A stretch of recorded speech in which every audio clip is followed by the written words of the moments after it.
I don't know how you poop after that.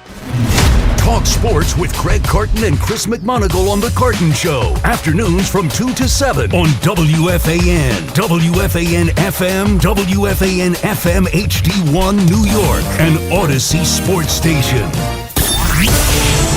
Evan Roberts. Tiki Barber. It's Evan and Tiki on WFAN, The Fan, 101.9 FM, and always live on the free Odyssey app. I mean, you just got to laugh. You just got to smile. I'm laughing and smiling, and I'm so happy Tiki's back. Tiki is back from Europe. Sean is still here, but he's going to talk a lot less, which is probably a good thing. You got to hear his voice today. He sounds like he's half dead. Hey, I was still paying attention. Where you? Doing some haymakers off the top rope. Look at you.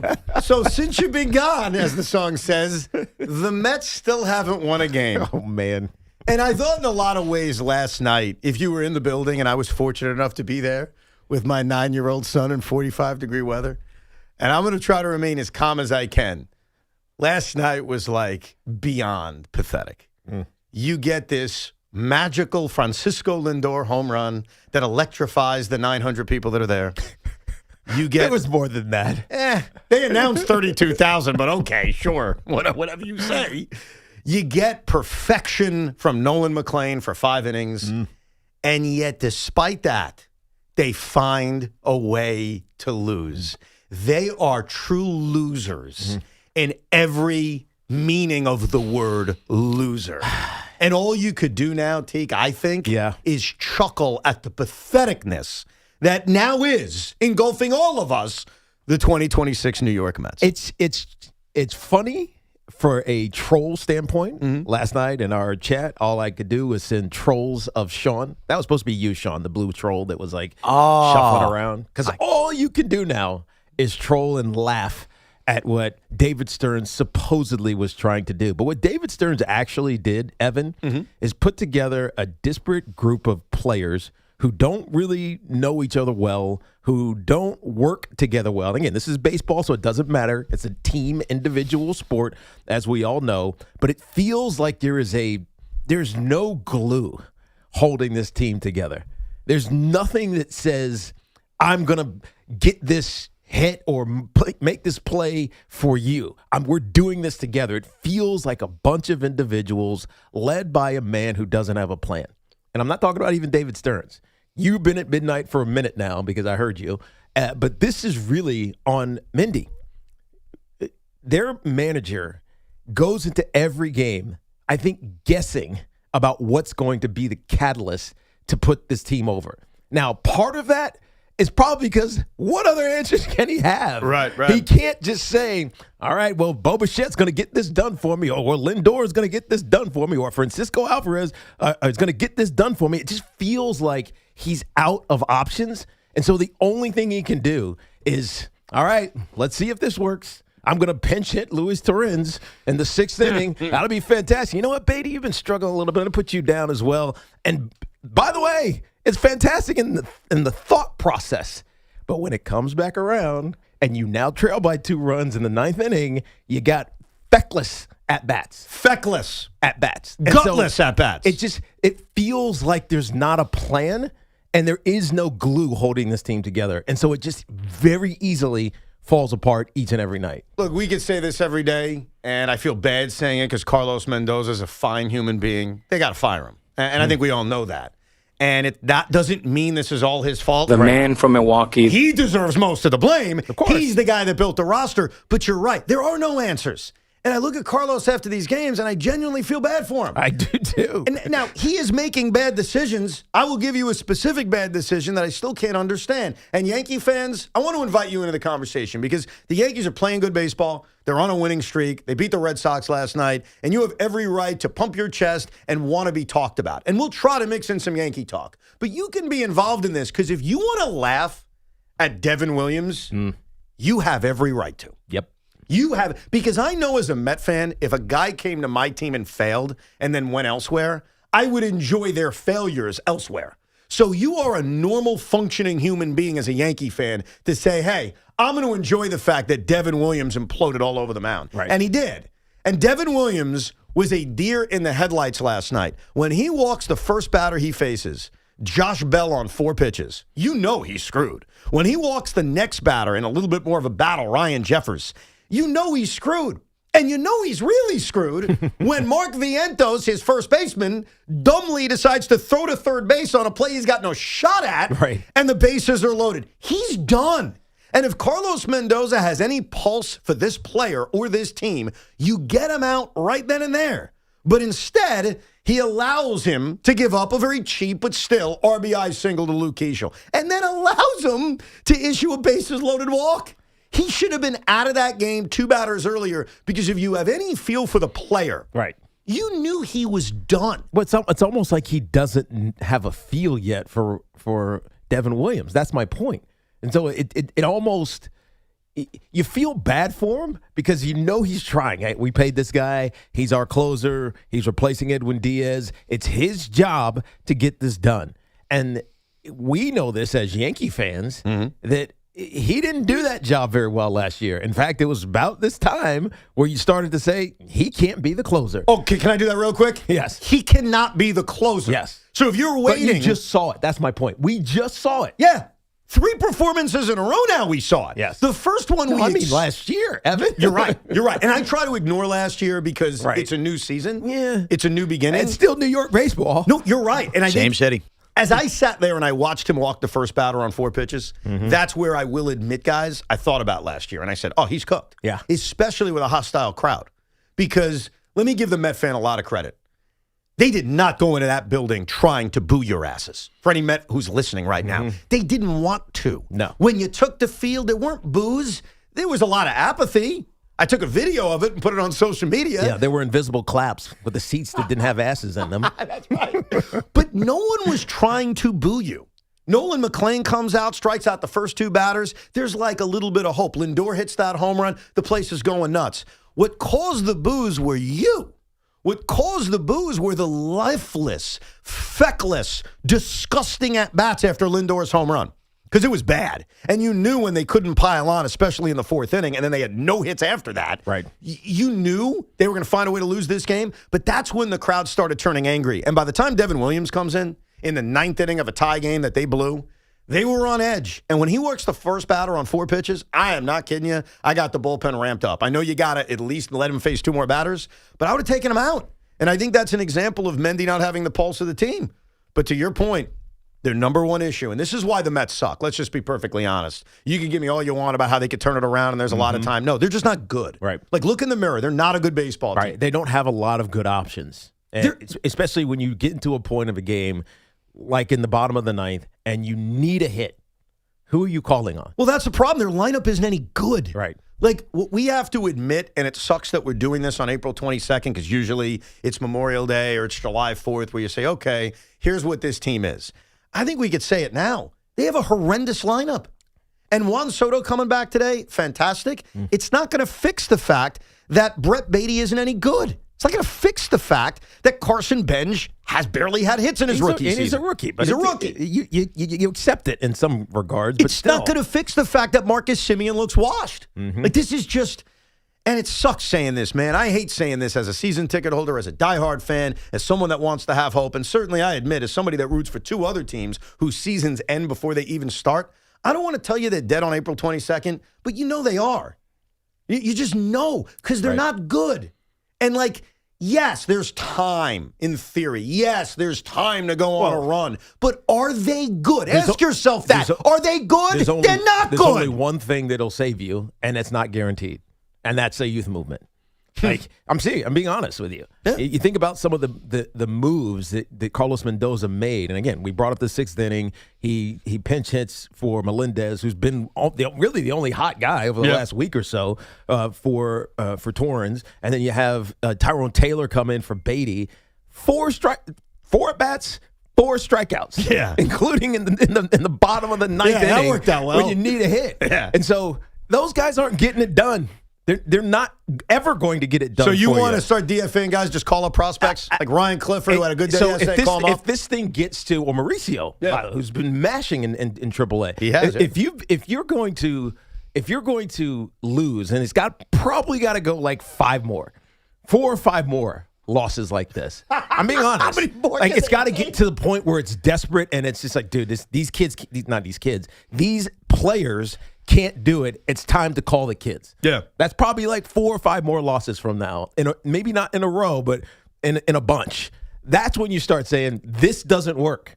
David Stearns, I commend you for all your past successes. Commend you. This doesn't work. I'll tell you one thing I'm not doing. I'm not commending him for anything. The man from Milwaukee. In Milwaukee, he had success. And- And that's what I'm talking about. Well- I'm talking about in New York, this doesn't work. Will you follow the rule that I think we have to go back to, which is is? that we're not calling him by his name anymore? What are we calling him? We are now calling him. The man from Milwaukee. The man from Milwaukee. He has been downgraded. I thought you called him Mr. Smiles. Well, that was kind of Joe a little bit. Oh, got it. And he's right. Like, Right. he smiles all the time. I think we got to go back to basics. The man from He's Milwaukee. just the man from Milwaukee, who right now, yes, has ruined this franchise. And that's where we're at right now. Would you agree, though, because I came to this conclusion on Sunday, and here we are a few days later, and the Mets have now lost 12 in a row. Would you agree that the clock has struck midnight on Carlos it hit Mendoza? midnight. Okay. It definitely did. Yeah, it's over. I mean, and it sucks that it's happened, but he has no answers. And it's not his fault. Sometimes when you are, as a manager or a coach, you don't have answers, it's not your fault because you can only do so much with what's given to you. It is true, but you know what? It's never fully the manager's fault. Yeah. But you have to try something. And yesterday felt like maybe this is the day, and we're all trying stuff. Like, I tried to sit for a segment. Craig put Hawk to a girl on yesterday. Grimace, to try to get a win. To try to get a win. I saw. Yeah. Grimace was sitting at the ballpark. Like, Speaking of washed. we're all trying. Grimace? No. We're all trying everything. Mendy even let off Marcus Semien yesterday. We're all trying everything, and you could change the city. You could change the lineup. You could put Hawk to a girl on. You could have Grimace dress up. You have construction costumes now? You could dress up in Halloween Really? costumes. Yeah. Yeah, that's what happens when Lindor hit the Already? home run. Yeah. Yeah, the hard hat, the vest. Can anybody imagine Juan Soto putting that stuff on? No. Probably not. The reality is, and we have to face it, they're not good. And I've heard a stat. I heard Gio mention it this morning, and I want to amend the stat because I understand why it's being repeated a lot. I understand why some find it interesting. I'm going to further this. So Gio mentioned that 124 teams have had 12-game losing streaks. Actually, the number is 138 teams have had 12-game losing streaks in the history of baseball. It's baseball. It happens. Right. So on average, you basically have a 12-game losing streak, let's say once every other year, basically. 138 since 1903. So I guess it's almost once a year. A little bit less than once a year. A little bit more than once a year, actually, based on that. Where a team has a 12-game winning streak or 12-game losing streak.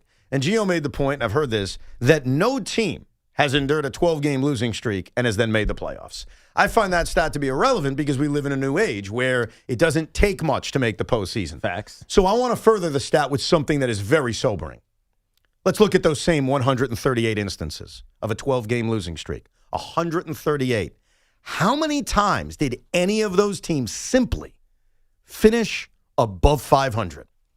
And that is not making the playoffs. It is a very simple thing. Just finish above 500. It's happened 138 times. You would think it's happened a bunch of times where you could at least overcome it and win 82 games. And the answer is, of those 138 instances, only 4 times in the history of baseball has a team recovered enough to finish above 500. That's the sobering stat. Wow. Because the playoffs, to quote Jim Mora, playoffs? Y'all talking about playoffs? We're just talking about competence. And so what history tells you, and yes, Mets can rewrite history. It's the beauty of sports. And I'm hopeful that they will, even if I don't believe it. Those two things can be separated. Right. I think they suck. Doesn't mean I'm giving up. I'm going to watch every game. I'm going to score every game. I'm a lunatic. I hope I'm wrong. But here's what history tells you. When you lose 12 in a row, forget the playoffs, you never recover to even be good. So that's the sobering stat that people need to pay attention At to. $340 million. You throw that in there, sure. That's just like salt on the wounds. Because at the end of the day, I don't care how much money Steve Cohen pays for his players. I care how much I pay for tickets. I don't care how much he pays for the players. But only 4 times in the history of the sport has a team had a losing streak like this and even finish above 500. That has nothing to do with the playoffs, nothing to do with an expanded playoff format. That's simply, can you recover to be competent? And I'll go around the room and I'll ask you this question. I'd love to get everybody on the record on this. Are they ever going to see 500 again? Will they finish above 500, Tiki Barber? What are they, 7-16? They are now 9 games under 500. And again, in the history of baseball, this has now happened 139 times of a 12-game losing streak or more. Only 4 teams have ever finished above 500. Are the Mets going to be the 5th? I'm going to finish above 500. Finish or above see 500. Nah, let's just go with finish. Finish, I'm going to say no. Yeah. What about you, Sean? Not enough good players. Yeah. No. I think they could see 500 again. I don't think they finish above 500. I hate to tell you that. I agree with you. No biggie. No. Oh, this is a No biggie. biggie. No, this is a biggie. This is bad. It's the worst we've ever seen. And that's your New York Mets. But here's the good news, because I do present to you good news. Today is NFL Draft Eve. And so there is a chance to hope. And we will get into the Giants and the Jets. And I cannot wait. I cannot wait. And we're going to set our clock for 11 a.m. Tiki Barber's response to the New York Giants trading Dexter Lawrence for the 10th overall pick. Not where I thought you were going. Okay. The last time the Mets had a 12-game losing streak, what happened, Evan? The New York Jets won the AFC East. There you Did go. they really? Yeah, Dan Grassa. All right, so let it go. Dan, let it go. This is good. Dan, I've never met you. It's a good thing. You're my freaking hero. That's right. He was the one who had it on Twitter, right? Dan, that's my guy. Dan Grassa tweeted this out this morning, and it was the first thing that made me smile in a month. That the last time the Mets had a 12-game losing streak, the New York Jets won the AFC East. Will I sign for that? Yes, please. But we'll get Tiki's response to the big Dexter Lawrence trade. We'll get your calls coming up at 888-808-1019. You would think that there's no criticism of Nolan McClain, but there is. And it's pretty harsh, and it's pretty fair. And it comes from Ronnie Darling. We'll hear it and react to it coming up. But right now, it's time for the Yankee Turning Point of the Game. Be the first call to correctly identify yesterday's Turning Point of the Game at 866-540-WFAN. And you'll receive a $100 Wendy's gift card from our friends at Wendy's. Eat great even late at Wendy's. It's all from your flagship station for Yankee baseball, The Fan. Spring is the perfect time to refresh your home, and Windorama is making it easier than ever. During the Spring Refresh Sale, save up to 30% on your window and door project. Plus, take advantage of low to no interest payment plans when you purchase and install with Windorama. It's simple. Just book your free in-home consultation, shop from home, and let their local certified experts handle measurement and installation. Visit Windorama.com to book your free in-home consultation today. Our friends at Town Fair Tire remind you that at Town Fair Tire, you always get the lowest price on name brand tires. From Connecticut to Maine, nobody beats Town Fair Tire. Nobody. And this portion of the program was sponsored by Crystal Geyser Alpine Spring Water. It's also sponsored by Ray Cattina, Mercedes-Benz of Edison. What makes Crystal Geyser Alpine Spring Water different? We always bottle our Alpine Spring Water less than 1.5 miles from the spring source, and all our bottles are made with 50% recycled plastic from our own recycling plants. Crystal Geyser, bottled at the spring source. If your business needs a van, step up to a Mercedes-Benz van from Mercedes-Benz of Edison. Cargo, crew, or passenger, customized for everything from deliveries to construction. Work smarter and stay organized with a van built for your trade at Mercedes-Benz of Edison. Visit RayCatinaEdison.com. Hey, it's Tiki Barber. Looking for a great deal to stay connected? Now, for a limited time, new Verizon mobile and home customers can get Fios and a line of mobile for just $69.99 a month with AutoPay. Get Fios 300 megabit per second for $20 a month and unlimited welcome for $50 a month plus taxes and fees when you bring your own phone. Visit a Verizon store today to learn more and switch. For new Fios, internet, and mobile customers, discounts applied over 36 months. Mobile and home discount enrollment required. Additional terms apply. In times of congestion, unlimited 5G and 4G LTE may be temporarily slower than other traffic. Domestic data roaming at 2G speeds. Calling all Hoops fans. Ready for the NBA playoffs? Get in on the action throughout basketball's most exciting time of the year with BetMGM, an authorized gaming operator of the NBA. From same-game parlays to live bets, you can call your shots during any play. Rooting for your favorite players? You'll find all sorts of markets for betting on any star's performance on any given night of the playoffs. Don't miss a single highlight or buzzer-beating shot by getting all your picks in with BetMGM. Ready to shoot your shot? Download the app today. Make your bets and experience the thrill of the NBA playoffs like never before. BetMGM. Make it legendary. BetMGM and GameSense remind you to play responsibly. See BetMGM.com for terms. 21 years of age or older to wager and physically present in New York only. Subject to eligibility requirements. Rewards vary and expire in 7 days. Gambling problem? Call 877-8-HOPE-NY or text HOPE-NY 467-369. Standing right here at Ramsey Chrysler Jeep Dodge Ram, I do hereby declare a declaration of deals on all Jeeps at Ramsey. And during the Declaration of Deals sales event happening now, you can save big on a new 2025 Jeep Grand Cherokee L Laredo X 4x4. Lease for $199 a month for 24 months or purchase with 0% APR financing for 60 months. And no monthly payment for 90 days. Check out the new 2026 Jeep Wrangler 4-Door Sport S 4x4. Lease for just $359 a month for 36 months. Or purchase and get 0% APR for 36 months and no monthly payments for 90 days. The Declaration of Deals sales event happening now at Ramsey Chrysler Jeep Dodge Ram. Exceptional people, exceptional deals. Call 833-853-2969 for details. $2,500 down plus tax, title, registration, and fees. 0 security deposit. VIN number S8737680. MSRP $46.75. APR $16.67 per month for $1,000 finance. VIN number TW241148. MSRP $49.710. APR $27.78 per month for $1,000 finance. Ends 4/30/26. If we're being honest, guys in this town, pretty confident. And hey, that's not a bad thing. But are you willing to put it to the test? California Cryobank is looking for healthy men to become sperm donors. You can earn up to $2,400 a month. Plus, get free health and genetic screenings. And more importantly, you're helping families who can't do this on their own. So if you really think you've got it, and you know who you are, put it to good use. Apply now and see if you qualify. Check out spermbank.com to learn more. Pump up the volume. Business moves fast. Orders roll in, deadlines close in. When you ship with USPS Ground Advantage, you can keep up with confidence. Every package stays in our secure network from dock to door. And with nationwide reach, dependable tracking, and upfront affordable pricing, you get built-in peace of mind. You run the business. We run the routes. Visit USPS.com/Ground Advantage to learn more. Indeed presents hires you can't afford to get wrong, like a cybersecurity engineer at a publicly traded company. We've been hacked! They're through our firewall! How is that even possible? They got my password. Please don't tell me your password was password. It's actually password 1. This is the job for sponsored jobs. This is what happens when you don't sponsor your job on Indeed. Next time, get matched with quality candidates with Indeed sponsored jobs. Visit Indeed.com/hire now and sponsor your job today. Everything you knew about reaching customers online is being rewritten.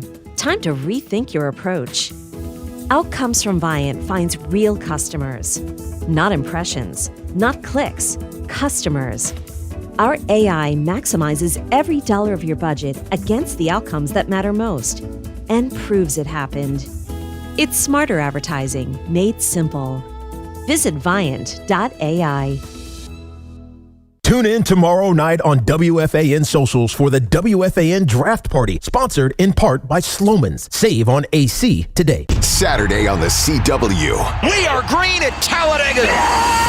The NASCAR O'Reilly Auto Parts Series blasts off. Great day to go race at Talladega. On one of NASCAR's most legendary tracks. Talladega, dude, let's go! This is the biggest and the baddest of the super speedway tracks. It's a race. It's a party. Woo! This is Talladega. The NASCAR O'Reilly Auto Parts Series. From Talladega this Saturday at 3 p.m. on Pix. Right now, new FanDuel customers can bet $5 and get $250 back in bonus bets if your first bet wins. FanDuel puts player research right at your fingertips, so you can check stats, trends, and matchups all in one place and make your picks with confidence. FanDuel, play your game. 21 and older, physically present in New York. First online, real money wager only. $5 first deposit required. Bonus issued as non-withdrawable bonus bets, which do expire 7 days after receipt. For help with a gambling problem, call 877-8-HOPE-NY or text HOPE-NY 467-369. I'm a 100% kind of guy, so I got Verizon Fios. It's 100% fiber internet because I do everything at 100%. What game should we watch? 100% of them. She hits a penalty kick out of the park from way downtown for a beautiful shot onto the green. You either have 100% fiber internet or you don't. Get Verizon Fios. It's super fast and reliable with ultra low lag. It's 100% or nothing. Call 1-833-VERIZON to switch today. Go Teams! Straight Talk Wireless presents Pickup Truck Wisdom. If you're only good to your new friends, you're not going to have any old ones. Straight Talk gets it. That's why new and existing customers get free 5G phones on Verizon's 5G network. Pretty simple, really. You keep good people by being good people. Find us at straighttalk.com and Walmart. Straight Talk Wireless. Straightforward. Always. Taxes and fees apply. Plan purchase required for free phone offers. Copyright 2026 Verizon. And Doug. There's nowhere I wouldn't go to help someone customize and save on car insurance with Liberty Mutual, even if it means playing in a football game. Boom! 42! You're going down, Doug! Oh yeah? Your price on car insurance when you customize and save is going down. Hey! Limu? What are you doing on their team? Only pay for what you need at libertymutual.com. Liberty, liberty, liberty, liberty. The Yankees and Red Sox play ball. 6:45 today. Going, and go! Susan Waldman and Dave Sims call all the play-by-play. The home of Yankees baseball is The Fan. 101.9 FM, 660 AM. And always live and available in Espanol with Ricky Ricardo on the free Odyssey app.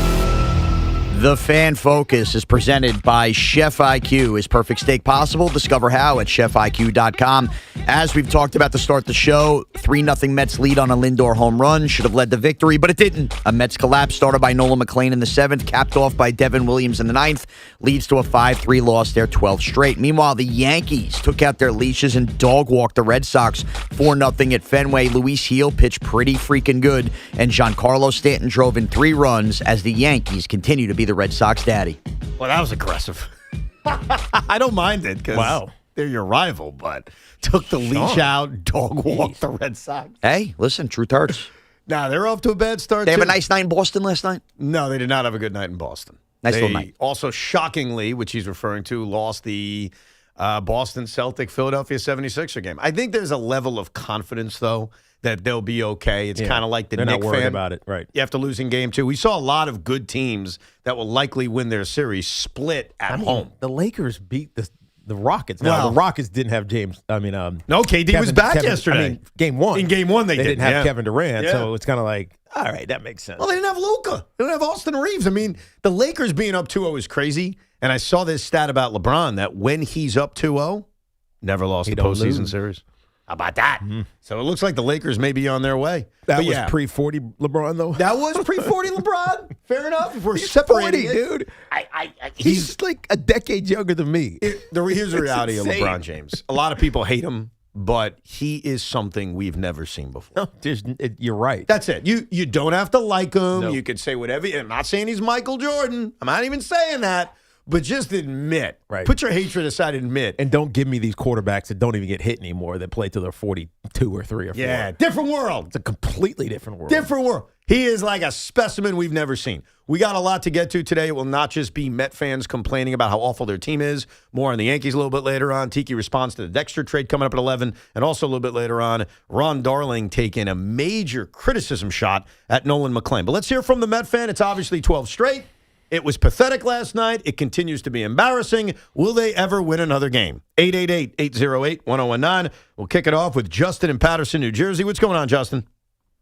Evan and Tiki, guys, I figured it out. I know how to turn this thing around. Let's hear it. We got to have Frank the Tank throw out the first pitch to Tommy Lugauer and embrace at the pitcher's mound. That's a good idea. You know what? At this point, I am up for anything. Okay. If you want to take the most positive, delusional Met fan with the most everything sucks Met fan and put them together, let's go. Can I call a 30-second real quick? Yes. All right. Number 1, is Frank even getting it close to the plate? No. And then number 2, can Tommy catch? No. Okay. I kind of thought Frank would be the catcher, Tommy the pitcher in this scenario. All right. Let me flip it. Yeah, I think we have to flip it. Can Tommy even throw? And can Frank catch? I think Tommy can throw because I remember early on we saw Tommy throw once without his shirt on when I first started working with him many years ago. Really? Yeah. And he had weird fundamentals, but he got it done. Fundamentals. I thought you were going to say nipples. Well, his nipples were strange, too. And can Frank catch a 27-mile-per-hour lob from Tommy Lugauer? Tommy would try to throw it faster than that. That's the problem. Yeah. You can't help yourself. Yeah. I think all us Met fans have to just admit something. Because I thought this yesterday when Craig and Big Mac had Hawk Tua girl on. I'm like, dude, I'm not against anything that turns this team around. And I have to admit. It didn't work. It didn't work, but here's the worst part. You know why it didn't work? Why? Because she was not committed to it. Well, she did a hot. In fact, we have the audio. Can you pull that real quick? Okay. Sure. I'm just telling the audience. This is her recreating Hawk Tua. I'm just telling you, audience, judge her commitment to this. Don't think of anything else. Don't think about what you heard like years ago. Like, oh, I got a hot toy. Spit on that thing. Like, don't hear that. Hear how she says it. Hawk Tua. There you go. Yeah. Not committed. Not committed. The other problem, and again, I commend Big Mac and Craig, because I remember 2 years ago when I cut my beard and I called everyone else out and said, look, I'm trying something. I'm trying to turn the Mets season around. It may not work, but at least I'm trying. You may not like the idea, but I'm trying. And what I commend about our friends in the afternoon is that they tried. And they both hate the Mets, too. They're both laughing at the Mets' struggles, yet they tried something. But here's the problem. Hawk Tua wasn't really a part of the Met turnaround last year. And so it's been edited in sports history that, oh, it's Hawk Tua, it's Grimace, it's the... No. In fact, if you recall, and maybe I remember this. 2 years ago? It was 2024. It was all the same season. Yeah. But when she threw out the controversial first pitch on a camp day, what a bad decision that was, the Mets lost that game. To the A's, right? Mommy, who is that? Who is that? No biggie. Yeah. Well, you know, me and your dad. No, I wouldn't even get into details. They choked that game away. Right? And so I remember because we did the show the next day at Fanatics Fest, and I kept saying they choked the game away, and you guys were laughing. I think it was they spit it up. Oh, they spit it up. Yeah, that happened too. And then I think they won a series, but they were playing mediocre baseball. So Hawk Tua was added onto the story, but she wasn't the turnaround. The turnaround was Jorge Lopez's glove, Grimace. Those are the things. Wasn't there like a bunch of stuff? OMG. But wasn't there like a rally pimp or something like that? That was early in the season. That started the year. Seymour Wiener started the year. Started the season. By the end, we had a pumpkin. See, a lot of those things were just a part of the season. Right. But they weren't like directly involved with them turning their season around. Hawk Tua created a kind of a losing streak, and then they started playing better. So it got added to it because when you win, you just start throwing everything at it. Like, oh, it was Seymour Wiener. Right. It was Hawk Tua. It was it. No, it was Grimace and Jorge Lopez. With that said, I'm still okay with trying anything. In fact, the Mets are indeed trying something. That last caller was joking about Tommy and Frank the Tank. Hofstra men's basketball just announced that Speedy Claxton will be throwing out the first pitch on Friday as the Mets celebrate Hofstra. So, lovely. Can Speedy get us going? Yeah, let's do it. I will make this whatever it takes. I'll make this declaration. I don't like Speedy Claxton, not from a personal standpoint. I think he's a really good guy. I don't like him from a basketball standpoint because he haunts my dreams. He was on the San Antonio Spurs in 2003. He played some big minutes against Jason Kidd and had great success keeping me personally from an NBA championship. So nothing personal, just personal. You know what I mean? Yeah. I will forgive Speedy Claxton for the rest of eternity if his first pitch on Friday helps turn the Mets season around. Here's where it could work. Go. The Mets losing streak started with a college basketball first pitch. Who do we blame? Dylan Darling.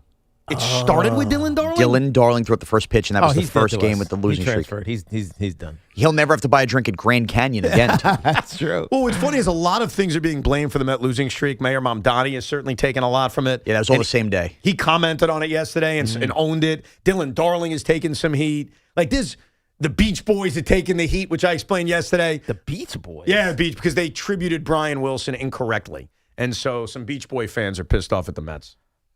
Yeah, but why would another the one. Beach Boys take heat for that? No, the Mets. That's why the Mets are cursed. The Mets are cursed because they can't get the Beach Boys right. Yeah, instead of honoring Brian Wilson with a Brian Wilson song, they played Kokomo. That's the thing. Yeah. That's another thing. So there's all these reasons for why they suck. Yeah, there's also the bird fell out of the sky on opening day. Which I thought was a good sign. When the bird died in the middle of opening day and Carson Bench didn't want to pick it up, I thought that was a positive sign. Meanwhile, it just meant their season's dead. Be a man. Pick up the bird. Yeah, he didn't want to. Bring it back to life. Didn't we see that? See, what? Be a man. A soccer player. A soccer player. A bird got hit by I think it was the goalie. Goalie kicks the ball. It drills a bird, one of the soccer players comes out of nowhere and starts doing bird CPR. Oh, on really? it, and it came back to life. So Carson Bench needed to do that. Be a man. Yeah. Instead, he asked some grounds crew member to pick it up. Yeah. Yeah, so we've got 100 reasons why the Mets suck. By the way, none of the things we said was baseball related. Yeah, David Stearns might be the biggest reason. The man from Milwaukee. Follow the rules. Oh, I'm sorry, I forgot. Okay. The man from Milwaukee. Get it right. Let's go to Evan at JFK Airport. What's up, Evan? What up, Evan? Hey, it's actually Evan in Ithaca now, no longer stuck at JFK. Evan, I think if you're willing to do anything, I think I have the solution. So I am a 25-year-old Mets fan. This is the longest streak since I've started going losing streak since my first ever baseball game. And I have a proposal for you. If you're really willing to do anything, yeah. Yeah. stop scoring games. And I have a few conditions. Evan. Until I wrote it down, until Mendy or someone is fired, the Mets win and then lose a game until the Mets tie the losing streak record in Major League Baseball, which would be 11 more games, or until the Mets win a game and have a winning streak, boosting their record to 5 games under 500. Here's the problem, Evan, and that's why when you said, are you willing to do anything? I mean, it comes with certain lines. There are certain lines in the sand that obviously I wouldn't do. Some of them are obvious, some of them are less obvious.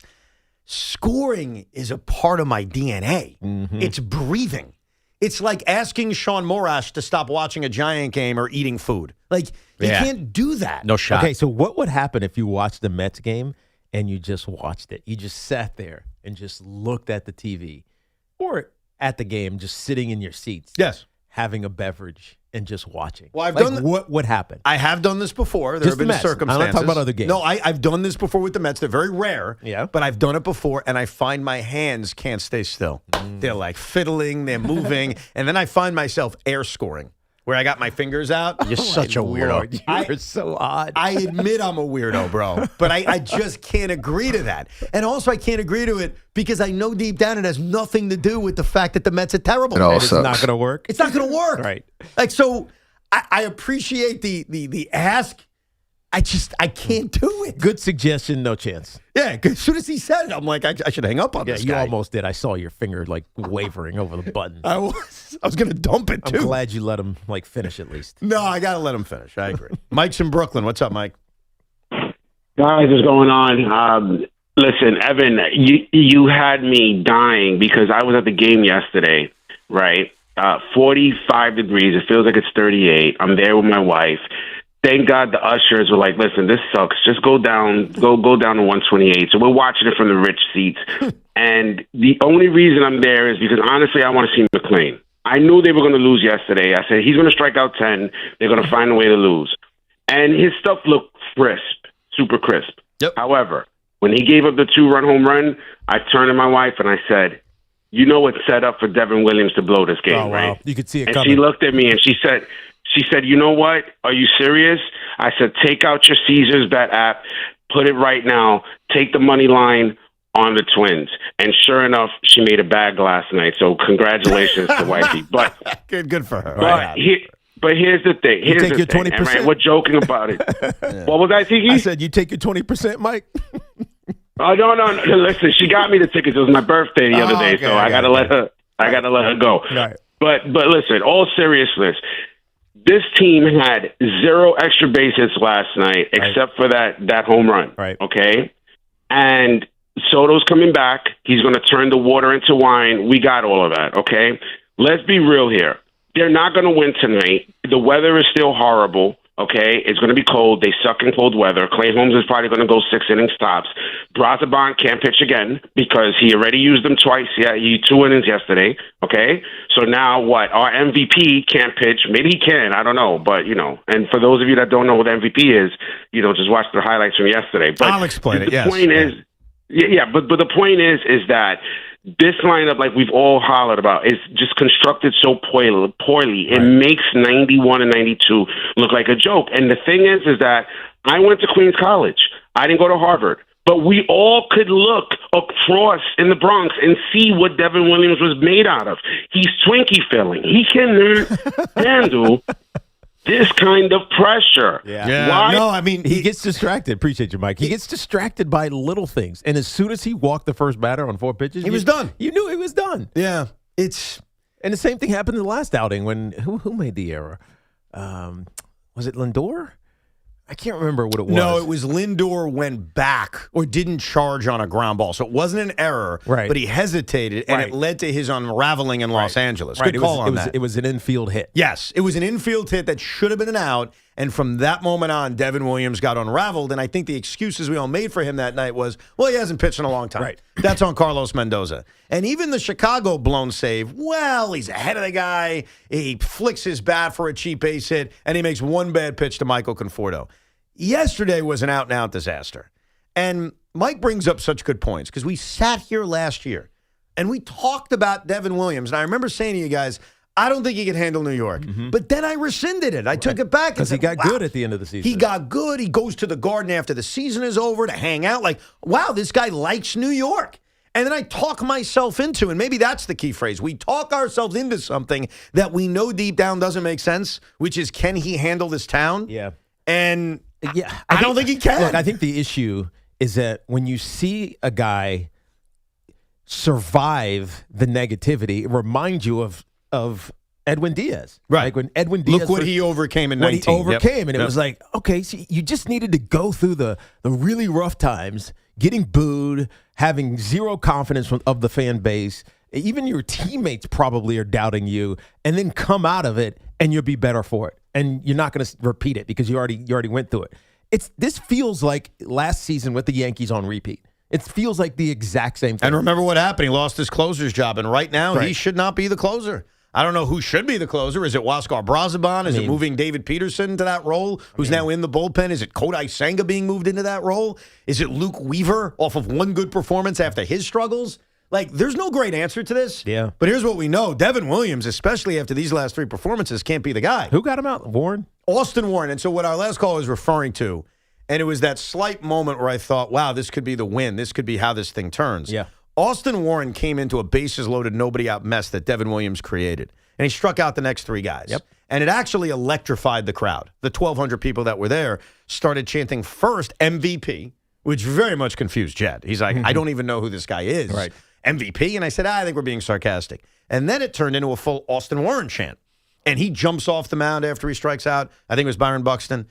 And I'm like, wow. I mean, it was the bottom of the lineup. It was 8-9-1. So It doesn't matter. But I get it. You got no margin for error. And there was that moment of, they're going to come back and win this game. But then I look down at who's coming up.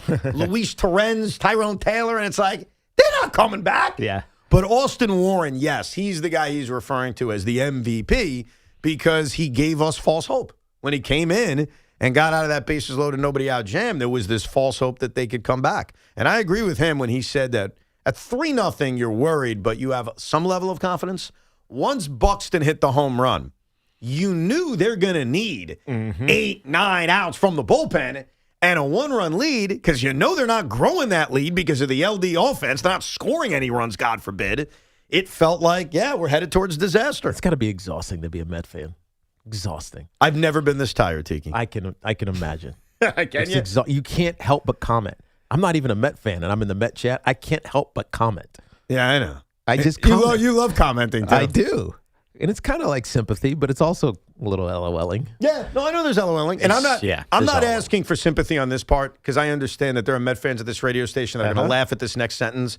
But honestly, what makes it worse is I root for the Jets and the Nets. Yeah. And I just came you're right. off seasons in which it was over before it started. The Jets are a sewer. And, like, the Mets are the team you have hope for. The Mets are the ones like, oh, they're the big boys. After I tanked the football season and tanked the basketball season, they're spending money. I have this. They're spending money to try to be really good. Yes. They're trying. They're really actually trying. No, I know. But they're not. And that's what makes it worse. That's why for Gio, and I heard him this morning, he's passionate about how bad the Mets are. He gets to watch a playoff game tomorrow night. Yeah. So at least life's a little bit better when it comes to sports. I'm trying to think. I look at my teams, I'm like, boy, this sucks everywhere. Here it is, Saturday night. I was paying attention while I was overseas. Yeah. It was a Saturday afternoon game, but I guess for you it was a night game. Yes. These are no longer the LOL Mets. They're the WTF Mets. That's right. Yes. They went from I like that. They went from OMG to LOL to WTF. Mike's in Clifton Park. Hey, Mike. Hey, so I know the cure for the curse, and I also have a Steve Cohen question for you guys. So I think the cure for the polar bear curse is Theo Epstein, who has a track record of curing cursed franchise, the Cubs and the Red Sox. It's fact. That's fact. And then the Cohen question is Wall Street Cohen interfering with baseball Cohen and also interfering with Stearns? And by that I mean he was pretty cutthroat with letting most of the coaching staff go, letting most of the core go. And I would argue that Mets had one legacy homegrown player in his prime that was healthy, Pete Alonso, and he didn't bring him back. And a baseball guy should probably bring back at least that one person for the Mets franchise. So is he too much Wall Street still? Does he have to still transform into a baseball owner? Here's the way I view Steve Cohen. All right. Until I have evidence that he's interfering, I believe he's been kind of a hands-off owner where he hired David Stearns and he's allowing David Stearns. I apologize. The man from Milwaukee. I fixed my own issue. He hired the man from Milwaukee and is allowing him to do what he wants, even if we hate it. Yeah. That's actually what I want my owners to do. I want them to empower who they hire and not interfere. But shouldn't he have a whoa, hold on button? I don't know. I don't think so. Because what does he know about baseball? I mean, honestly, like I heard him describe Bo Bichette in one of his tweets, and it made no sense. Like he's a fan. No. And I don't even know if he's a smart fan. Like I don't know how much baseball he knows. So do I really? Okay, and he has a right to do it because he's the owner. But could you do a better job? Who, me? Yeah. Well, if you were the owner, no, and I'll tell you, the answer is no. And you hire David Stearns. Let's say you have $1.5 billion. You hire David Stearns, and now you're focused on making money, but you're also an actual informed. I've been on the fan for 20 years, however long it's been. Is it 20? My full time or part time? How do you want to break You've this been down? at the fan Over 20 years. Yeah. Jesus. First show was in 04. Holy cow! But you've been here forever. You've talked about this team forever. You've been a fan forever. You know the ins and outs, the ups and downs, all the highs, the lows, et cetera, and you hire David Stearns. Shouldn't you say, David, I'm not so sure that's a good idea? No, and I don't think that's the right way necessarily to own a team. So the reason I'd be a terrible owner, I actually said this to David Stearns when I was yelling at him, and then I tried to make peace. I said, look, I'm emotional. So, yeah, as an emotional fan, most owners are. I know, but that's not necessarily the smartest way to run a team. Woody Johnson's emotional. How's that worked out for him? Yeah. I don't think that's the way to do it. And so until I've been proven otherwise, I have no evidence to believe that Steve Cohen is a handsy owner. It sounds like he hires people. I know that he's not a lets handsy. him do it. You're not hearing me right. I'm saying, shouldn't he be more handsy? No, and my point is no, because in general, I've always looked at owners as give them the tools, give them the money, and hire the right people. And get the hell out, because what do you know? And so I'm not mad at Steve Cohen for the way this team is built. I think my anger towards Steve Cohen is more just the other stuff, like the raising of ticket prices, some of the season ticket benefits that were taken away. The tweets, the tone deafness to the tweets. Like, that bothers me. I mean, the reality is we talk about all these jinxes and what's caused the Mets issues. Since Steve Cohen went on Twitter to not even comment on the team, but talk about all the free tickets that people took but didn't use, that's when the losing streak began. Right. It's not just Mayor Mamdani, it's Cohen's tweet. And then since his green lawn tweet of, I see all these green lawns. Green shoots. They've lost 5 in a row or 6 in a row, whatever that number is. I think it's more than that. 2 + 3 is 5. Yeah, keep your finance out your mouth. So I think the tone deafness bothers me more about Steve than what he's actually doing as an owner, because I think what he's actually doing as an owner is hiring people who we thought were the right people, giving them a ton of money and saying, go build me a winner. The man from Milwaukee. And I try to be consistent about this, whether we talk about James Dolan, whether we talk about Woody Johnson, whether we talk about the Maras. I ideally would just want my owner to hire the right people, give them money, and get the hell out of the way. Yeah, I think, unfortunately, that's easier said than done. And then at some point, you have to make a determination whether or not, like, how do you audit David Stearns right now? If you're Steve Cohen, how are you auditing the success of what he's doing or failure of what he's doing, and then making a determination about his future? How are you doing that? Well, his auditing the man from Milwaukee is a lot more complicated than auditing the manager, because with the manager, it is simply win-loss record. Yeah. It is simple. You're not winning enough. When it comes to a team president, yes, it's the player acquisitions, and clearly he's getting an F on basically all of them, but there's also the infrastructure. It's the scouting. It's the minor leagues. There's so many other things that are boring, by the way, that we don't see today. Well, it's boring until Christian Scott comes up and gets blasted. Right. Because he's got to make a start. Right. Or it's boring until Ryan Clifford develops and he's a young superstar. Yeah. You know what I mean? It goes both ways. So the David Stearns thing, or The man from Milwaukee. thing, is a lot more complicated. But I don't blame Cohen for this disaster. I think he hired someone and gave them the power to do what he wants. Yeah. Which is what bothers you me, should do. Yes. And I've always said that. I've been consistent as a fan when it comes to that. It's the tone deafness that bothers me. Now, Yankee fans, you beat the Red Sox last night. Let's play our daily game of guessing the Yankees' turning point. And I'm confident about one thing while guessing the Yankees' turning point. I'm confident that it involves Giancarlo Stanton. The question is, which of Giancarlo Stanton's moments will it involve more? So I'm going to go right to the way the tone was set with his home run in the top of the second inning that gave the Yankees the early 1-0 lead.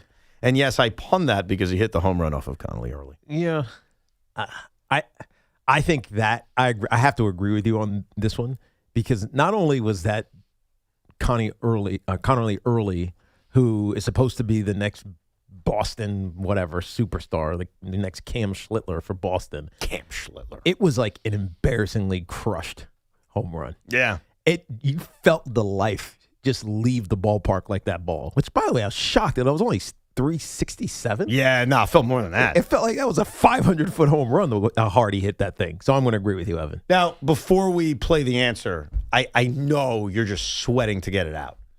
You have any Connolly early Giancarlo Stanton puns you want to give us? I actually don't, Evan. Really? I made the early joke yesterday, if you remember. Wow. I missed it. What'd you say? Same joke Evan just recycled. Oh, got it. Wait, I recycled the same joke? I said the game will be early at 6:40. You played off the early thing. Well, we'd all play off the early thing. The game was over early? Yeah. Got it. Stanton ended this early. Hey, Morash, you aren't funny. So that was the whole reason you wanted me to say something, was to trot out that new drop, huh? All right, we're both going with the Giancarlo home run in the second inning. Here is last night's Yankees turning point. Here's pitch. Swing on a deep drive. Right left field, and looking up, watching it leave the ballpark. The entirety of this edifice here in Boston, a home run by Giancarlo Stanton, his third, and the Yankees have a 1-0 lead. And that really set the tone. Edifice, huh? Edifice. Right left field. Yeah. I mean, a tall one. That's only like 280 feet. I know. It feels that way. The tall fence. But hell of a job by Luis Hill pitching into the seventh inning, and the Yankees beat the Boston Red Sox. We do the turning point every weekday following a Yankee game. Met fans, we'll hear from you. Yankee fans, if you want to chime in and make fun of us, you're more than welcome. 888-808-1019. But what does Tiki Barber think about the Dexter Lawrence trade? We'll get his thoughts coming up. Total Orthopedics and Sports Medicine is expanding across Long Island, New York City, and New Jersey, with new locations opening in Comac, Babylon, and West Orange. Expert care is closer than ever. Their top-rated doctors treat everything from everyday injuries to complex orthopedic conditions. Whether you're on your journey, they are there to help you move forward. They are the experts at getting you back to being you. Visit TotalOrthoSportsMed.com to schedule your appointment today, or call 855-321-ORTHO. And this Odyssey Sports Minute is brought to you by the New Jersey Division of Highway Traffic Safety. This is an Odyssey Sports Minute. There is a ton of buzz that the Arizona Cardinals could actually select Notre Dame running back Jeremiah Love with the third overall pick tomorrow night in the NFL Draft. And I actually believe this could happen. A lot of reputable sources are reporting it. And if they do, this would be like you buy a plot of land to build a house, and instead of putting down the foundation first, you build a bowling alley. It would make no sense for the rebuilding Cardinals. I'm Nick Costos.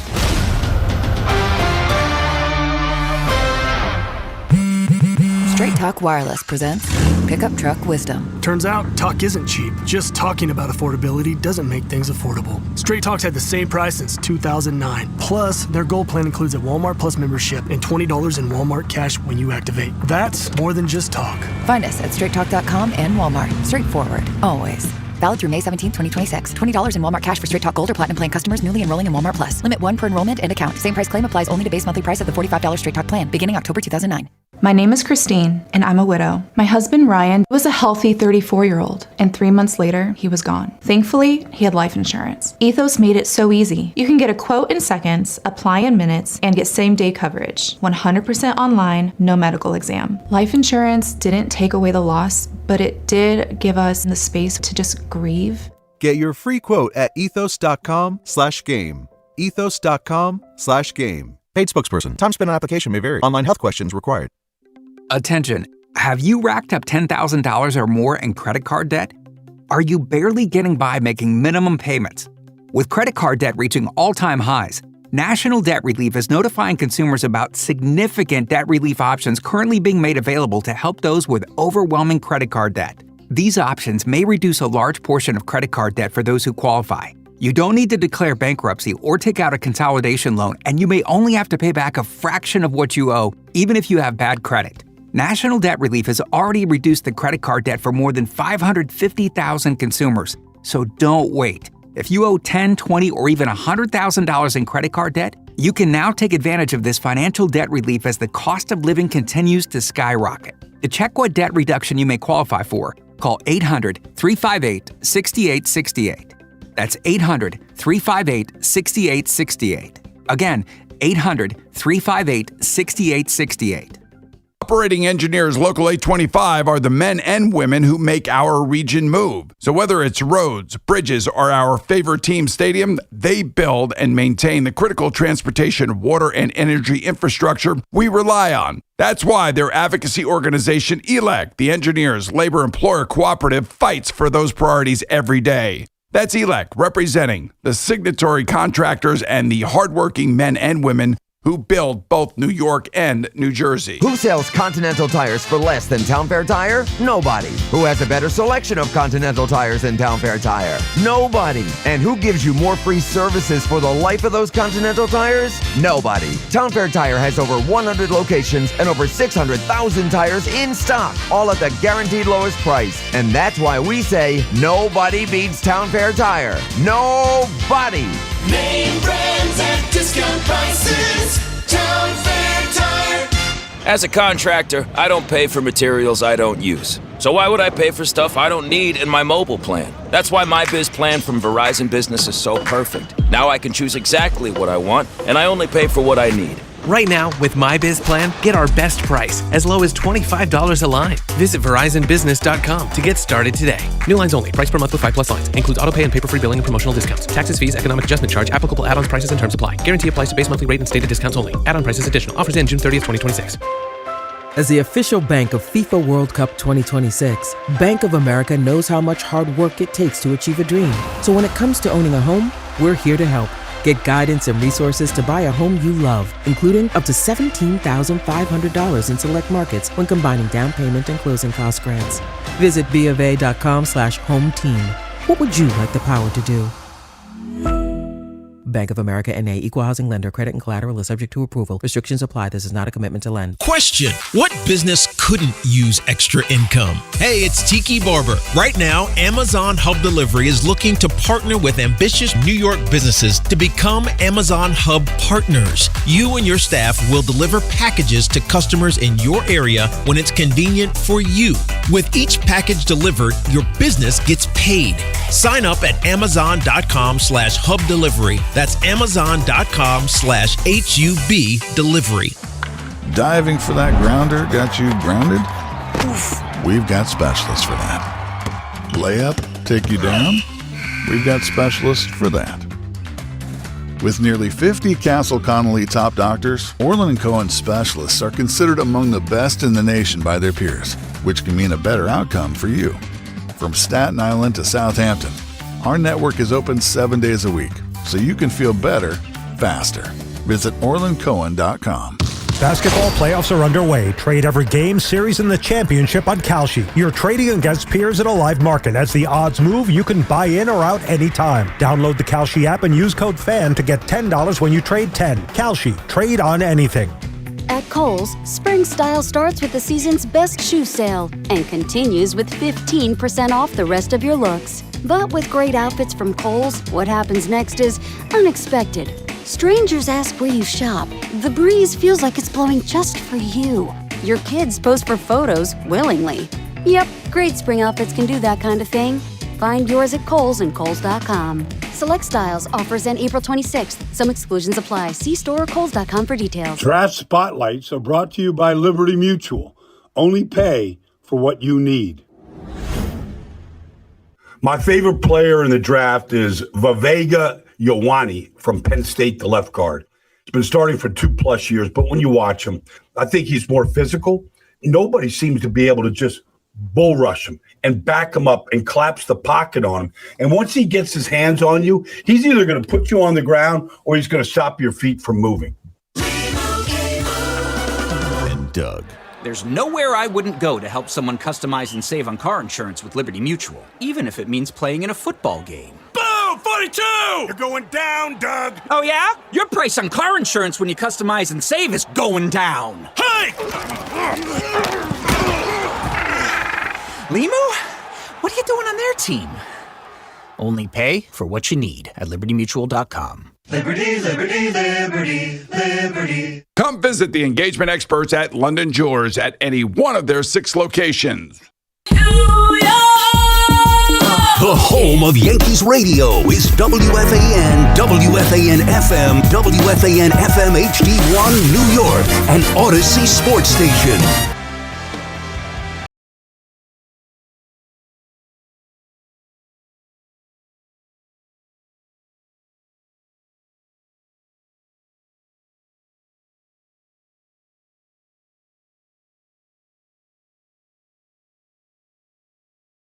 Drinking wine in Paris. Negronis. The New York Football Giants traded Dexter Lawrence to the Cincinnati Bengals for the 10th overall pick. And I said this to Sean, I take my L, my mini L. I didn't think they'd get a return like that. I give him a lot of credit. I give whoever we want to give credit to, Donna Ponte, John Harbaugh, Joe Shane, whoever. It doesn't matter. Sean Morash, Nikki Gist, whoever you want to give credit to. That's a good return. Definitely not Nikki Gist. We're not giving her credit? No. The question is, what are you going to do with it? Right. But I ask you, Tiki Barber, because Dexter Lawrence was a damn good Giant. He was. What do you think of the trade? So I thought that the Giants would be able to get something done. And it sounds like, listening to John Harbaugh, they truly tried. It wasn't like they were just lip servicing him. It was they wanted to convince him to be a Giant. But as soon as, and you started to recognize this about Thursday, maybe Wednesday of last week, that it just was not copacetic. Like they were not talking the same language. And then it almost felt like Dex did not want anything to do with the New York Giants. At which point, I don't know if I said this on air or if I said in one of the chats, good riddance. Send him out of here. Can't get him out of here quick enough. Anytime a new coach takes over a team, I saw this only once in my professional career when Tom Coughlin came and took over for Jim Fossil. That coach needs to get his type of player into the clubhouse. And I think sometimes when you don't do that immediately, or at least within the first year or so, you end up having like all of these weird connections and voices and direction, and you can't control it. Things start to go off the rails. I think honestly that's what happened with Dabes in his first couple of years. He needed to turn over the roster and he didn't. We can win with what we have because look, we got to the postseason. And ultimately, his type of guy never got into the building. Right. I think John Harbaugh making a very quick determination, this is with Joe Shane and Donna Ponte, obviously, that Dexter Lawrence did not want to be the Giants. They kicked him out of the door as quickly as possible, and it's the best thing that they could have done. And I said this 2 weeks ago. Dex, by the way he played, having nothing else, no other input, by the way he played, started to make himself a villain last football season. He was just dogging it. Like you just see it. Carl Banks called him out. We played that audio a couple of weeks ago as well. When it got to the offseason, and now he's holding out, he's demanding a trade, he's just being malcontent with this team that has paid him, helped him become a star in this league. Giant fans fully turned him into a villain. Oh, yeah. And so, trust me, no Giant fan is going to miss him. Now, Are they going to miss him on the field? Well, that's different. Yeah. 100%. Yeah. He's not replaceable. It's not like you're going to go find a 320-pound elite all-pro who gets a 8-9 sacks a season type of detail. You're not replacing him. But I think him not being here is probably the best thing that John Harbaugh could have done. You were not a fan, because I was intrigued by this last week, of you have a contract, bro. Like, No. we're going to bring you in. And No, because deal with contracts don't matter. Just like the salary, the cap doesn't matter. The contract, it doesn't matter. Well, it matters in terms of you could just money. tell him we're not trading you, we're not giving you an extension. Yeah, but figure it out. But the key here is that it's a new coaching staff. If this was John Harbaugh's draft pick, who 4 years in, he's missed now malcontent. John knows him well enough because he's coached to some success. He's been an AP All-Pro guy. All these other things, all under John Harbaugh. There's a relationship that can get worked out. But this is not John Harbaugh's guy. This is not Don Aponte's guy. This is a guy who doesn't want to be here because he thinks the pasture is greener somewhere else. So go ahead. Go to Cincinnati, where they're not going to win, and they gave you a 1-year deal. So basically you're going to bounce around if you don't have an elite season next year for the rest of your career. So whatever happens to you, dude, good luck. It's not our problem anymore. There's one thing you said. Okay, I just want everybody to learn from what you said. Is one thing you said I didn't like. Okay, you threw in there you're not going to win. You don't know that. The Bengals have a franchise quarterback. They were in the Super Bowl 5 years ago. He doesn't even want to be there. Who? Joe Burrow? Yes. That's because he's dreaming of being a Jet. All right. I get flashbacks. This is my opinion. I got you. I am an NFL analyst. I cover the league. I call games. I talk to people inside of some of these organizations. I don't see the Cincinnati Bengals as being a winning team. Ever again? Maybe again, but not right now. All right. It just feels like maybe you did say that as a football analyst. It feels like we do that sometimes. No, when we get rid of players. I don't do that. You're not going to win there. I'm not saying that emotionally. Okay. I'm saying that as a look. They basically gave him a proven contract. They did, though. They tacked on 1 year. Like what was better? What was so much better about that deal than what the Giants particularly were offering, unless you just didn't want to be here? Well, see, you hit on it. What I found fascinating when the trade went down, because my opinion as things were leading up was I was a little bit more comfortable saying, you know what, I'm not giving you a new contract. You're just going to be here, and you're going to figure it out. If it wasn't a brand new head coach, I would agree with you, Evan. Right. But with the new head coach, I get it. Right. Once the trade went down, we start to get details. And there were two details that jumped out at me where I was like, whoa. One of them you just mentioned, all he got from Cincinnati was a tack on year. Yes. The other thing was that his agent, Joel Siegel, refused to allow Dexter Lawrence to speak to John Harbaugh. Yeah. Which was code for he wants out, but John Harbaugh is so good at convincing people to buy in. I'm not going to let you speak to him. At the end of the day, Jim Skipper told me this. He was my first running back coach. He said, at the end of the day, no matter who we think we are or what people perceive us as, when we're here, we are a bunch of PE majors coaching PE majors. And there is one thing about Jim Harbaugh, or John Harbaugh, really Jim too, but John Harbaugh, that we know. He loves football. Right. And if you love football, you are going to find common ground. Now, I think Dexter Lawrence loves football. I just don't think he loved playing Giant football because they were bad for so long. And so for whatever reason, he wanted to be gone. If Joel Siegel had let him have a conversation with John Harbaugh, just like when we had a conversation with John Harbaugh, you can't help but love that dude. Right. I mean, I was like, bro, I'm getting up at 5 o'clock and come work out with you at the facility. Let's go do some squats at 5:15 in the morning. And so it's probably right by Joel Siegel if he wanted to force his way out. But I believe that John Harbaugh can't do any wrong right now. Now, ultimately, it's going to be determined by whether or not he wins or loses. That's it. And if he wins, then guess what? He's going to be viewed as a savior. He's going to get the benefit of the doubt. Yes. But it's such a compliment to John Harbaugh that the agent wouldn't allow him to speak. Yeah, because John would have convinced him. Yeah. I got a plan for you, dude. You know football just like I love football. Let's do something great together. Have you ever met Bob Dole when he was alive? I did not meet Bob Dole. So Bob Dole ran for president in 1996. He lost to Bill Clinton. It was a one-sided election. Yeah. What I always heard about Bob Dole, because his campaign was he was this old guy, he was boring, whatever. Oh, he's a war hero. Who cares? I mean, come on, that shouldn't matter. That if you went and met Bob Dole one-on-one, you'd have voted for him. He was the funniest guy. Right. He was an endearing guy, but he didn't show it on the campaign trail. Yeah. If Clinton voters just met with Bob Dole right before they went into the polling station, Dole would have won in a landslide. Yeah, I mean, the problem is, you know this as well as I do. What? It's all about where the money's committed to. That's true. That's true. Beforehand. I know. That's why Hillary lost. I'm just But pointing. she shouldn't have been the nominee. Well, that's another story. I'm just pointing out that Bob Dole was lovable. Yes. He's dead now. I'm trying to show him some love. I think he died a couple of years ago. Can you double check that he's dead? Otherwise, I feel bad. I feel like I remember when that happened. So Yeah. I think you're right. Yeah. What a career he had. Senator for a million Yeah. years. He died in 2021. See, I'm not crazy. Yeah, very funny guy. Very endearing and funny guy. And now you got the 10th pick in the draft. But And all of a sudden is, dude, he lived to 98? yeah, he had some life. It's a lot of pineapples. Damn. Think about what that man what a accomplished. War hero, World War II, if I'm not mistaken. Yeah. Right? Couldn't use like his left hand, whatever it was, and he had that pencil flicking up and down. Right. Ran for vice, or did he become vice president? I forgot. He did something back in the 70s. Then a senator for a long time, and then he's the candidate for presidency in 1996. Came very close. Wow, majority leader in the Senate, too. Majority leader. That's a guy, and very funny guy. I need is there a tome on him? Is there a book on him? Oh, I'd read it. I think he wrote a book. He wrote a comedy book after he stopped running for No, office. I mean like on him. He's had a ridiculously long career. That's a career right there. When he wrote his book, did he dole out a lot of advice? Oh, shut up. I knew that was coming. Hey, Morash, you aren't funny. See, the drop will work, Evan. Don't have to force it. I'm a fat moron. Any ideas what you want to do at 5 and 10 right now? Because like- that's the key to this whole trade. I like where we are right now, and I said this as soon as this happened from Paris, that all of a sudden the Giants are in a better draft position than the Jets. And why does it always have to be a comp? Because we're New York, and that's what we do.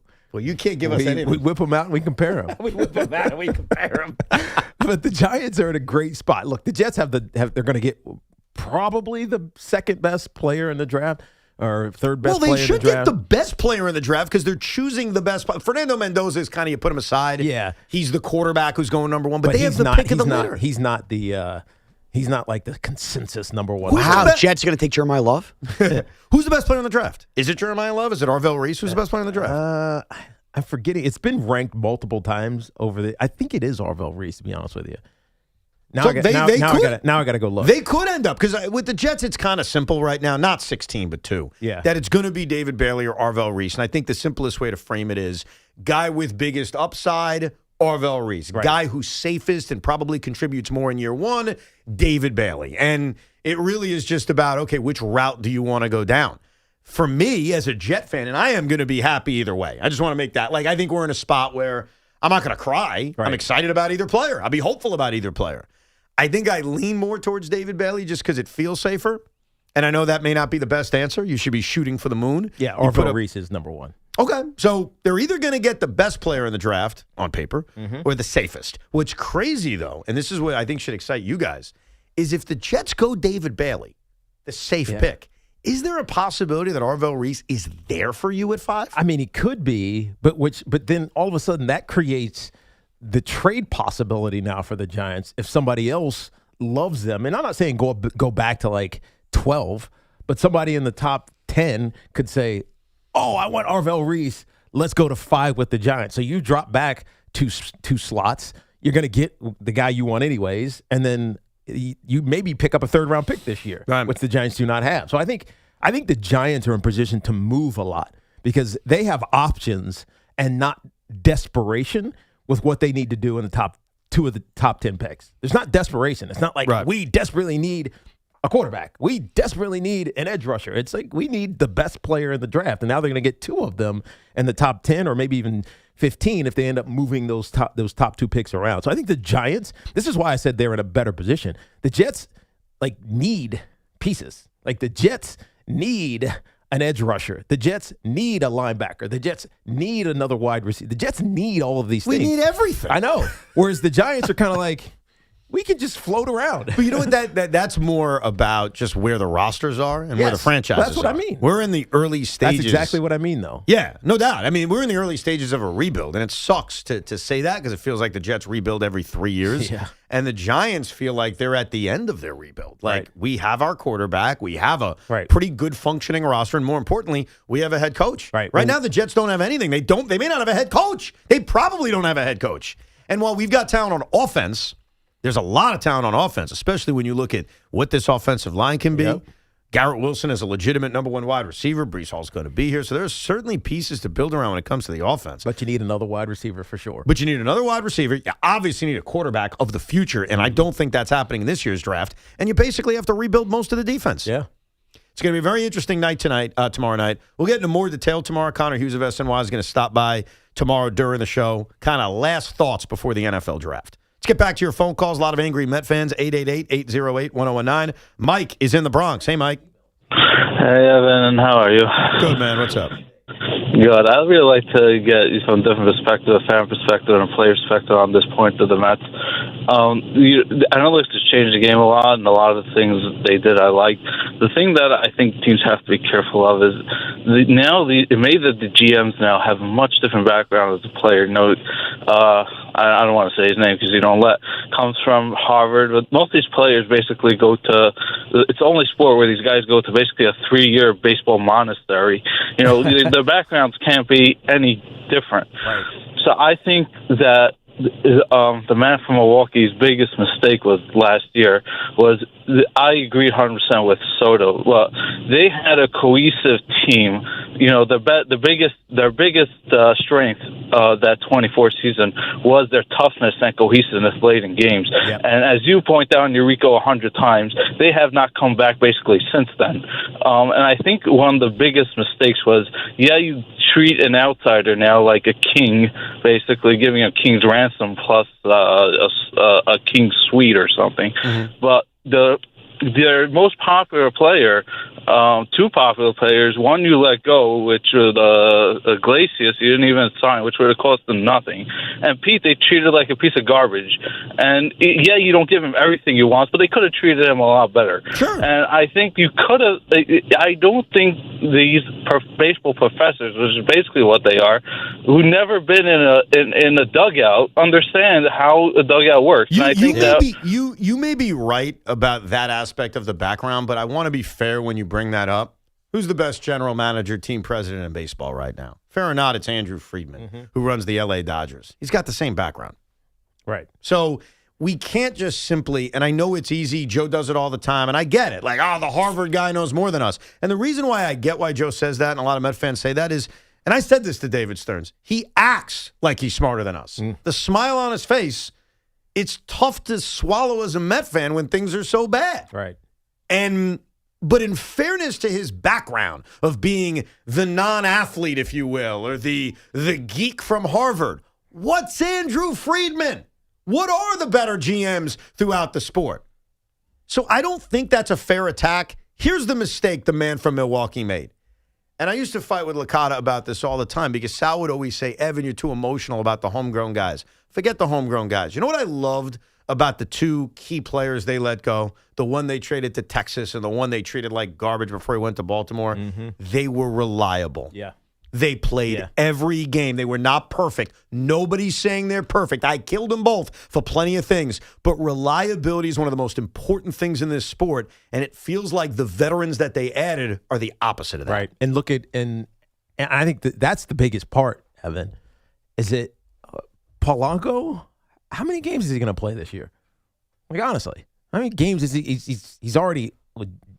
Is he on the? He's not on the IL. He is on the IL. He's on the IL already. Yeah. Well, and they knew this. I was listening before, but how many games is he playing this year? This is the thing. And so now all of a sudden, you don't have a first baseman. Right. Now, Mark Vientos is, I guess, admirably doing it defensively, even though he went on this massive slump with his bat. Beatty, I guess you throw in there. Like, what? Now you don't have a first baseman. I know. The guy who was signed to, I guess, be the first baseman, Jorge Polanco, who's not a first baseman. Who's not a first baseman, has played 2 games over there. Yeah. And I love Tommy, but I was listening to him last night, and I wanted to call in and yell at him because he kept saying something that was just, it's not that it isn't true. He was misleading. I don't know if he does it on purpose or it's just him being positive. But I didn't call in because it's his show. I don't want to bother him, honestly. But he kept saying, Jorge Polanco's good. Look at the numbers he put up last year. Which is true. He had a great year last year, had big hits in the postseason. But he left out the fact that the year before that, and the year before that, and the year before that, he either didn't play a lot or wasn't good. Right. And you can't leave that stuff out because then you're making me assume that, well, he's just going to do what he did last year. Why? Look at the years before that. And so when I say not reliable, that's what I mean. Right. He just wasn't reliable. Could he have repeated last year's success? I guess. But the thing about the guys they let go is, again, while not perfect, they were pretty reliable, man. They played every game, and their final numbers all kind of looked alike. Yep. They kind of did. And guess you would kill for that right now. You would kill for consistency. I would kill for nothing, Tiki. I'm a lover. Not a fighter. I would never kill anything. I'm a lover, not a fighter. Even some of these arcade games that my kids play when I take them to Dave & Buster's, I don't like the killing. I just don't. I got to be honest with it. I don't like it. Yeah, it's not real. I know, and that's why I let him do it. But it's like, do I really want to kill that zombie? Pac-Man dies. Does he? Oh, because he gets eaten by the thing? Yeah. Yeah. But it teaches you how to survive if there was a zombie apocalypse. You're right, which is why it's not like I'm banning You're my not gonna kids. stand around like, oh my God, what do I do? And then get your head eaten.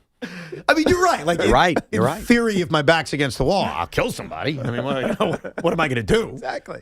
But I'm just admitting, this is like a therapy session, because I don't think I've even said this to anybody. And again, I'm letting my kids play the arcade games. But as they're killing zombies, I'm like, I don't know. At least they're killing zombies. Right, they're killing something that's already dead. That's a good way not to look at GTA. it. Okay. Oh, yeah. I can imagine that. Is that game still around, Grand Theft Auto? Yeah, of course. I think they have another one. Oh, I played that game when I was a teenager, and I thought it was the coolest thing ever. Like, you're doing such adult things all the way around. Stealing cars, killing pimps. And for whatever reason, Taking their ladies. Yeah, that was the best part.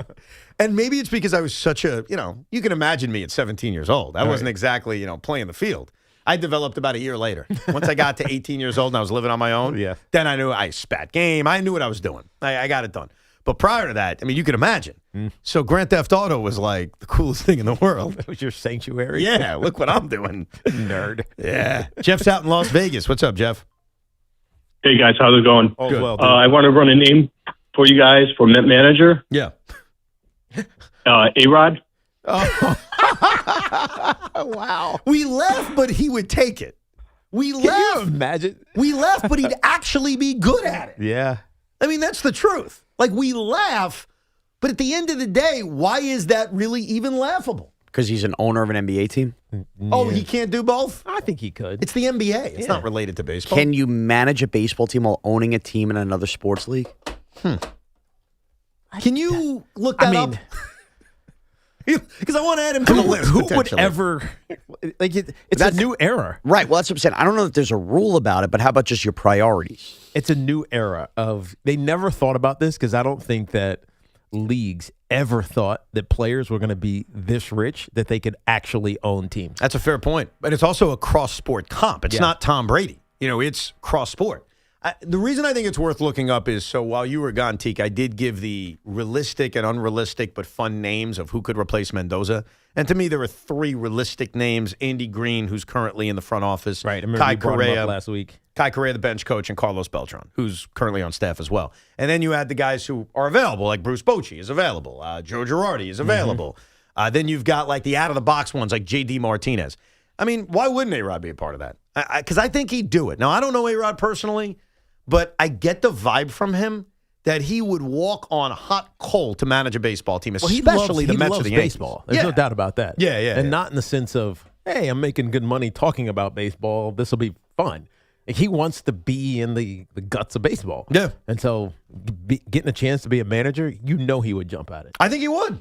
So I don't even think it matters where it would be. It'd be great if it was in New York, but I think he'd do it anywhere. He'd do it anywhere? Would he go to Tampa? I guess maybe. He'd go to the Twins. Yeah. Go to the Twins. I mean, he's there. Derek Shelton's doing a hell of a job right now. Why not? Yeah, I guess so. All right, so not 500. Not a laughable idea. Oh, now they're a game over 500. That's right, because they played the Mets. Once they're done with the Mets, they'll be 3 games above 500. Speaking of the Mets, the one positive that you would take out of last night is Nolan McLean. But we're going to play for you some very harsh and interesting criticisms of Nolan McLean from a guy who would know, Ron Darling. We'll analyze that coming up, plus more of your calls at 888-808-1019. That's the toll-free number. At Friends at Town Fair Tire, remind you that at Town Fair Tire, you always get the guaranteed lowest price on name brand tires. From Connecticut to Maine, nobody beats Town Fair Tire. Nobody. Spring is the perfect time to refresh your home, and Windorama is making it easier than ever during the spring refresh sale. Save up to 30% on your window and door project, plus take advantage of low to no interest payment plans when you purchase and install with Windorama. It's simple. Book your free and home consultation, shop from home, and let their local certified experts handle measurement and installation. Visit Windorama.com to book your free and home consultation today. Right now, Amazon Hub Delivery is looking to partner with ambitious New York businesses to become Amazon Hub partners. You and your staff deliver packages to customers in your area when it's convenient for you, and with each package delivered, your business gets paid. Amazon Hub Delivery has no startup costs, no long-term contracts, and no delivery experience required. They just make it easy for you to earn some extra money and, at the same time, gain some exposure for your business. Sign up to learn more at Amazon.com/Hub Delivery. That's Amazon.com/HUB Delivery. Call now and be caller number 7 at 866-540-WFAN. That's 866-540-9326 for your chance to win a pair of tickets to see Bob Dylan at Forest Hill Stadium on July 21st. From our friends at the Bowery Presents. Tickets go on sale Friday, April 24th at AXS.com. Tune in tomorrow to Boomer and Geo at 7 a.m. for another chance to win. And this portion of the program is sponsored by Amazon Hub Delivery. It's also sponsored by the New Jersey Division of Highway Traffic Safety. Hey, business owners, it's Tiki Barber. Are you looking to earn extra money? Of course you are. When your business partners with Amazon Hub Delivery, you simply drop off packages to Amazon customers in your neighborhood. Get started at Amazon.com/Hub Delivery. Texting and driving? Big risk, big consequences. You risk traffic tickets, fines, and if you crash and injure someone, you could even go to prison. Pay attention or pay the price. Brought to you by the New Jersey Division of Highway Traffic Safety. Hey, did you hear about that multi-billion-dollar Roundup settlement? Yeah, it impacts people who are exposed to weed killers at work or at home, even if you just used it in your own yard. Lawsuits claim it causes non-Hodgkin lymphoma, a blood cancer. But we're not sick, so that doesn't affect us. But it does. This cancer can take 10 to 15 years to show up. That's a long time after exposure. It is, and that's why the settlement is paying claims for up to 21 years. If you get sick, even years from now, you could get $6,000 to $165,000 or more as part of this settlement. So what's the catch? If you stay in, you give up the right to sue them later. Learn more at weedkillerclass.com or call 1-888-403-8201. If you or a loved one has or had non-Hodgkin lymphoma, even if they've passed, you must register for benefits. That's weedkillerclass.com. 1-888-403-8201. Paid for by the Roundup Settlement. Hey Yankees fans, come out to Yankee Stadium on Saturday, May 2nd for the Yankees' annual Star Wars Day. Enjoy special appearances by some of your favorite Star Wars characters, and the first 18,000 guests in attendance will receive a max-free Mandalorian bobblehead. Get your tickets now for Saturday, May 2nd, Star Wars Day at Yankee Stadium. For tickets, visit yankees.com/tickets. And may the Force be with you. Facing lymphoma, leukemia, or myeloma, John Thurr Cancer Center at Hackensack and Jersey Shore University Medical Centers offers pioneering life-saving options. Hi, I'm Dr. Michelle Donato, head of the state's largest, most experienced CAR T-cell program, a treatment empowering your immune system to fight cancer. For personalized quality care in Hackensack or Neptune from the state's best cancer program, call 833-CANCER-MD. Hey, it's Tiki Barber. Looking for a great deal to stay connected? Now, for a limited time, new Verizon mobile and home customers can get Fios and a line of mobile for just $69.99 a month with AutoPay. Get Fios 300 megabit per second for $20 a month and unlimited welcome for $50 a month plus taxes and fees when you bring your own phone. Visit a Verizon store today to learn more and switch. For new Fios, internet, and mobile customers, discounts applied over 36 months. Mobile and home discount enrollment required. Additional terms apply. In times of congestion, unlimited 5G and 4G LTE may be temporarily slower than other traffic. Domestic data roaming at 2G speeds. You know that Big Bargain detergent jug is 80% water, right? It doesn't clean as well. 80% water? I thought I was getting a better deal because it's so big. If you want a better clean, Tide Pods are only 12% water. The rest is pure, concentrated cleaning ingredients. Oh, let me make an announcement. Attention shoppers, if you want a real deal, try Tide Pods. Stop paying for watered-down detergents. Pay for clean. If it's gotta be clean, it's gotta be Tide Pods. Water content based on the leading bargain liquid detergent. In today's fast-moving job market, staying ahead means keeping your skills sharp. At University of Maryland Global Campus, we help keep your capabilities cutting edge with our skills-based education programs designed to move your career forward. Explore more than 135 degrees and certificates in business, cybersecurity, and more. Apply now and save with no application fee.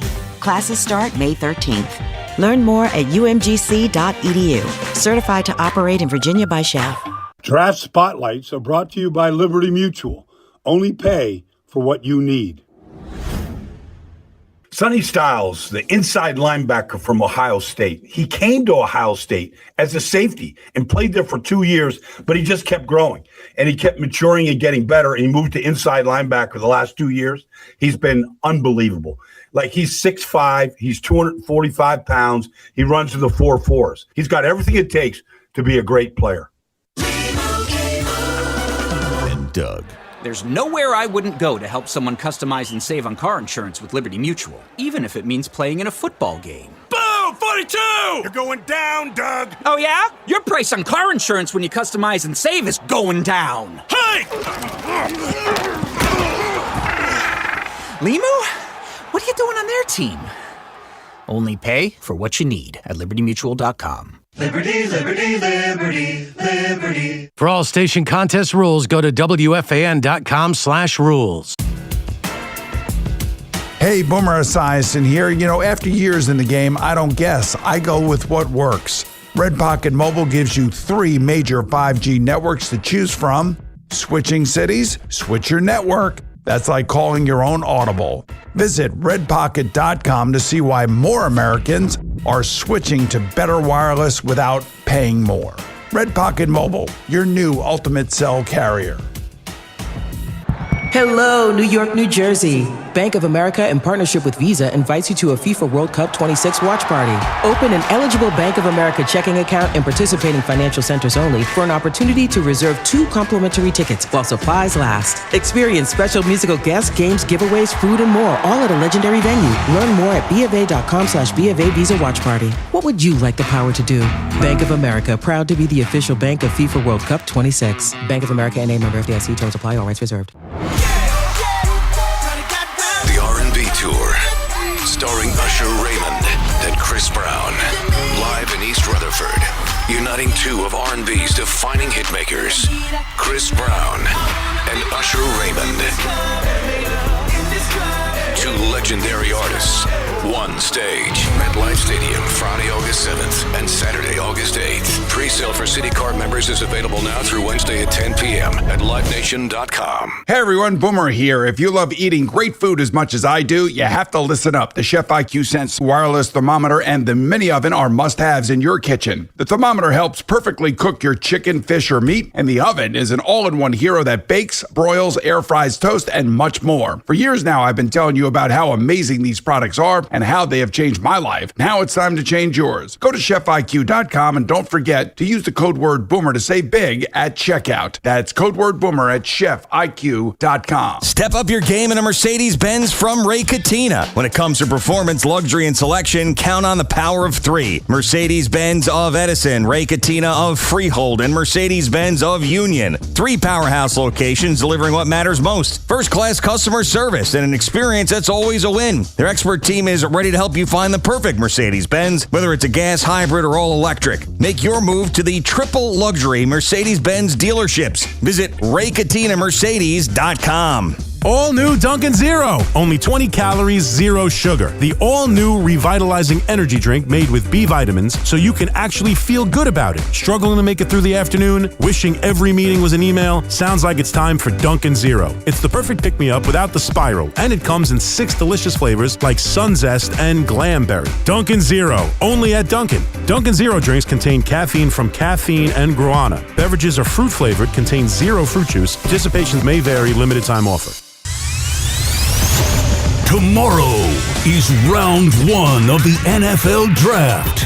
Big Blue and Gang Green will be on the clock with futures at stake. Plus, New York heads down to Atlanta to take the court for a pivotal Game 3. A huge night in New York sports, and the FAN crew is getting together to party. Hey, baby, let's go out there like a bunch of crazy dogs and have some fun. Boomer, Gio, Jerry, Evan, Tiki, and Morash, Carton, and McMonigal all crash the Fans rooftop here in Manhattan. And you can check them out streaming live at 7:30 p.m. on YouTube, X, Facebook, and Instagram. From the penthouse at 345 Hudson Square Properties. Sponsored in part by Sloman's. Save on AC today. Spiked Aid. Sports drink flavors spiked. And your home for everything New York sports. WFAN. All right, with the time left, this Fan Focus is presented by Chef IQ. Cooking easy as 1, 2, 3. Discover how at chefiq.com. Victor Wembanyama suffered a concussion early last night in what turned into a 106-103 Blazers win over the Spurs to even the series. The 76ers stunned the Boston Celtics 111-97 in Boston to even the series. The Lakers went up 2-0, beating the Rockets 101-94. The Bruins saved the city of Boston from total embarrassment. They beat the Sabres. The Avalanche, Mammoth, and Lightning, hardly original 6 franchises, all won their Game 2s. And this Fan Focus was sponsored by Town Fair Tire. Nobody beats Town Fair Tire. Nobody. I mean, the Lakers are the higher seed. Yeah, they're also missing Luka. They're missing matter. their best player. Did they have Luka all season long? I mean, he missed a little bit of time, Yeah, sure. exactly. So they're used to playing without him. Oh, and by the way, they have LeBron James. I'm worried about Wembanyama because the way he got up after he fell definitely concerns you that that's going to be a serious concussion. Yeah. I was notified by many Met fans in the middle of the Met Twin game that Ron Darling was very critical of Nolan McLean. And one thing I do want to tell you about Nolan McLean is that he was brilliant last night. And when he faced Byron Buxton up until the third at-bat where Buxton hit the home run, he was busting him in basically on every pitch. The second pitch of the game jumped out at me because it almost hit him and he tipped it. He was like checking his swing and he tipped it. So Nolan McLean was busting him up and in constantly. Yeah. But there was a sequence right before he gave up the home run to Buxton in the 6th inning, which obviously changed the game, went from 3-0 to 3-2, that Ron Darling noticed and didn't like. Take a listen to Ron Darling from last night's broadcast, courtesy of SNY. Just a little thing that happened there before Buxton, okay? So the pitch prior almost hit Buxton. A lot of the pitches have been inside the entire game. They were teammates at the WBC. McLean said, looked at Buxton, they had met eyes, said, my bad, my bad, shouldn't do that. You know what happens to a hitter when he hears that? 100% the next pitch is not going to be inside. It's going to be away. He's a smart hitter, and he took advantage of it. Interesting. Here's more from Ron Darling on this situation. I know what McLean's doing. That's being a good citizen. You don't need to do that out there. You lose a little bit of competitive advantage. I get it though. That's all part of growing and learning. And so the pitch is in. My bad. You never want to do that. I'll tell you, he convinced me. I mean, some of the great pitchers in this sport, they're the meanest sons of bitches in the world, whether it's past guys like Bob Gibson or even modern guys. Like Jacob deGrom wouldn't say my bad. Doc Gooden wouldn't say my bad. Now, if you drill a guy in the head, that is very different. Obviously, if you hit a guy, and Bob Gibson, by the way, would still not say my bad, but I would understand that. I think Ron's right. Like, I love Nolan McLean. He is my favorite Met. It is a joy to watch him. He's got to get meaner. My bad? I mean, all right. So I think this is nothing more than a missed pitch. Because you look at the sequence. He throws a sinker, ball, sinker, ball, a sweeper, that thing that breaks 21 inches. Yeah. Strike. Obviously, that's what it always is. He goes back to the sinker. That's the one that's inside. And then he tries to throw a cutter. Yep. And it's 90 miles an hour. It should be start in the middle of the plate and then end outside on the red. And then what happens? He crushes it. He hangs it right. He starts it inside and it hangs right over the middle of the plate. That's just a bad pitch, man. Yeah, but don't you think that whispering or mouthing my bad in the middle of a battle is probably not something you should do? No. What do you mean? No to what? Maybe I asked the question wrong. No to me or no to Nolan McClain? No, it's not a bad thing. I mean, I get it. I didn't play baseball, so it's the middle game was different for me. The middle game for me was I'm just going to run through you or run around you or make you look embarrassed if something happens in the middle of the game. So it's different. Ron knows better than me, and he's probably right. But I think he gave up that home run because he missed his cutter. No, I think you're right, but I think that it's interesting that the mindset of saying my bad on a pitch inside leads the batter to think, oh, well, this next pitch is going to be off the plate. It's going to be away. He's not coming in again. I think he It would be great if it was in again. No, he started it inside. No, I understand. So it's like it was a bad pitch. It was high in the zone, not anywhere close to his max velocity, and it put itself right over the heart of the plate. The thing about baseball today is there's a lot of fraternizations. There's a lot of smiling when guys are at first base. Yeah. And I've grown to accept that. Like, it's a part of baseball. It is what it is. This one's different. Yeah. And this one's troublesome. And I trust Ron on this in that if you're giving something away because you're being a nice guy to one of your teammates from the WBC, even if you don't mean to give anything away, that's a problem. I don't think he was meaning to give it away. Well, by saying my bad, that's what he's thinking. Yeah, but you lose that competitive edge. He just didn't want to. He didn't want him to think he was being aggressive. That doesn't mean that he can't still be aggressive. It's funny that you bring that up because for whatever reason, I got served a Reggie Jackson Jack's home run last night, and he. So I guess it was a contentious at bat. He hits the home run and just pimps it. Yeah. And he's just like, what? Reggie was an original pimp. What? Yeah. And he runs around the bases like mad. Yeah. Like he's just hitting every base, hitting home. And then the pitcher says something. And then he charges his ass and decks him and puts him in a headlock. Yeah. And it was like, the commentary was, oh, there's Reggie being Reggie. Yeah. It was so awesome. Meanwhile, in 2026, Nolan McClain and Byron Buxton want to have a picnic on the mound. Yeah, exactly. And even my after, bad, dude. Let me buy you a sandwich. And even after the game, so Nolan McClain is doing a very innocent interview about his performance and about that sequence against Byron Buxton. And it was a very little thing that Nolan McClain did. But I got to admit, I love it. He's my favorite player now. But I can be critical of my favorite guys.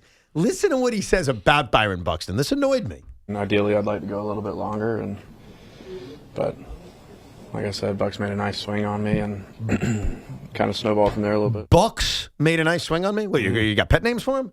That's your opponent. You're calling your opponent by a nickname? It's a little annoying. Well, they spent some time together at the WBC. But that's the problem. They're boys. They're competing. They're supposed to be competing. Evan, they have this gridiron battle every weekend. This happens. It used to be gladiators in the arena. Now they finish and trade jerseys. I know. Plus, performing for your country takes priority, Evan, so they're forever teammates. Don't make this a Sean Morash thing, because now you're going to turn it into you versus the world. Yes. I'm not crapping on the WBC, and I love Nolan McClain. He's the most appealing thing about the New York Mets right now in 2026, and hopefully he learns from this. Hopefully, you know what? Ron's in a tough spot, because I was going to say, because you don't want to offer advice when someone doesn't want it. Like, I'm not going to just go up to somebody, a talk show host, and be like, hey, let me give you advice. If you ask me, I'll give you advice. But I almost want Ron to get the message down to Nolan, like, hey, dude, you're brilliant. You're fantastic. Never tell a player my bad in the middle of an at-bat. And you can use it or you can ignore me, but I don't think that's a good idea. I wonder if there's a way for him to go down or at least have that message relayed to him. Yeah. Because Nolan McClain seems open enough to say, oh, that's good advice. I didn't mean anything by it, but it makes I'm going to learn from that. It makes it sound like Nolan McClain is soft. And I don't I think didn't say he is. that. I think he plays with an aggressiveness, or he pitches, I should say, with an aggressiveness and an attitude. Like you see it in how he carries feels himself. that way, yes, I agree. And so I agree. I mean, he goes inside with a 96 mile an hour sinker. And it was in there, man. And so he's just like, my bad, it's not what I was trying to do. And then he's like, now I'm going to start it inside, so he thinks it's going up that way, and it just floats over the middle of the plate. Even if you don't agree, and that's fine, would you feel uncomfortable, especially with someone you probably don't have a relationship with, trying to get a message like that to a player? You wouldn't do it, would you? You know why I'm biased? What? Because I played the most violent sport there is. Maybe You hockey. sure did? Maybe hockey's worse. No, I think it's football. It's whatever it is, and I would smile the whole game. But that's different. No, it wasn't. It was. Come on. It was, hey, man, great hit. And I knew by the third quarter, if I said it enough, you'd help me off the ground. And it's not anything other than you chilled a little bit because you liked me saying, good hit, man, and smiling at you. Hey, man, good job, man. How you doing? But that was a strategy to benefit yourself. There's no strategy to saying, my bad. If anything, according to Ron, it's going to hurt you. My point is, it doesn't matter. Well, but it does if you look. I know you don't agree with Ron, and that's okay. Like, I get it. He's a former it's baseball, player, so I don't know. It's different, and that's fine. But if a former player is at least saying that could have given this player a competitive edge, even if it's slight. But what I'm saying is that he just missed the pitch. I'm not even disagreeing with that part. I would just want McClain to know from someone who's done it, maybe don't do that. Yeah. That's all. Don't go with my bad in the middle of an at-bat. I wouldn't have said a freaking word if it wasn't Darling. I respect him. I think the bigger issue is that he got behind 3-1, and Byron Buxton knew that he didn't want to walk him, and so he threw a pitch over the plate, and it was just a bad cutter. To me, that's what it comes down to. He didn't hit the home run because he said, my bad to him. And he just threw a bad pitch. Yeah, well, when that ball nestled into the seats, I think we all knew where that game was going. Of course. We all kind of knew, all right, they're not holding on to a one-run lead. 888-808-1019. Frank's in Syosset. What's up, Frank? Hey, Sean, Tiki, Evan, my opinion is maybe the team needs a little spark. Maybe the Subway Series would spark them. Maybe they need something above just regular season wins. And I wanted to ask you a question. I hope it never happens. He's my favorite player on the Yankees. But if Stanton was on the table, would you take him at 36 years old, given the state of the team? I've always been a big fan of Giancarlo, and I've mentioned him numerous times in fake Yankee trades. I don't think the Yankees would even consider that. I don't think they would trade him unless there was some value coming back, because it's still a contract that isn't perceived to be good. But he also has a full no-trade clause. So Giancarlo, and he's used it before, would probably say, I'm not going anywhere. Yep. But part of what I respect about Giancarlo, and this is kind of a greater discussion more than a fake trade that'll never happen, is I think he's a great leader. And I think we've heard enough stories over the last few years about the kind of leader he is. I don't think he gets enough attention. 100% right. And I think a part of what we're going to learn about G and his legacy as a New York Yankee is that. So when you ask me, especially about a team that feels leaderless right now, would I want that guy on my team? Absolutely. Of course. I mean, how many fake trades have I offered to you and Sean over the years? Right. But I think the Yankees need him so much that they would never do it. No, he's going to retire as a Yankee. I'm actually very confident in that, despite all the discussion of DFA him or trade him or dump him. Like, I get it. That was years ago. That hasn't been recently. It's been less recently. You're right. It's not talked about as much. And I get the contract. I get it. And his age and the fact he can't play the field. We all understand the negatives, but I think there's a lot that he brings to the table that maybe people don't even realize. He's the real captain. Oh, you're going with that? I'm not. That sounds like a shot at Judge. That's what people used to say about Posada back in the day with Jeter. They would say he's the real Yankee captain. And it really is not a shot at Judge. It's just every time you see a story about who's the one organizing the team in terms of like what matters, what the path forward is, it's always a story involving Giancarlo Stanton. That's the captain. I agree with you. And I don't think it's – I think when you word it as the real captain, it's a shot. I think, and you could speak on this team being in a room, I think there's multiple captains to a team. There always are. Yeah. There have to be. Just not one personality fits an entire clubhouse in this case or locker room. Yep. Right. There have to be multiple people who get it. It's why one of the best things that Tom Coughlin ever did was start a leadership council. Yeah. Where it was a bunch of different type of personalities from Strahan, Antonio Pierce, like all those different guys with Eli and some other, types of voices. It just allows you to disseminate the message the right way. Let's go to Joe in Oceanside. What's up, locker room. Yeah. There has to be multiple people. All right, I think he's listening to us, so there's feedback. I'll put him back on hold. Maybe we'll get to him later. Steve's in Bayside. Hey, Steve. What up, Steve? What's going on? Evan, how would you feel if you got a my bad out of Sean after he tells, like that Bob Dole joke or something? How would I feel if I got a my bad out of him? I'd be like, that's okay. Yeah. I'd respect the my bad. I respect my bads every once in a while. Depends on what the my bad's about. There's serious my bads, and there's like, no biggies, no biggie my bads. You know the PC Richard whistle that they play at the stadium? Yes, they play it incessantly. It's annoying. Well, you could use it when somebody strikes out, right? Right. You could use that when, he said, hey, Bob Dole, was he doling out advice?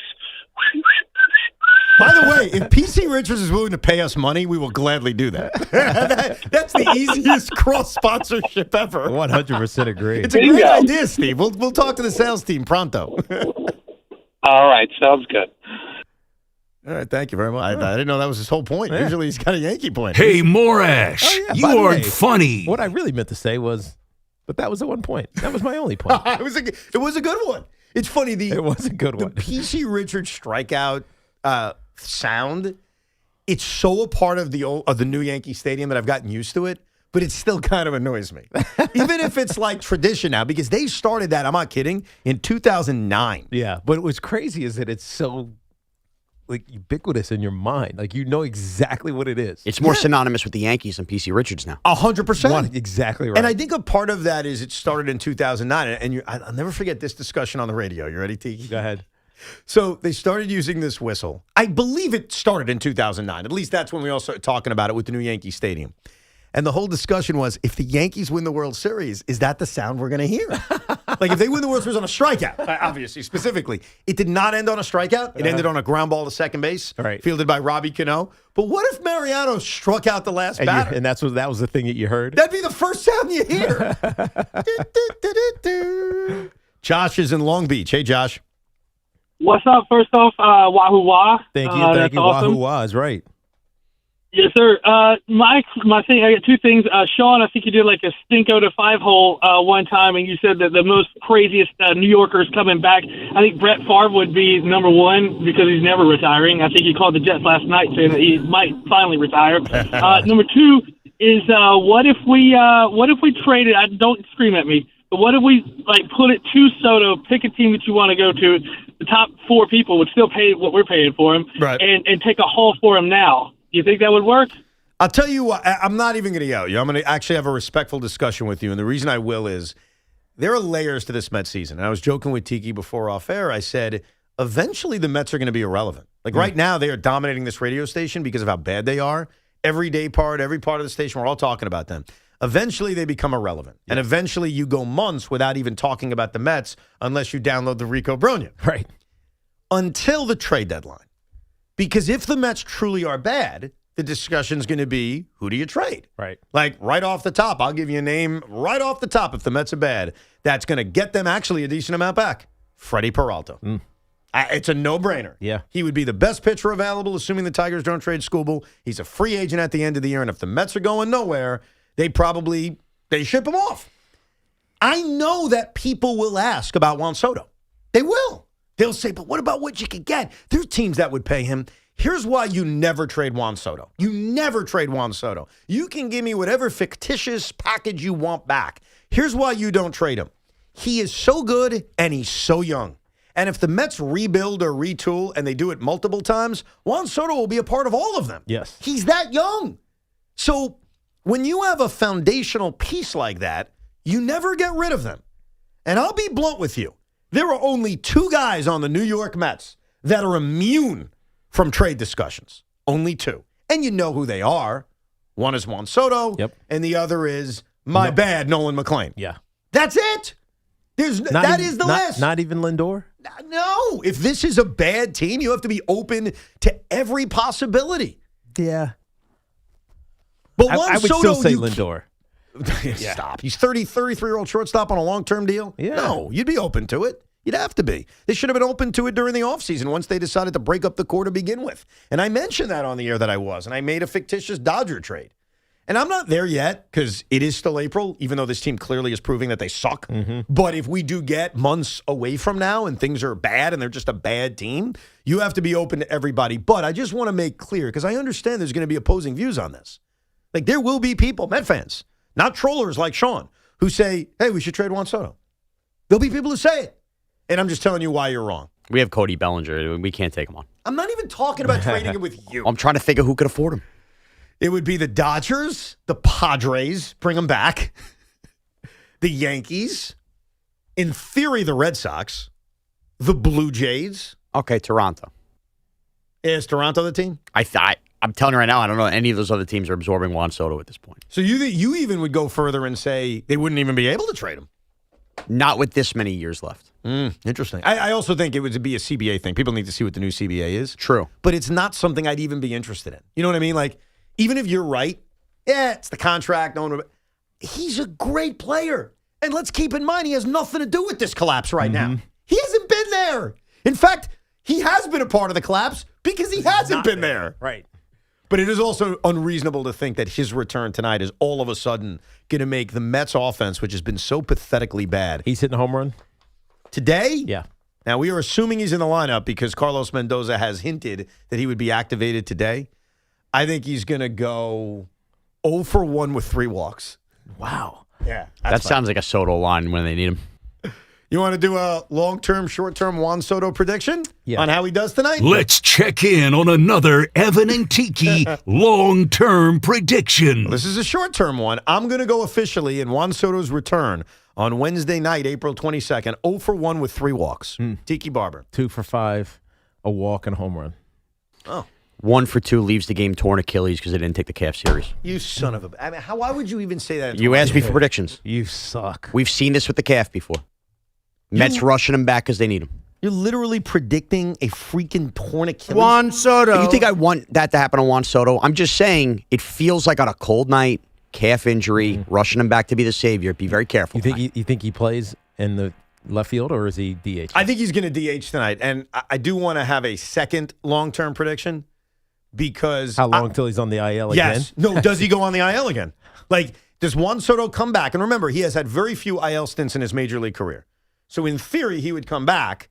And Yeah, but this is different. I agree it's different. And I'm worried that they're rushing him. So I'm not going as extreme as Sean, but I would say long-term, Juan Soto will have another trip to the injured list. And I really hope I'm wrong. Tiki? I do too. Well, you've already said it because you said he's going to tear his freaking Achilles. Juan Soto. Would you prefer I said ruptured? I'd prefer you not say something bad's going to happen to his I'm Achilles. going to agree with you, Evan, because let's think about where his mentality has been the last season and a half, season plus. He wants to be a base stealer. Like, he wants to move. He doesn't want to just get on and drive me in. I'm going to jog. Like, he wants to be aggressive. And it's something that they've preached this offseason. Mindy has preached it, and we've heard it, and we saw it, some bad sins, etc. Be aggressive. And if he does that, he's going to get hurt again. No, I want him not running balls out. Yeah. Like, I'm sorry, Phil Mushnick. This is where we're going to have to disagree. If Juan Soto hits a ground ball to second base, just walk to first base. Because I think you do need to take it easy because I have a worry that they are rushing him back because they're desperate. All I got to say, heel lifts. Get your heel lifts. Oh, I thought you were double. Heel lifts. I thought you were doing a pun from last night. That's what I thought, too. I thought the same thing. No, heel lifts. I thought he was putting Luis heel No, for a second. I hurt my calf and Achilles when I was playing football. I'd put heel lifts in. You put heel lifts in. Guess what happens next hour? What's A that? Cinco brought to you by Helix Wireless. That's not bad. See, that's not bad. Would that get Not even close. Would that get the PC Richard whistle? A heel lift. HELHEEL. Yeah, but he said heel licks. I It's know. basically the same thing. Is it? Yeah, they do connect everything everywhere. You're so stupid. More of your calls coming up, 888-808-1019. And the New York Yankees have attacked their tradition over the last couple of years, whether it's beards. Are they about to cross another line in breaking tradition? We'll explain what they're thinking of doing and get the raw reaction from Sean Morash. It's Evan and Tiki for the next 2 hours till the Carton Show coming up at 2 o'clock. Fanatics Fest, the world's #1 sports fan festival, returns to the Javits Center in New York City from July 16th to the 19th. See top athletes and just announced former Met and Yankee greats Mike Piazza, Jorge Posada, David Wright, Mariano Rivera, Keith Hernandez, Don Mattingly, Darryl Strawberry, Andy Pettit, and Jose Reyes. Live panels, autographs, photo ops, rare trading cards, and memorabilia. Plus, exclusive merch drops you can only get at Fanatics Fest. This is the ultimate weekend where sports and culture collide. Tickets are on sale now, so grab yours at fanaticsfest.com. We're talking New York sports. WFAN, WFAN FM, WFAN FM HD1 New York, an Odyssey sports station. This is an Odyssey Sports Minute. The Houston Rockets should be embarrassed losing last night to the Lakers with Kevin Durant back in the lineup. No Luka Doncic, no Austin Reeves for the Lakers. LeBron and Marcus Smart turning back the clock. Terrible job by Houston. And when you watch the Rockets on offense, they're a studio apartment. Absolutely no space anywhere. I don't understand what head coach Ime Udoka does. He should be on his way out after this season. I'm Nick Costos.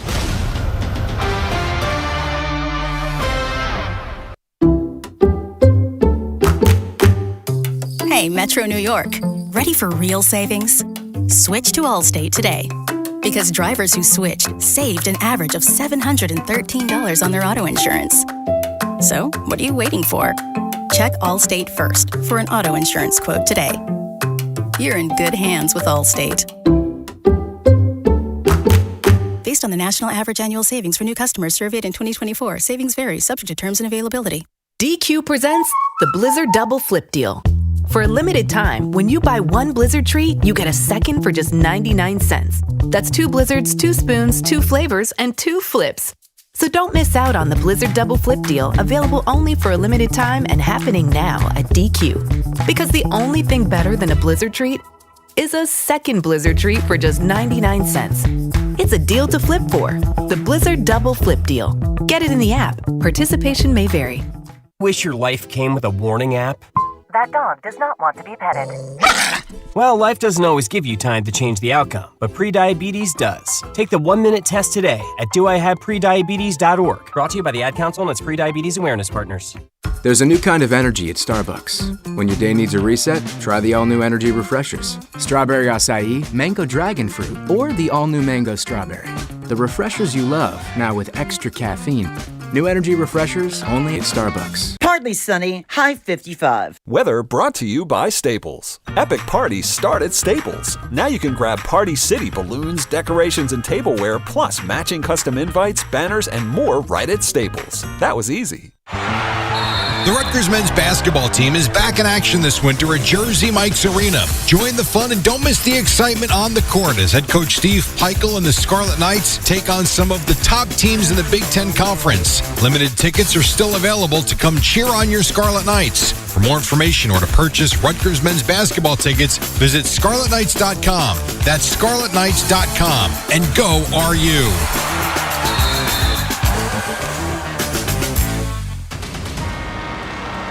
Calling all Hoops fans. Ready for the NBA playoffs? Get in on the action throughout basketball's most exciting time of the year with BetMGM, an authorized gaming operator of the NBA. From same-game parlays to live bets, you can call your shots during any play. Rooting for your favorite players? You'll find all sorts of markets for betting on any star's performance on any given night of the playoffs. Don't miss a single highlight or buzzer-beating shot by getting all your picks in with BetMGM. Ready to shoot your shot? Download the app today. Make your bets and experience the thrill of the NBA playoffs like never before. BetMGM. Make it legendary. BetMGM and GameSense remind you to play responsibly.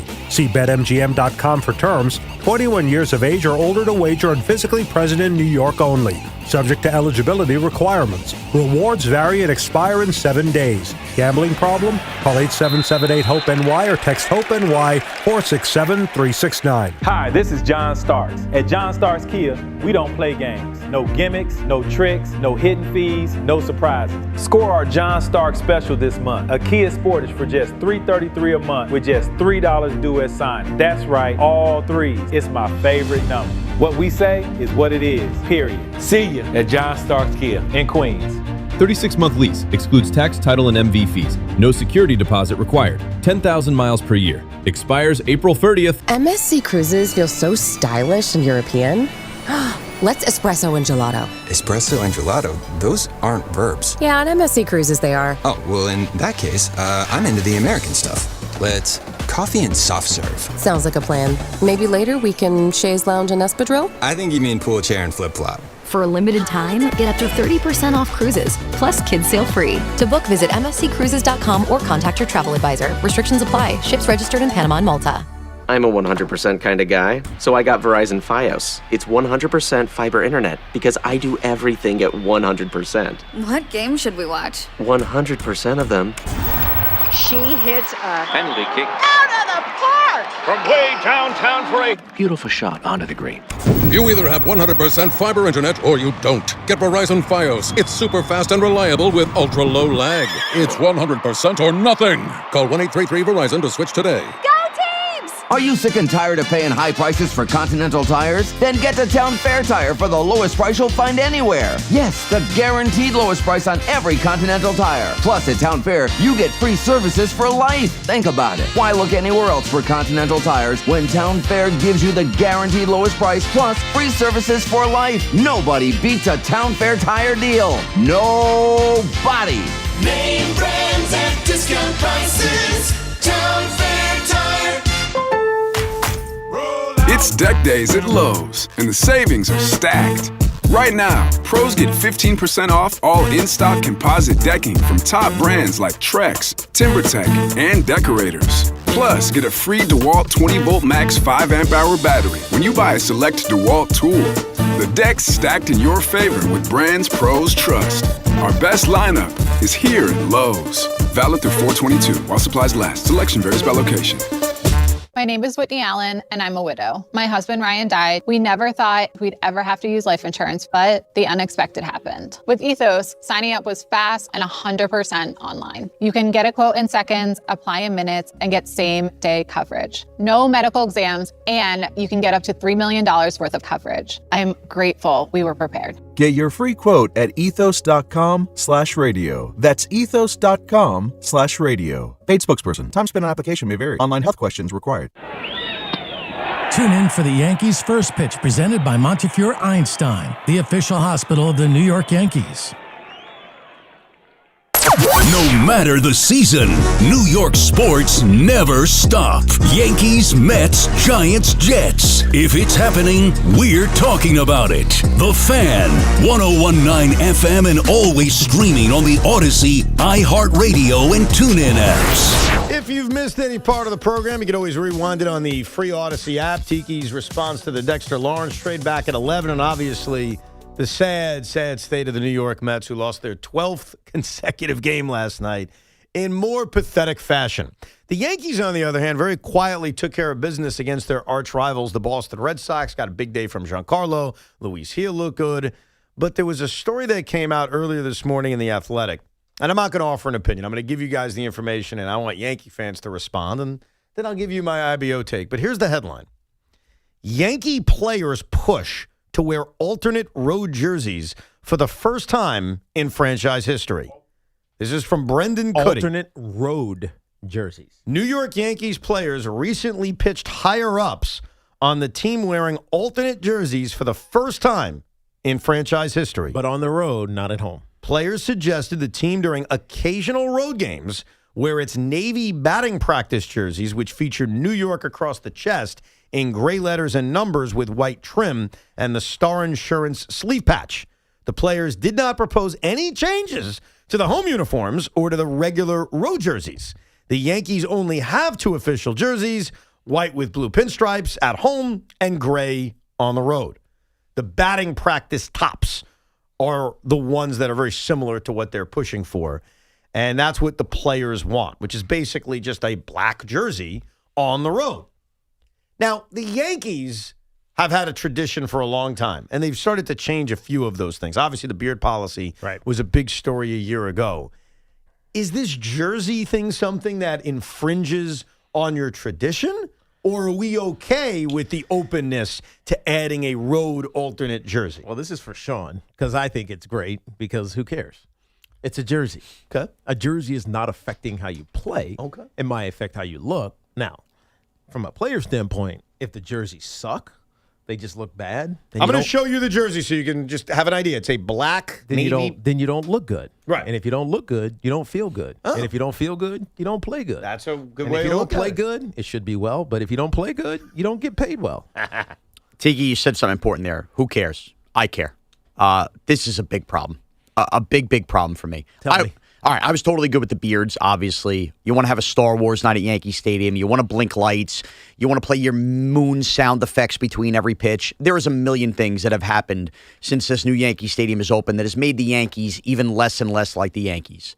The one separator the Yankees have had from basically ever the franchise, and this includes the Boston Red Sox, as we've seen, is that they have a standard home jersey and a standard road jersey. And sure, they've tweaked the road jerseys here or there, and I think they look very sharp. The world of alternate jerseys and what has happened across the NBA and Major League Baseball with the City Connect jerseys makes me want to throw up. There should never be a universe where the New York Knicks are wearing those like black jerseys where New York's written 3 times in a playoff game. And there really should never be a world where the Yankees... That's why they lost, by the way. Right. where the Yankees are wearing goofy road jerseys. Now, here's the issue. And I know people push back and go, but they're the spring training navy blue jerseys. They're still Yankee jerseys. They look nice. I agree. However, who the hell does anybody think they're kidding that this is where it will end? Oh, you're worried this is beginning. Because the moment you open the door ajar for the Yankees to be wearing alternate jerseys that they wear in spring training, to wear navy blue on the road, the Nike shark starts circling. And you know what's next? The Yankees with a big subway train across their chest in 2032. As what's the difference? You guys have already had alternate jerseys. You start getting the City Connect. The Yankees are not the Marlins. The Yankees are not the Padres. The Yankees are not the Mets, and that's not meant to be a shot. It is like the one fabric left of Yankee baseball that makes them different from other franchises in sports. Why is there a rush to squash tradition? You know, not for nothing. We're 2 weeks away from the Kentucky Derby. Should we get away from playing My Old Kentucky Home? Should we have Miley Cyrus come out there and pop her booty and sing The Climb instead? Like, there's certain traditions in sports that reign supreme. Yankees having home and away jerseys and that's it is like the true last fabric of society. You want it to go out the window because the cool kids want to be cool? I'm sorry, man. Don't be different. Be the Yankees. Could you find a better example?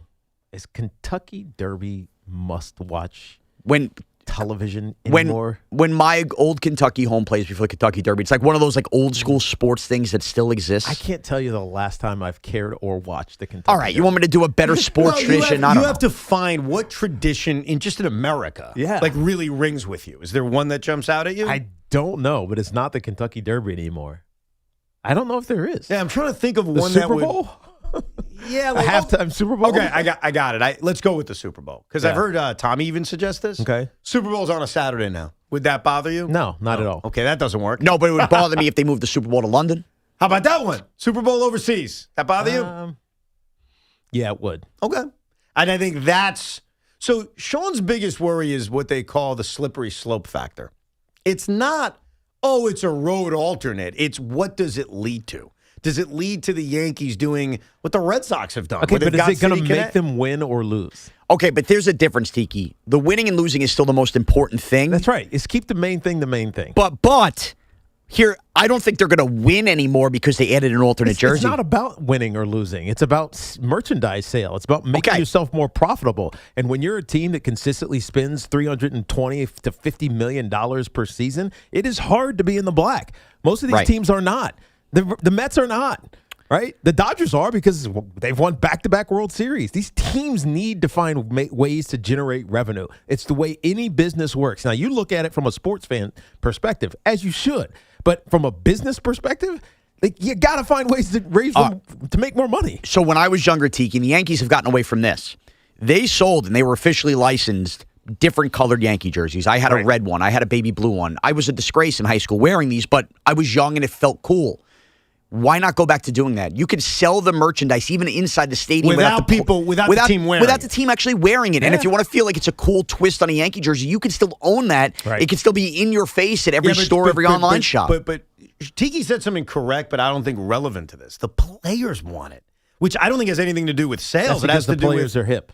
Okay, so that's what we have to. They're hip to being non-traditional. So let's respond to them. The guys wearing the jerseys. That's a good point. I didn't even think about it from that perspective. Because that's what they want. All right, the players want this. This is not coming from Hal Steinbrenner. This isn't a Hal idea or a Cashman idea. Because they want to feel good. So does that change something, Sean? It's the players. It's not a money grab. I got to defend the Yankees here. It's not. Yeah. This is Aaron Judge, because when you hear the players want something, it's got to be Judge and Stanton. We talked about it earlier. They're the leaders of the team. But Evan, we heard how passionate Judge was about he wanted Yankee Stadium to be louder. We made a big deal of that last week. That's the thing. The timing of this is horrendous. Aaron Judge and the Yankees last week with all the quotes behind them about how they want it to sound like an NBA arena. The times have changed. Now, that is one thing to swallow, where it's like that's actually part of the fan experience. I don't know, man. I guess this is the modern athlete. There was something to wanting to be a Yankee and putting on the pinstripes. Now you need to be a Yankee and put on the navy blue in Kansas City in July. That's where the disconnect is for me. Why does that benefit you, the player? My only issue with this is that I don't necessarily love that navy blue jersey. That's my point. Though. Well, let's meet in the middle. Okay, I have a way to please everybody. Navy blue with pinstripes? Oh, I have an idea that doesn't involve that. Okay. It's very different, and it's a way to meet in the middle. They want to look different. They want to wear something different. The Yankees have a history that goes all the way back to the early part of the 20th century. Like the Orioles moved to become the Highlanders in 1904, whatever year it was. Yeah. And so there were years in which they were the Highlanders. Then they moved to the Yankees. They have not had the same jersey their entire history.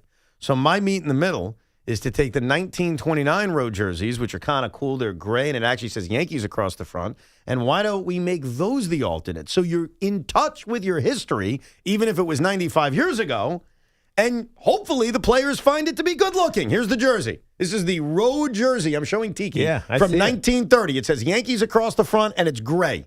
That's kind of cool, actually. So, look, if you're giving me something the franchise has literally worn before. Well, that's what I'm saying. That's my game Those are plan. cool. That makes it feel like Field of Dreams era. But I still fear, because they did wear different ones in the Field of Dreams, right? I still fear that the moment they wear these semi-regularly in a summer, it's just going to lead to more nonsense. Well, I don't mean to be a jerk when I say this, because you said something earlier, and I want to kind of go on about it, and Tiki said this before.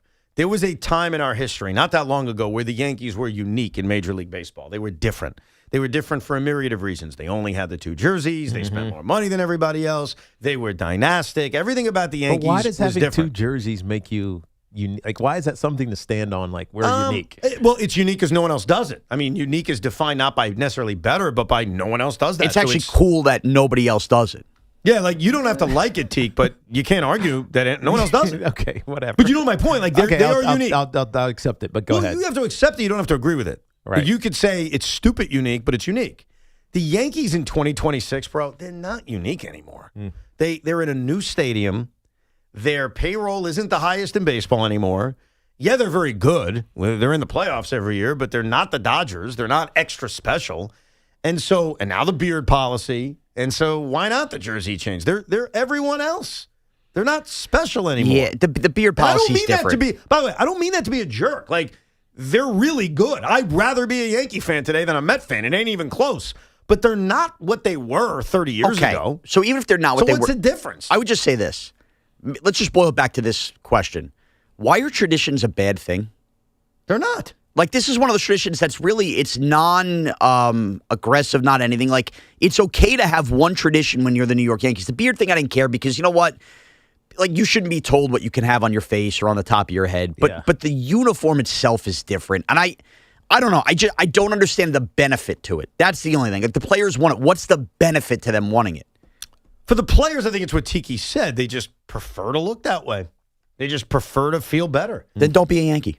Oh, stop. Oh, come on. Come on. You want to trade Aaron Judge? Do I want to trade him? Now, I might have jokingly said that in a group chat earlier, so I don't want this to come back to haunt me. But no, I mean, that was a joke. I'm asking you right now on the radio. Of course not. But if Aaron Judge gave the Yankees an ultimatum, like you need to change 15 things about the uniforms, I got news for you. I don't think the fans are going to be that thrilled with Aaron Judge. Well, they may not be thrilled with Aaron Judge, but let's face it. Aaron Judge is changing a lot of stuff. Whether it's the sound at Yankee Stadium, whether it's the way they get information from the analytics department, whether it's this with the jerseys, or what Bob Klapisch reported, I guess, earlier today, that the reason, because I asked this question out of curiosity, why Yankee day games are at 135 this year and not 105. For many years, their day games midweek and on the weekends would be at 105 except for Sundays. And the reason was the players requested it. That key players. What does that half hour do? I guess it gives them more time to prepare. They said preparation, whatever that means. Again, that's non-intrusive to me. I'm fine with that. But that's not the point, whether you like it or dislike it, because I think most people barely noticed it, unless you do, the afternoon show or the midday show at WFAN, or maybe it affects your work hours. That was requested by the players, much like the beard policy. This is a player empowerment New York Yankees run by Aaron Judge, where they're going to ask for stuff and they're going to demand change. And if they're the ones demanding uniform changes, I don't know. Does that not change where you stand on it? No, because guess what? The uniform change policy then will be here after those players are gone, and I'm still going to be sitting here looking at it. So how about I ask what the fans want? But you know what? They can ask what the fans want. I bet you now I'm probably the old man that's in the minority because I'm sure the younger fan base loves it because everything's got to be purple and teal and coral or whatever the hell the elbow pads Aaron Judge wears. Everything's got to be everything except simply gray and blue now. So you know what? This is a lost cause. We're putting games on Amazon. We're putting games on Peacock. You might as well slap baby blue on the Yankees now too. So we like to make predictions on this show. Yesterday you missed this, Tiki. It was at the very end of the show. We were talking about how Steve Cohen was at the Knicks game and how some may blame the Knicks loss on Steve Cohen. So we played a game, how no one had really done it yet. And so I asked Sean, do you think Craig and Big Mac will blame Steve Cohen? And Sean's like, nah, I don't think they'll do that. I was like, yeah, I could see Craig blaming him. And then they opened the show with Craig blaming Steve Cohen. So we had a fun game. Like we played a guessing game. I got a new guessing game. Because it's always fun to guess the opinions of our colleagues. I think it was probably more the 5 for 22 in the fourth quarter. But that's neither here or nor there. Jalen Brunson's ball hogging. Yeah. Or, myriad of reasons. Whatever. Either way, I was right in the prediction game with Sean. That's all I know. So let's have a new prediction game. All right. Will Big Mac defend the Yankees and be okay with changing the uniforms? Yes. Or yes, is he going? Will be. Really? He will be okay. It was Chris McMonaco, his fat ass. Really? So you think he'll be pro change the jersey? Welcome back, Tiki. Yes. Yes, he will be. Okay. Because he's Who was on crack? If Boone is for the players and protects the players and the players want new jerseys, then guess what? Then Big Mac going to defend it. You don't think he'll be a traditionalist? Welcome to hell. Be like, hey, I love my tradition. Nope. All right. We'll keep an eye on that. I think he will. Yeah. Okay, so you said he's going to defend it. Did you give it a prediction yet, Sean? No, but I also know the answer. Oh, but then don't tell us. He's already told the world his answer. When did he tell the world? He tweeted it. Yesterday? This morning. There's a problem with Twitter. I'd rather hear his answer on the radio or on his podcast. Right. But whatever. I haven't seen it, It's so like I'm going to giving it away.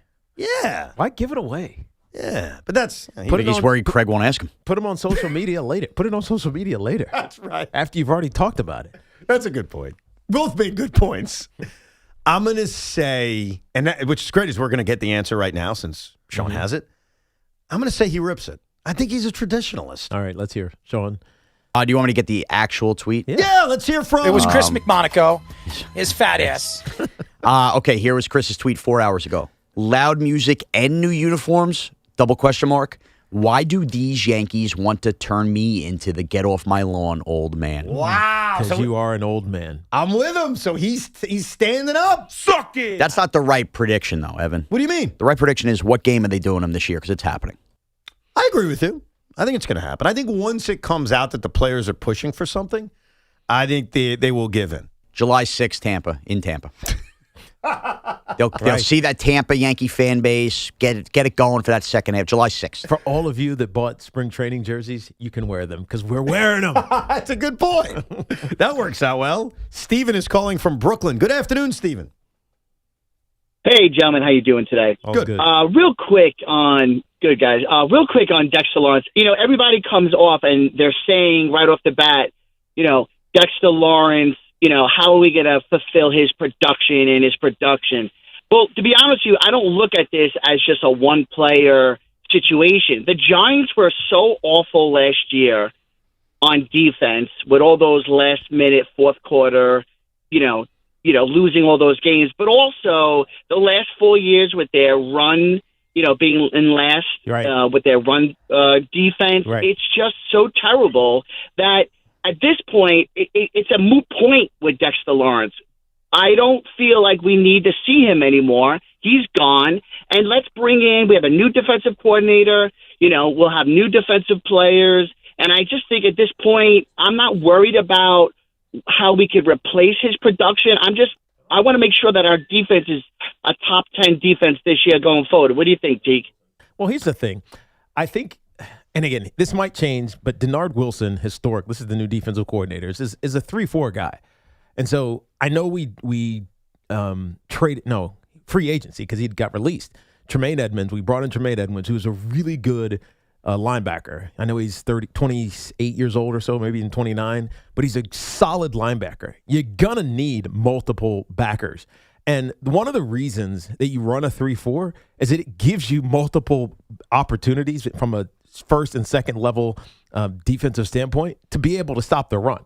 It's complicating. You can do it in so many different ways, and it could look so different as opposed to lining up. You got a D tackle, it's a nose tackle, and you got the 3 technique. It becomes somewhat predictable, and you can easily game plan for it. I think the 3-4, while I used to love running against the 3-4 because there's just natural gaps in there, it's harder to predict and diagnose. Tiki, last year he ran the 2-4-5 nickel base 70% of the snaps. Exactly. So think about look how diverse that looks. It's just 2 down linemen, and then there's guys just kind of everywhere, standing around. You can put them wherever you want.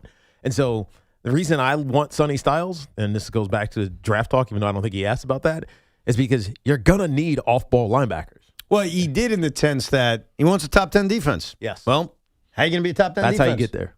That's how you do it. That's how you do it. By the way, we have a caller to this radio station. He's called in many years. Hector in Washington Heights, good dude.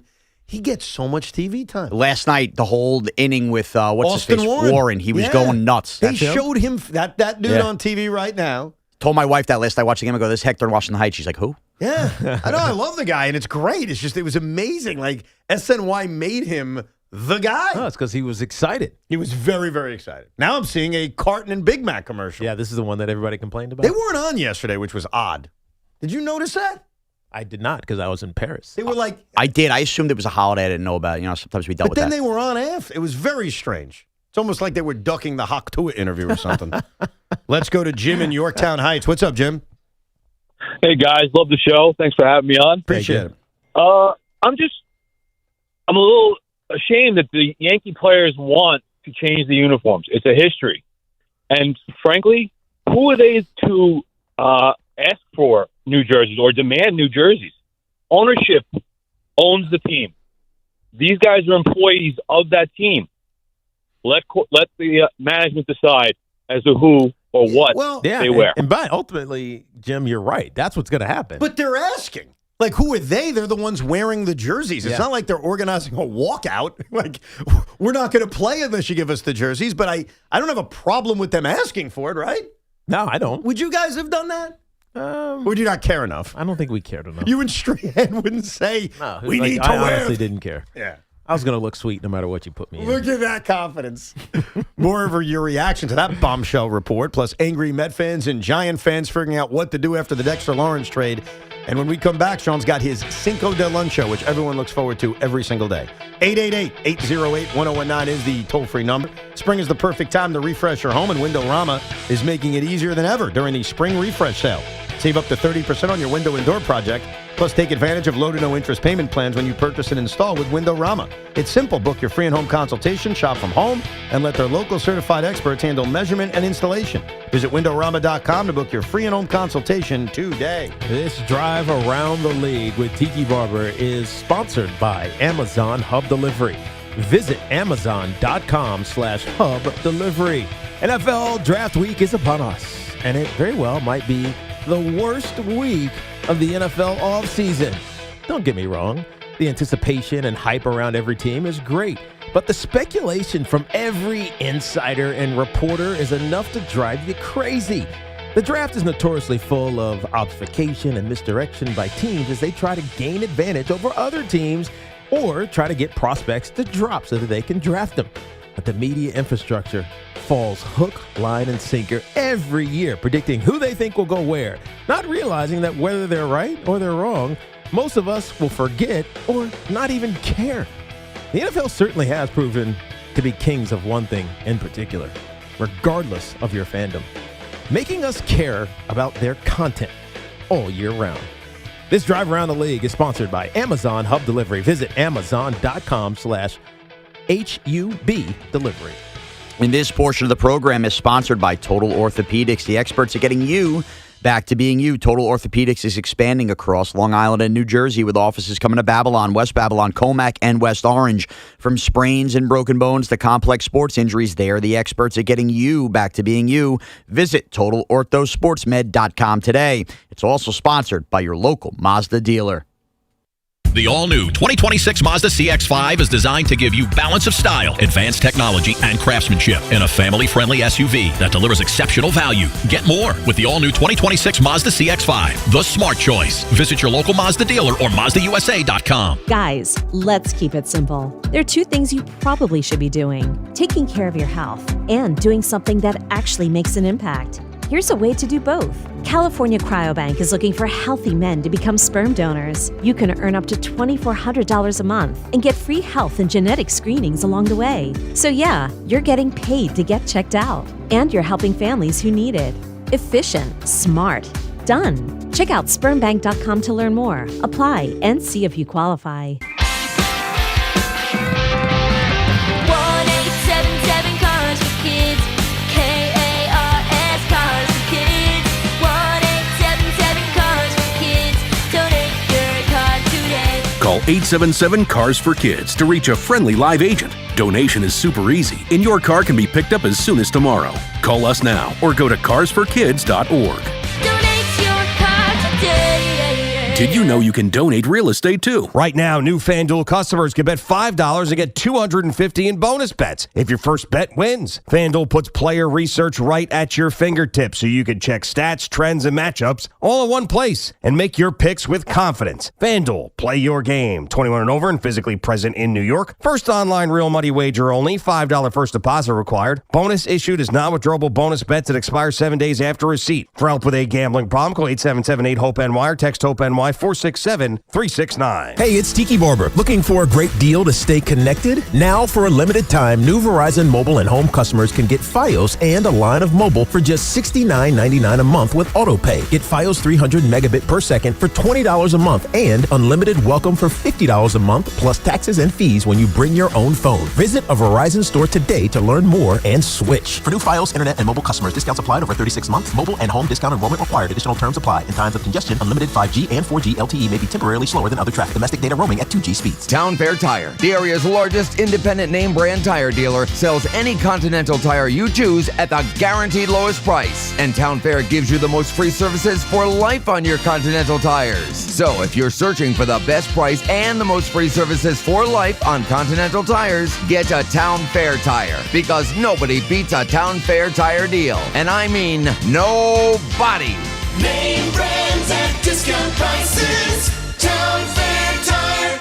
Hey, you know, I was watching TV the other night and saw Evander Holyfield talking about Terra Origin creatine. And I thought to myself, if it's good enough for a champ like that, there's got to be something to it. Now, for me, I've been using Terra Origin Healthy Gut Powder for months. Every morning, easy, mix, drink, and done. And I'll tell you, more energy, feel better, just a part of a routine now. Different products, same idea. Taking care of your body so you can keep performing, whatever your game is. And Terra Origin has it all. Check them out at TerraOrigin.com and save 20% off your first order with free shipping. The Declaration of Deal sales event is happening now at Ramsey Chrysler Jeep Dodge Ram. This is the time to save on all new Jeep and Ram trucks. Ramsey Chrysler Jeep Dodge Ram, home of exceptional people, exceptional deals. Basketball playoffs are underway. Trade every game, series, and the championship on Kalshi. You're trading against peers in a live market. As the odds move, you can buy in or out anytime. Download the Kalshi app and use code FAN to get $10 when you trade 10. Kalshi. Trade on anything. In a world in need of a hero, one man rises to the challenge in style. He is... just driving the kids to soccer practice. Make every day feel epic in the all-new Hyundai Palisade Hybrid with up to an EPA-estimated 619 miles of range on select trims, advanced tech, and class-leading interior space. Visit HyundaiUSA.com or call 562-314-4603 for more details. And hey, come on, no cleats on the seats. Wesley Financial Group is not a law firm, and Chuck McDowell, definitely not an attorney. This is Chuck. Do you feel stupid for buying a timeshare?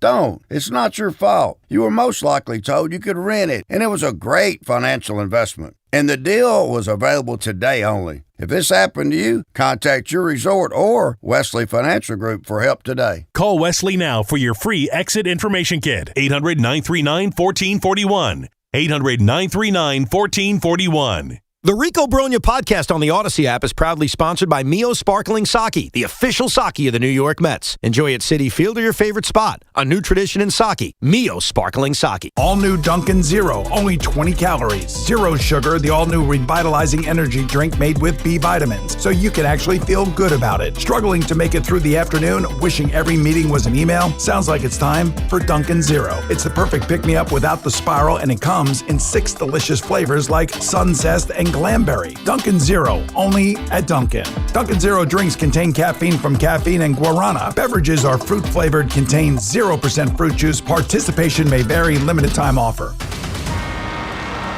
Calling all hoops fans. Ready for the NBA playoffs? Get in on the action throughout basketball's most exciting time of the year with BetMGM, an authorized gaming operator of the NBA. From same-game parlays to live bets, you can call your shots during any play. Rooting for your favorite players? You'll find all sorts of markets for betting on any star's performance on any given night of the playoffs. Don't miss a single highlight or buzzer-beating shot by getting all your picks in with BetMGM. Ready to shoot your shot? Download the app today. Make your bets and experience the thrill of the NBA playoffs like never before. BetMGM. Make it legendary. BetMGM and GameSense remind you to play responsibly. See BetMGM.com for terms. 21 years of age or older to wager and physically present in New York only. Subject to eligibility requirements. Rewards vary and expire in 7 days. Gambling problem? Call 877-8-HOPE-NY or text HOPE-NY 467-369. Texting and driving? Big risk, big consequences. You risk traffic tickets, fines, and if you crash and injure someone, you could even go to prison. Pay attention or pay the price. Brought to you by the New Jersey Division of Highway Traffic Safety. Together, let's drive at Paramus Chevrolet. For just $247 a month and $1964 due at delivery, lease a brand new Equinox 40 Wagon LT with two-wheel drive for 39 months. Buying, enjoy 0.0% APR financing for well-qualified buyers. Visit ParamusChevrolet.com today. And Doug. There's nowhere I wouldn't go to help someone customize and save on car insurance with Liberty Mutual, even if it means playing in a football game. Boom! 42! You're going down, Doug! Oh, yeah? Your price on car insurance when you customize and save is going down. Hey! Limu? What are you doing on their team? Only pay for what you need at libertymutual.com. Liberty, liberty, liberty, liberty. Breaking news for your home. Wayday. Wayfair's big sale is almost here, and you can score the best deals in home. Like up to 80% off everything home. Yes, you heard that right. 80% off with free shipping on everything. Plus surprise flash deals all Wayday long. We're talking outdoor furniture and essentials, rugs, and more. All at Wayfair, and all up to 80% off during Wayday. Shop Wayfair's Wayday from April 25th through 27th. Your official station to talk Yankees. The Fan, 101.9 FM and always live on the free Odyssey app. Download it today. The Fan Focus is presented by Chef IQ. Is perfect steak possible? Discover how at chefiq.com. It was Peter Schrager's week of the draft mock draft last year that first linked the Giants to a trade up for Jackson Dart. So today in his annual mock that drops this morning, he had the Giants with another stunner, taking Arvell Reese, who fell to 5, and the Giants taking the Ohio State pass rusher, then adding Jordan Tyson with the 10th pick. He had David Bailey and Malachi Lemon landing with the Jets. I mean, I trust Peter Schrager. He's one of the best at this, but it is silly season. Like, we have finally made it. We are a little more than 24 hours away from the NFL draft. We're on NFL draft eve, and the crazy season is finally over. Yeah. And we're just going to get to find out. Well, we still got a whole day of it left, so. Oh, my, a whole It's not day? quite over. It's not quite over yet. It's all. I predict this is going to happen. We will not remember or care what you predicted. That's true. And where will we all be for these picks, Evan? We are all going to be here on the rooftop partying away while the Knicks play the Atlanta Hawks and the NFL draft takes place. Boomer will be there, Gio will be there, Jerry will be there, Sean, Tiki, me, Craig, Big Mac. It's all happening, and you can watch it on the YouTube, on the Instagram. It's all going to be going down, and it's streaming tomorrow night right here at our building. The WFAN YouTube and Instagram, not just the YouTube. Oh, that's right. The WFAN YouTube. Yeah. Same place you can watch the Drive Home Rico Bronias that I pull off every once in a while. And where are we doing this? We're doing this on the rooftop? Yeah, we are doing this from the penthouse at 345 Hudson Square Properties. That's and what they're calling it? Yeah. And I think we're only up to 7 people who've made the joke about somebody being thrown off if something bad happens. Yeah, that'd probably be me. I could see Boomer picking me up like a child and just throwing me off. Isn't there a level down below? I hope so. You're not falling to the street.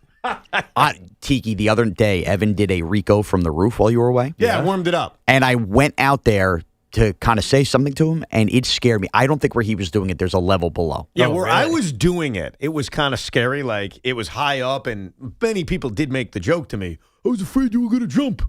Listen, I love the Mets, and I love sports. Sports is never going to cause me that kind of anguish. Like, I am able to take a step back and say there are more important things in life than sports. Like your great family. Of course. Not even a question. And I did get accused of being a terrible dad because I did take my son to last night's game. Like, why would you do that? Why? Because it's so cold?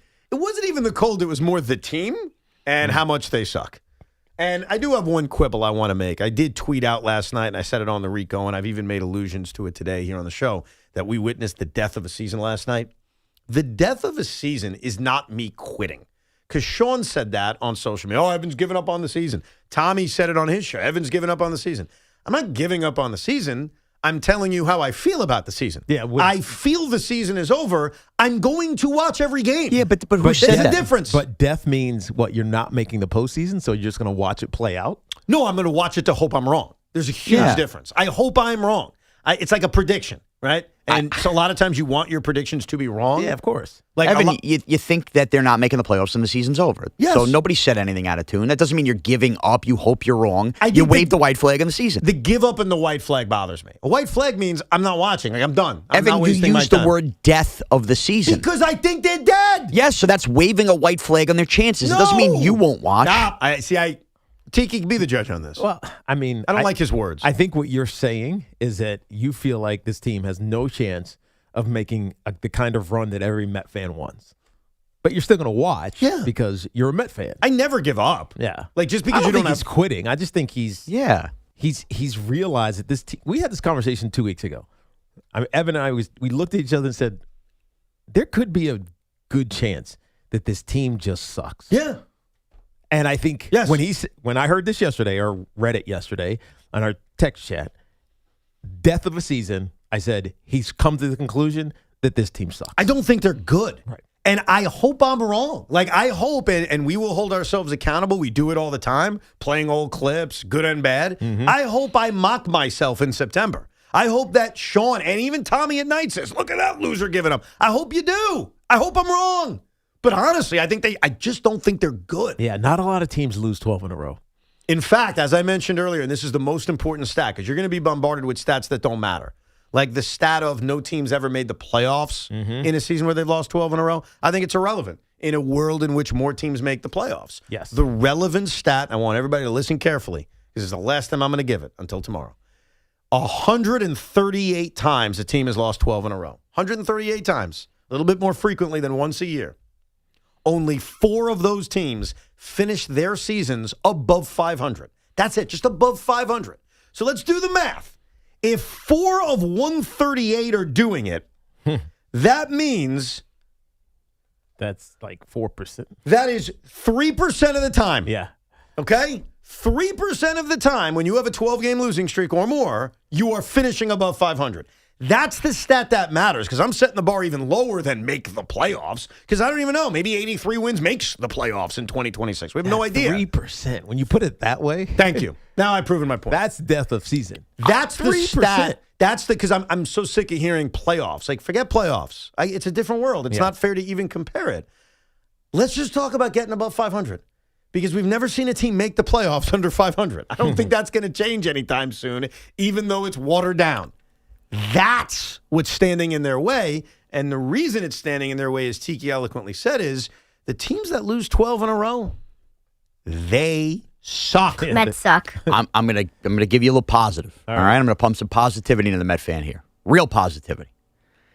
We are still 6 straight losses away from the Mets having the equivalent of a 2-game losing streak in the NFL. And you could survive a 2-game losing streak in the NFL. The Giants in 07 started 0-2. You're the best, because that is so up my alley. I always say that that's the difference between football and baseball. 18 games equals 2 games. So what you're trying to say? Stuff. He's right. So in football sense, the Mets have only lost like a game and a half in a row? They had a brutally blown out loss, and they haven't shown up in the first quarter of that next game. Are they dead? Here's the way I'll frame it. If the Jets start 0-2, are they dead?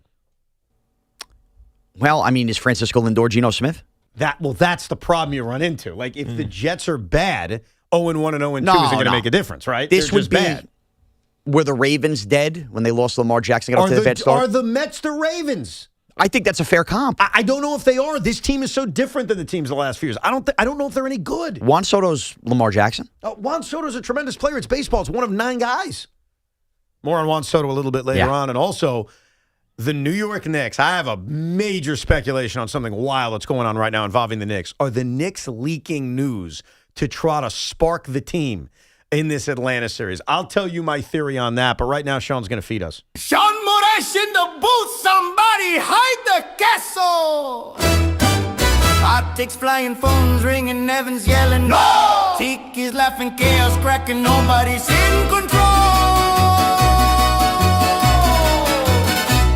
It's Cinco de Roncho. Bam! Crunch! Let's go! Let's go. Cinco de Luncho is brought to you by Helix Wireless, connecting everything, everywhere. All right, tomorrow night is the draft. I know we've done a lot of baseball today, so I'm here to tell you the 5 teams that could screw the Giants and Jets in this draft. Okay? We focused on the Giants and Jets. Let's focus on these other teams. Here we go. Here we go! Number 5. The Saints. They sit at 8. They could take the potential wide receiver the Giants may be waiting on at 10 or the Jets waiting on at 16. Keep an eye on the Saints. Big factor. All right, here we go. Number 4. Number 4 is the Knicks.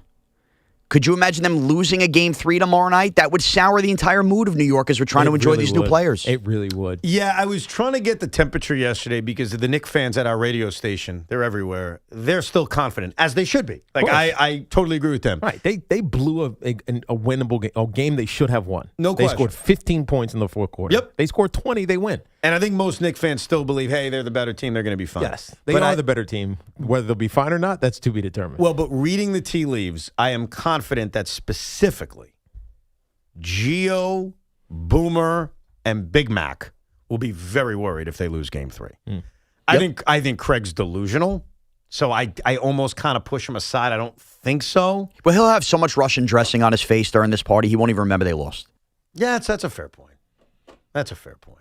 Pig. Are there beverages Why at this call party? him a pig? Are there beverages at this party? by the Yeah, way? Yes. alcoholic beverages. Yeah. I heard, yeah. Just making sure. So I think you're right to your point that most of the Knicks fans, not all, will have a major worry and it could change their kind of tone on everything. Yeah, we kill the vibes of the draft. If they lose Game 3. But I do want to tell you officially as an IBO, I think the Knicks are going to kill them.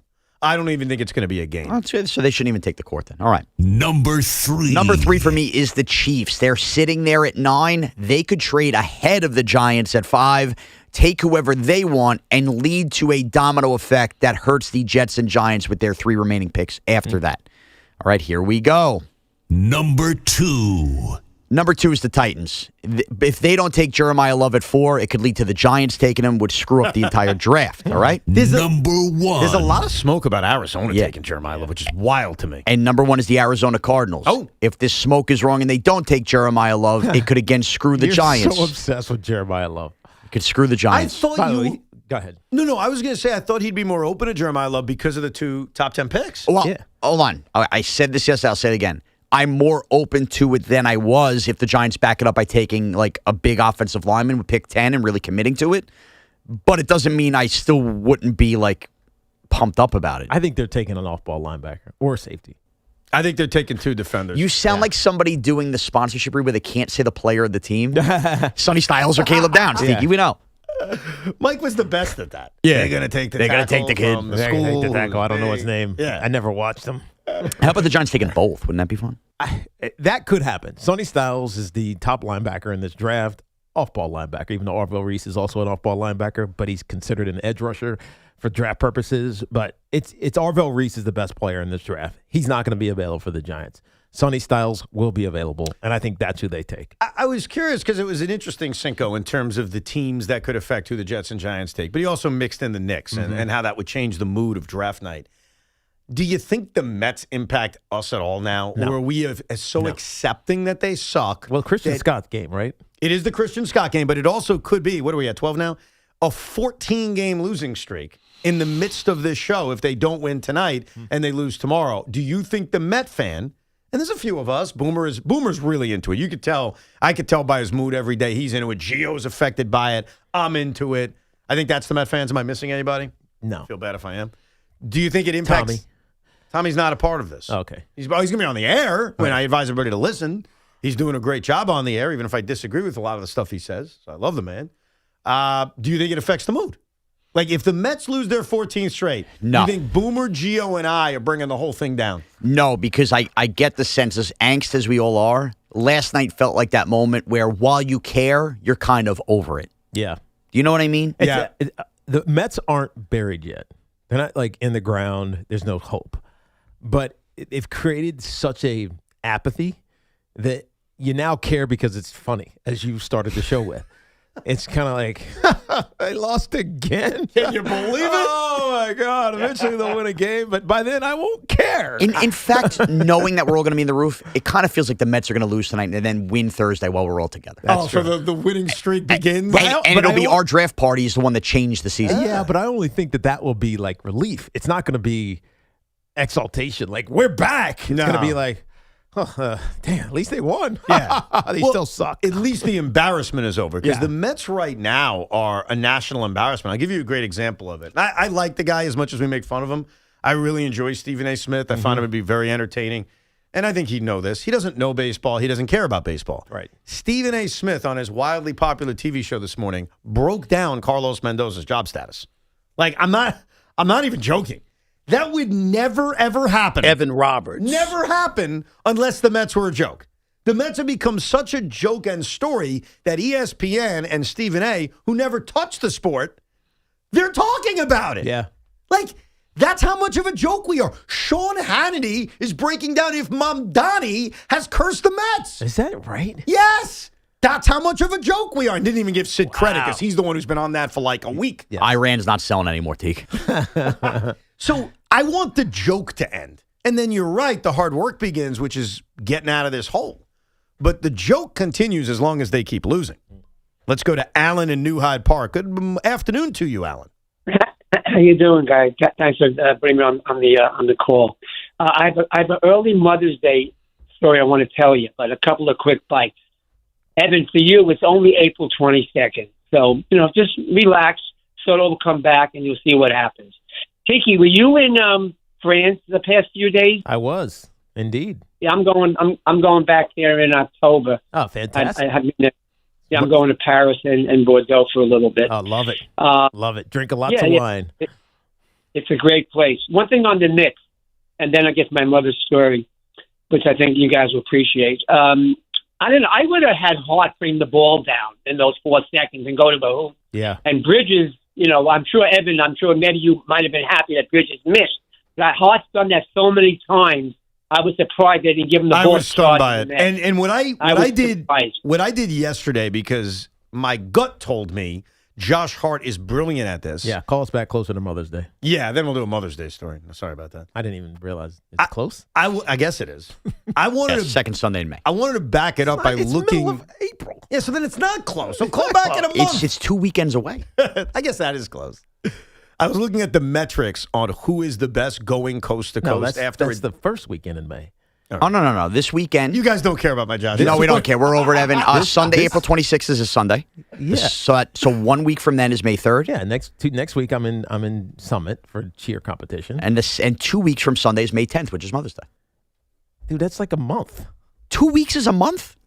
No, the end of this week is this week. End of next week, I'm in Orlando. The end of the following week. That's Mother's Day. That's 2 Mother's weeks. Day. Yeah, that's 3 weeks. 2.5. There goes Tiki. I don't know why. Of all things, that's 2 weeks. That's 3 weeks. Stuck in the rabbit hole. Is this week half full or half over? This is the beginning of my week. I don't know what the hell That's why. I'm not making the Josh Hart point. I just can't. You were making a Josh Hart point? I thought so. Yeah. All right. It was a good Josh Hart point because you told me before the show. Yeah, basically he's the best at the one-man fast break. Going coast to coast. Yeah. Josh Hart does it better than anybody in the NBA. You made that point yesterday. So he should have kept the ball. You made that point yesterday. We will have 8 hours of programming by the time this show is over. Yes. Like, people don't listen to every second of the show. That's not why they lost the game. They lost the game because they were 5 of 22. They lost the game for a lot of reasons. Quarter, no, they were 5 of 22. If Josh Hart goes coast to coast, they're 6 for 22. Quarter. But if Josh Hart goes coast to coast, they're 6 for 22. They scored and they win. They scored 15 points, dude. Well, they would have scored 17. As a season ticket holder, do you want to know the time for Game 5 because they've announced it? Yes, that's very important for me. I hope it's 8 o'clock. It is 8 o'clock. Nice. Gives me time to go home and then go back. Though I heard Craig was threatening that he's going to call up the Gestapo and tell them to take my season tickets away since they face check everybody and they tap everybody's wires over there at the Garden. I would not be surprised. Like if I came in at one point and said my season tickets are gone just because I'm a guy on the radio who says that stuff, I wouldn't be surprised. Would it even be a big deal? Like I'd comment on it. I'd say, yeah, they took them away. That sucks. I don't think it'd be a story. Do you think it'd be a story, Sean? Garden takes away season tickets from talk show hosts. I think anytime the Garden takes away tickets from anybody known in the public life, I think it would be a story, but it'd be more of a funny story than an anger story. How do you think the station handles it? Like, do you think Boomer and Gio stand up for me? Do you think they mock me? Do they ignore the story? We know Craig's in Dolan's pocket, so he's just going to laugh. Do you think I'm defended, or is it like... I think this would be the first unanimous defense of James Dolan ever on the station. All right. Gio's going to be like, he's a Nick hater. Get him out. Yeah, it'd be unanimous. Everybody would agree. But no, 8 o'clock, I'll be in the building. All right. It actually depends on the series. I have to be perfectly honest with you. And it's because I'm a bad guy. If the Knicks are down 3-1, I mean, you can't keep me out of that building. You are a bad guy. I'm a terrible human. I did that last year when they were down 3-1 to Indiana. More of the Knicks coming up, including a very interesting leak about the New York Knicks that I'm skeptical on why it came out. We'll let you know what it is, and if you're interested in it. Oh, you know. Plus the latest on Juan Soto. It's Evan and Tiki here on the Fan till the Carton Show at 2 o'clock. With the warm months just about here, even though it doesn't feel like it today or 2 days from now, it's time for a healthier you.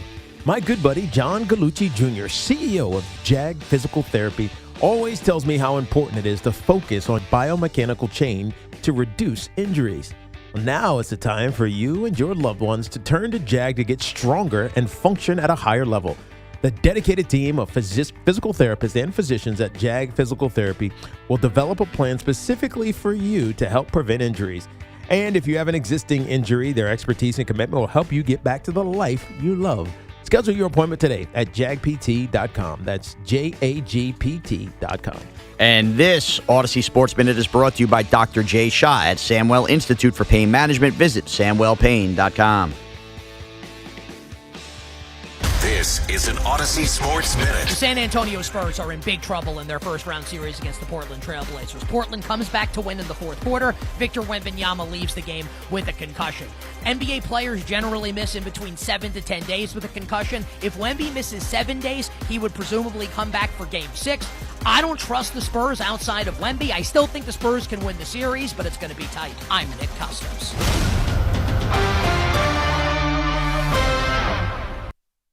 Do you have an invention idea but don't know what to do next? Call InventHelp today.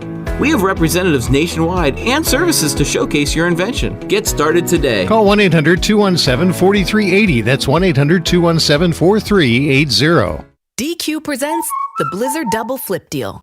For a limited time, when you buy one Blizzard treat, you get a second for just 99 cents. That's 2 Blizzards, 2 spoons, 2 flavors, and 2 flips. So don't miss out on the Blizzard Double Flip Deal, available only for a limited time and happening now at DQ. Because the only thing better than a Blizzard treat is a second Blizzard treat for just 99 cents. It's a deal to flip for. The Blizzard Double Flip Deal. Get it in the app. Participation may vary. Shriners Hospitals for Children has been creating wonderful opportunities for children in need. This life-changing medical care helps them do the things they've always dreamed of. Go to loveshriners.org. Hey, Boomer Esiason here. After years in the game, I don't guess. I go with what works. With Red Pocket Mobile, you lock in your rate and you keep it. No price creep, no sudden jumps, just straightforward pricing and premium 5G plans starting at $10 a month. Visit redpocket.com to see why more Americans are switching to better wireless without paying more. Red Pocket Mobile, your new ultimate cell carrier. Growing a brand is hard, but reaching the right customers shouldn't be. Meet Outcomes from Viant. We've built an intelligent platform that handles the complexity of digital advertising for you. Powered by advanced AI, we help your brand show up in the right places at the right time and ensure that every dollar you spend leads to a real business result.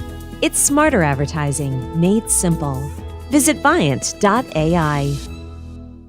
Oh, hey, how was your vacation on MSC Cruises? It wasn't just a vacation. It was a... What's the difference? It's a... Holiday. Because there's European style and American comfort. Does that happen every time you say that? I don't know. But on... Holiday. There's fresh made pasta, and you can cheer on your favorite team at the sports bar. No, I want to go on. For a limited time, get up to 30% off cruises, plus kids sail free. To book, visit msccruises.com or contact your travel advisor. Restrictions apply. Ships registered in Panama and Malta. Diving for that grounder got you grounded? Oof. We've got specialists for that. Layup, take you down? We've got specialists for that. With nearly 50 Castle Connolly top doctors, Orland & Cohen specialists are considered among the best in the nation by their peers, which can mean a better outcome for you. From Staten Island to Southampton, our network is open 7 days a week, so you can feel better, faster. Visit OrlandCohen.com. Hey, Giants fans, join us for a draft night block party at Hudson Yards, New York, tomorrow, April 23rd, presented by Moody's. Free and open to the public starting at 3:30 p.m. until the Giants make their first-round selection of the 2026 NFL Draft. Enjoy meet-and-greet opportunities with current Giant players and legends, photos with the Super Bowl trophy, with live stage programming beginning at 7 p.m. For more information on the event, visit Giants.com/draft party. Hey, this is Sal Licata. Right now is the time to make sure that your current cooling system is ready for hot weather. You don't want it to fail when it's 90 degrees out, and if it's over 15 years old, you're wasting your money. Get a new high-efficiency AC system right now from my friends at Edison Heating and Cooling. They are New Jersey's air conditioning experts and have been for decades. Take it from me. These guys have done plenty of work on my house. You'll save money and stay cooler. Contact them now at EdisonHVAC.com. That's EdisonHVAC.com. I'm a 100% kind of guy, so I got Verizon Fios. It's 100% fiber internet because I do everything at 100%. What game should we watch? 100% of them. She hits a penalty kick out of the park! From way downtown for a beautiful shot onto the green. You either have 100% fiber internet or you don't. Get Verizon Fios. It's super fast and reliable with ultra low lag. It's 100% or nothing. Call 1-833-VERIZON to switch today. Go Teams! John Ryan. Yeah, Dad. I think I came up with a killer slogan for our law firm. D'Agostino & Associates, bite back. Bite back? Yeah. When someone hurts you, you bite back. We'll be the law firm that bites back. Dad, that's brilliant. Accident victims, call D'Agostino & Associates and bite back. Hey, we could even put a big vicious dog on billboards everywhere. Yeah, and Rottweilers on buses. Hey, how about a toll-free number? What are you thinking? You know, like 1-800-BITE-BACK. 1-800-BITE-BACK. That's brilliant. But what if people hear fight back? Easy. I'll spell it out for them, like 1-800-BITE, back. 1-800-BITE-BACK. That's 1-800-248-3222. Love it. Hey, Dad. Yeah. All this talk about biting back got me hungry. Me too. Want to grab lunch? Sure. Hey, how about a jingle? You mean like D'Agostino, law, bite back? Mercedes-Benz of Edison has done it again. Named the 2026 Mercedes-Benz Dealer of the Year by Cars.com. Not just in New Jersey, but the entire United States. An honor earned through an unwavering commitment to customer satisfaction. Expect exceptional service, an unmatched selection, and luxury experience you won't find anywhere else. At Mercedes-Benz of Edison, you don't just drive away, you become family. Experience it for yourself at Mercedes-Benz of Edison or visit RayCatinaEdison.com. My name is Christine, and I'm a widow. My husband, Ryan, was a healthy 34-year-old, and 3 months later, he was gone. Thankfully, he had life insurance. Ethos made it so easy. You can get a quote in seconds, apply in minutes, and get same-day coverage. 100% online, no medical exam. Life insurance didn't take away the loss, but it did give us the space to just grieve. Get your free quote at ethos.com/protect. Ethos.com/protect. Paid spokesperson. Time spent on application may vary. Online health questions required. It's deck days at Lowe's, and the savings are stacked. Right now, pros get 15% off all in-stock composite decking from top brands like Trex, TimberTech, and Decorators. Plus, get a free DeWalt 20-volt max 5-amp-hour battery when you buy a select DeWalt tool. The deck's stacked in your favor with brands pros trust. Our best lineup is here at Lowe's. Valid through 4/22 while supplies last. Selection varies by location. Our friends at Town Fair Tire remind you that at Town Fair Tire, you always get the guaranteed lowest price on name brand tires from Connecticut to Maine. Nobody beats Town Fair Tire. Nobody. Start the day with Boomer and Gio. Mornings 6 to 10 on WFAN. WFAN FM, WFAN FM HD1 New York, an Odyssey sports station. Devin and Tiki here on the Fan Carton Show with Big Mac coming up in less than an hour. We'll get to your calls coming up in a few minutes, but whenever there's a story, whenever there's reports, I always say to you, I wonder why they're being leaked, why they're out there. You always wonder about the why. Certainly that's been discussed more recently with the whole Mike Vrabel, Diana Rossini situation. Like, is there a reason why information's leaked out? So I'm going to give you some information that's come out in the last 4 or 5 hours, 6, 7 hours. And I'll give you my theory on something that's going on. So Billy Donovan is no longer going to be the head coach of the Chicago Bulls. Yep. And there have now been links to where Billy Donovan may go if he remains in the NBA. And both of those teams are currently playing basketball. One is the Orlando Magic to replace Jamal Mosley because the Magic have had kind of locker room coach issues all year. Now, if they go on a deep run, does that change things? You would think so. So he's being linked to Orlando, and Billy Donovan is now being linked, according to Shams Charania, to the New York Knicks. Interesting. And I hear something like that, and look, I think the Knicks are going to beat Atlanta. I think the Knicks are going to the NBA Finals, and I'm not the only person to think that. Why does a story like that come out days into the NBA playoffs? Was he not in the original search? Oh, yes, he was, Tiki Barber. Yes, he was. Remember when the Knicks fired Tom Thibodeau, they had an approach, which got criticized around here. I defended them, which is they went around the league and tried to trade for coaches. Yes, that's what it was. They called up the Dallas Mavericks. They said, we're interested in Jason Kidd. I ultimately thought that's where they were going to succeed. It didn't happen. And that wasn't the only one. It was like the joke that they called a half dozen teams. Right. I remember this. And inquired about their coaches. And yes, you are correct, sir. One of the guys they inquired about is Billy Donovan.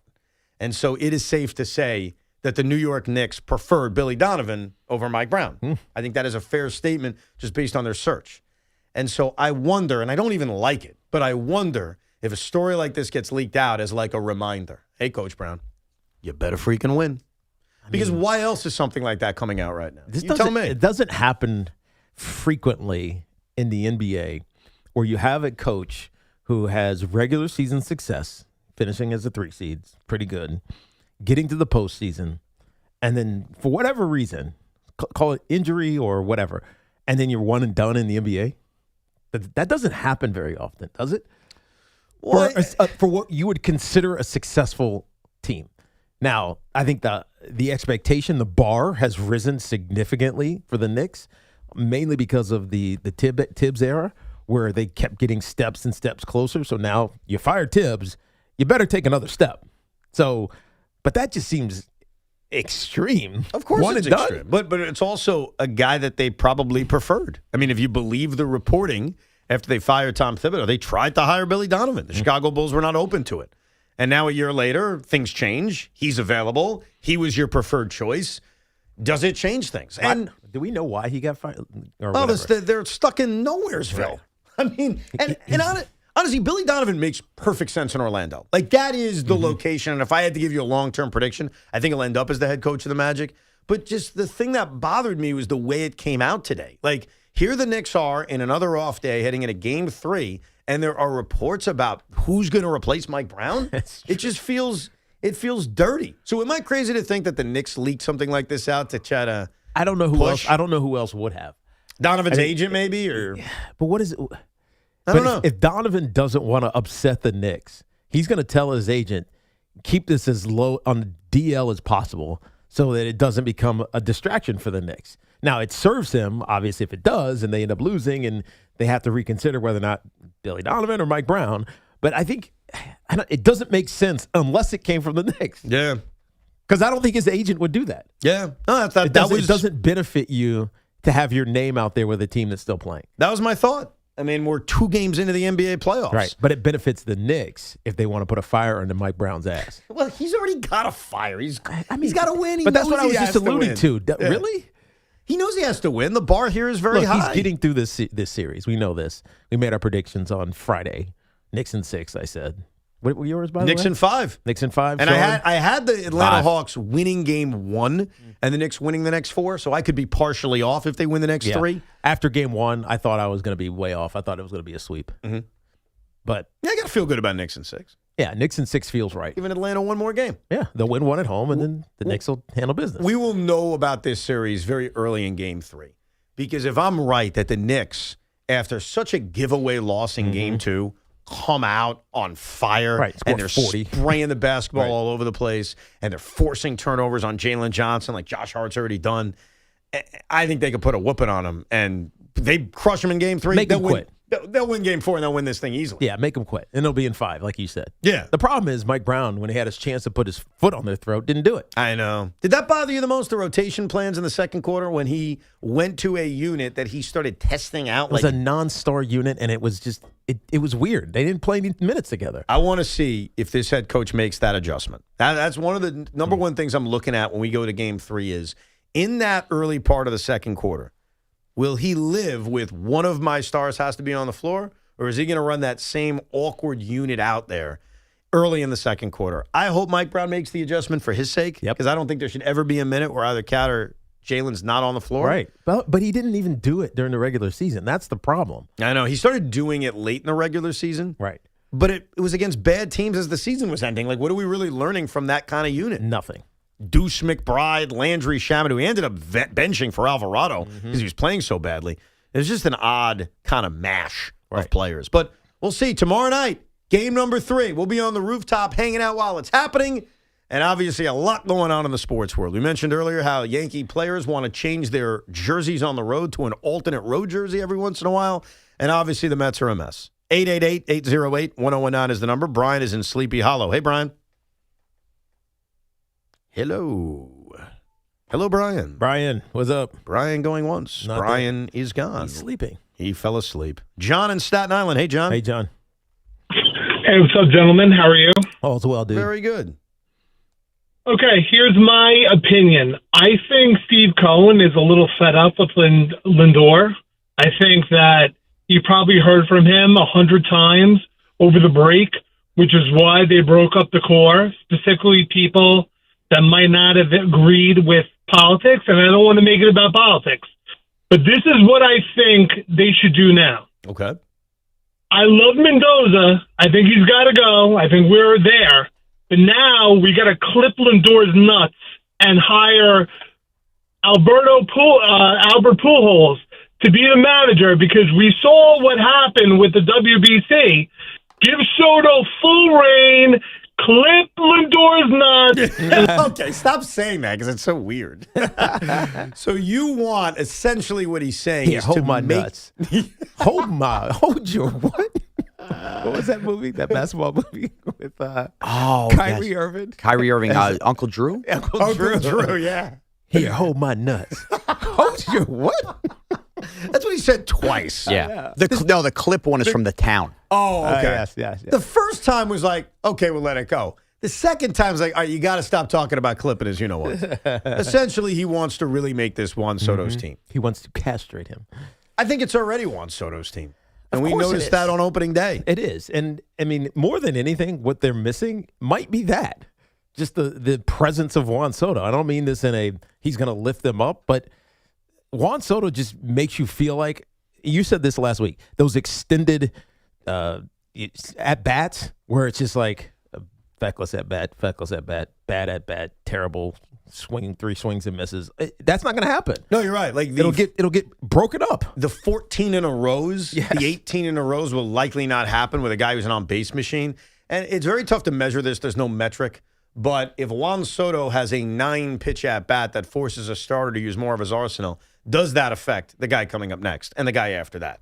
Does that give them better pitches to hit, even though the Mets are the worst fastball hitting team in the world?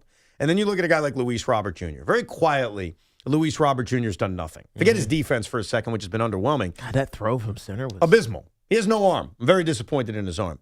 But Luis Robert Jr. offensively has done nothing since, let me think of an arbitrary date, Juan Soto left the lineup. Yeah. Is there something to that? Juan has taken Luis Robert Jr. under his breast, whatever it is. Under his arm?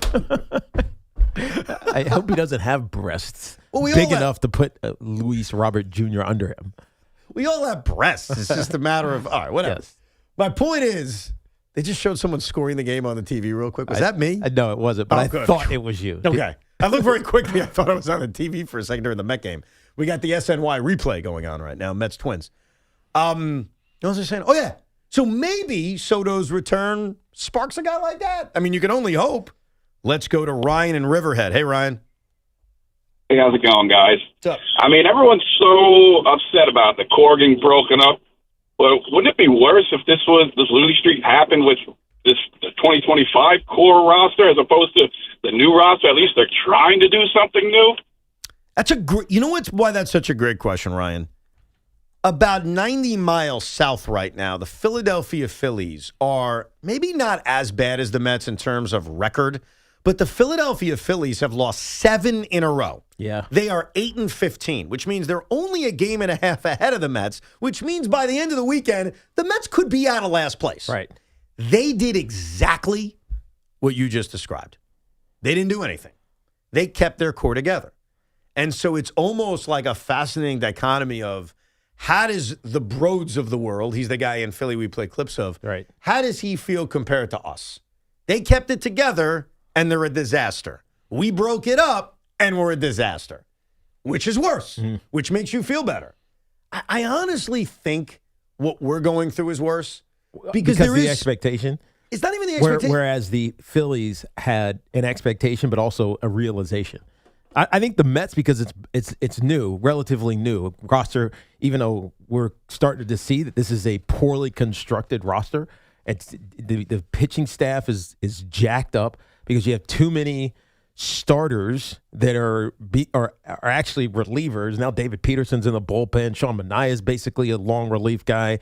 It's weird. Like you don't have traditional relievers, and so you can't help but be. I mean, you got to expect that they're just going to screw things up at the end of games because it's not a traditional bullpen. You know what I mean? Oh, yeah. Now, we'll see how they use David Peterson, but right. yeah. So my point is, you had this idea that everything is new and they spend a lot of money, it's going to be okay. Whereas in Philly, it's like you keep running the same thing back. We know this core isn't going to win. It's I don't know. It's expected that the Phillies are going to struggle. I don't think they expect it to be 8-15, though. No. They expect it to be good, but then fall short. Yeah, the only reason I would lean towards I'm more angry than if the Mets did the opposite is that at the end of the day, I have zero emotional attachment to the players that are sucking for me. While if Pete was struggling and Brandon Nimmo were struggling, I'd still be mad. I think we'd all still be mad. But there would almost be But you'd also have more belief because you know. Correct. That's the other thing. I'd have more trust. I'd have more trust that everything will be okay. Like even in 2024, I remained for a while pretty confident that they're not this bad. Like I did it for a while. Like they're not this bad. I don't have that with this team. But it is fascinating to look at the Phillies and the Mets right now. I don't think the Phillies are getting enough attention. 19 straight losses. Yeah, between the two of them. And how about this? The Philadelphia Phillies run differential is minus 45. The Mets is minus 27.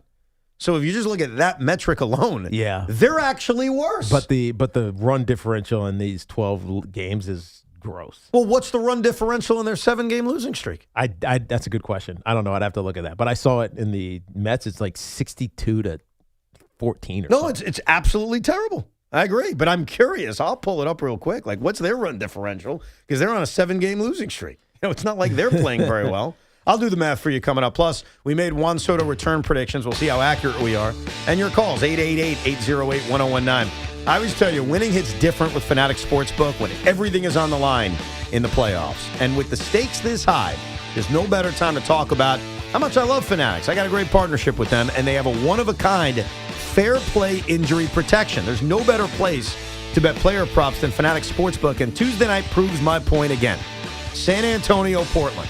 San Antonio's reigning defensive player of the year. The monster, you know who I'm talking about, goes down with this very scary head injury. And it looks like it's going to be very serious. Hopefully he's okay. Well, Fanatics Fair Play voided all pro player prop bets across straights, parlays, and same-game parlays instantly. You paid $0 for that coverage, not a cent. Some books protect your bet for just the first quarter. Some may have and pay for injury protection, but not at Fanatics Sportsbook. First half injuries hit the hardest, and that's exactly when they will protect you. I got the numbers right here. Fanatics Sportsbook's fair play policy save 55% of SGPs. Don't wait for the bad beat with other books this postseason. Bet with the book that always has your back. Fanatics Sportsbook, winning hits different here. Must be 21 or over. Gambling problem? Call 1-800-GAMBLER. New York residents, call 877-8-HOPE-NY or text HOPE-NY 467-369. Connecticut residents, call 888-789-7777 or visit ccpg.org. The run differential for the Philadelphia Phillies in their 7-game losing streak is 49-14. HSS is ranked number 1 in orthopedics for 16 years in a row, according to U.S. News and World Report. When you choose HSS, you're receiving the best orthopedic care you can get with locations across the tri-state area. HSS provides specialized care for the hips, knees, back, neck, and beyond, including everyday joint pain, fractures, spine care, and more. Most insurance plans are accepted. Move better, choose better. Appointments available at hss.edu. This portion of the program is sponsored by Amazon Hub Delivery. It's also sponsored by the New Jersey Division of Highway Traffic Safety. Hey, business owners, it's Tiki Barber. Are you looking to earn extra money? Of course you are. When your business partners with Amazon Hub Delivery, you simply drop off packages to Amazon customers in your neighborhood. Get started at amazon.com/hub delivery. Texting and driving? Big risk, big consequences. You risk traffic tickets, fines, and if you crash and injure someone, you could even go to prison. Pay attention or pay the price.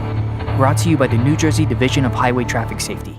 I'm Pat Boyle here to help you beat the books of Lesson 1 sports. Thunder Suns in Game 2, and after a bunch of double-digit road dog upsets in Game 2s, I'd be worried about opposing the Thunder here. They're the kings of the blowout. Last year at home in the playoffs, they won by an average of 20 points per game. Also, Phoenix has multiple key players compromised, like their starting center Mark Williams and sixth man Grayson Allen. Even if those guys play, I still think OKC routs Phoenix again. Big number, don't care. I like the Thunder to cover. I'm Pat Boyle. Bet smarter and beat the books. Download the BetMGM app today.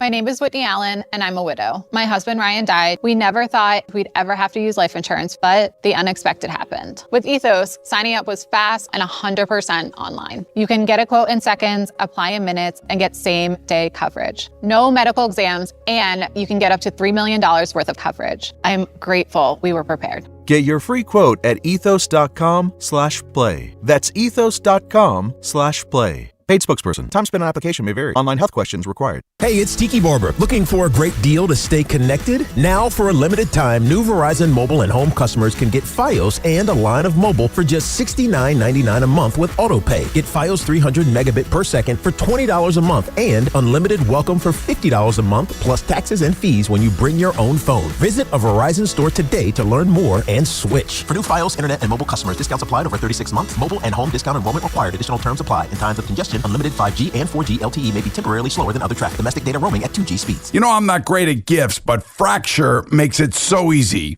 They actually take a photo you already have on your phone and they print it directly on glass, real glass, and it looks incredible on a wall, on a shelf, or anywhere you may want to display it. If you want to give your mom or your wife something she'll actually keep, go to tryfracture.com. Upload a photo, check out in under 5 minutes, made right here in the USA. Mother's Day is coming, so don't wait. Looking for the lowest price on Continental tires? Go to Town Fair Tire and get the guaranteed lowest price on any Continental tire you choose. Plus, Town Fair Tire gives you the most free services for life. That's more free services than any other tire dealer. For the guaranteed lowest price and the most free services for life on your Continental tires, nobody beats a Town Fair Tire deal. Nobody. Name brands at discount prices. Town Fair Tire. The most important meal of the day just got better at Dunkin'. Now you can get a medium hot or iced coffee, 6 crispy, delicious hash browns, and a bacon, egg, and cheese sandwich, all for $6. That's a full breakfast meal for $6. 6 crispy golden hash browns, a warm, delicious bacon, egg, and cheese, and a medium coffee to start your day right. Do breakfast the Dunkin' way and order Dunkin's $6 meal deal. No substitutions. Participation at times may vary. Limited time offer. Cannot be combined with other offers. Exclusions and terms apply. Yankees fans, have the official Yankees official game day program delivered to your door. Subscribe to Yankees Magazine by calling 800-GO-YANKS or visiting yankees.com/publications and get 8 issues a year for just $34.99 plus shipping. The Yankees official 2026 yearbook and media guide are also available for purchase. Get your Yankees Magazine yearbook or media guide today. Call 800-GO-YANKS or log on to yankees.com/publications.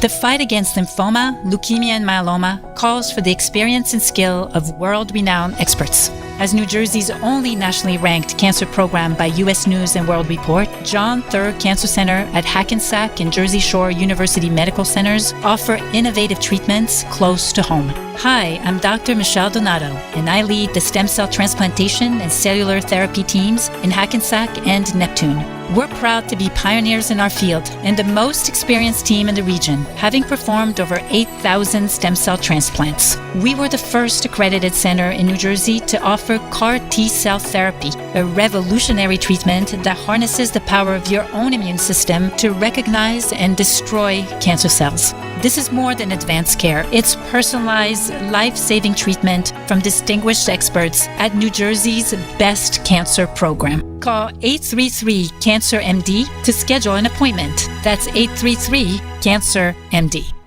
Whoa. Okay, this one says you get a free phone if you switch. Hey, this one also says you get a free phone if you switch.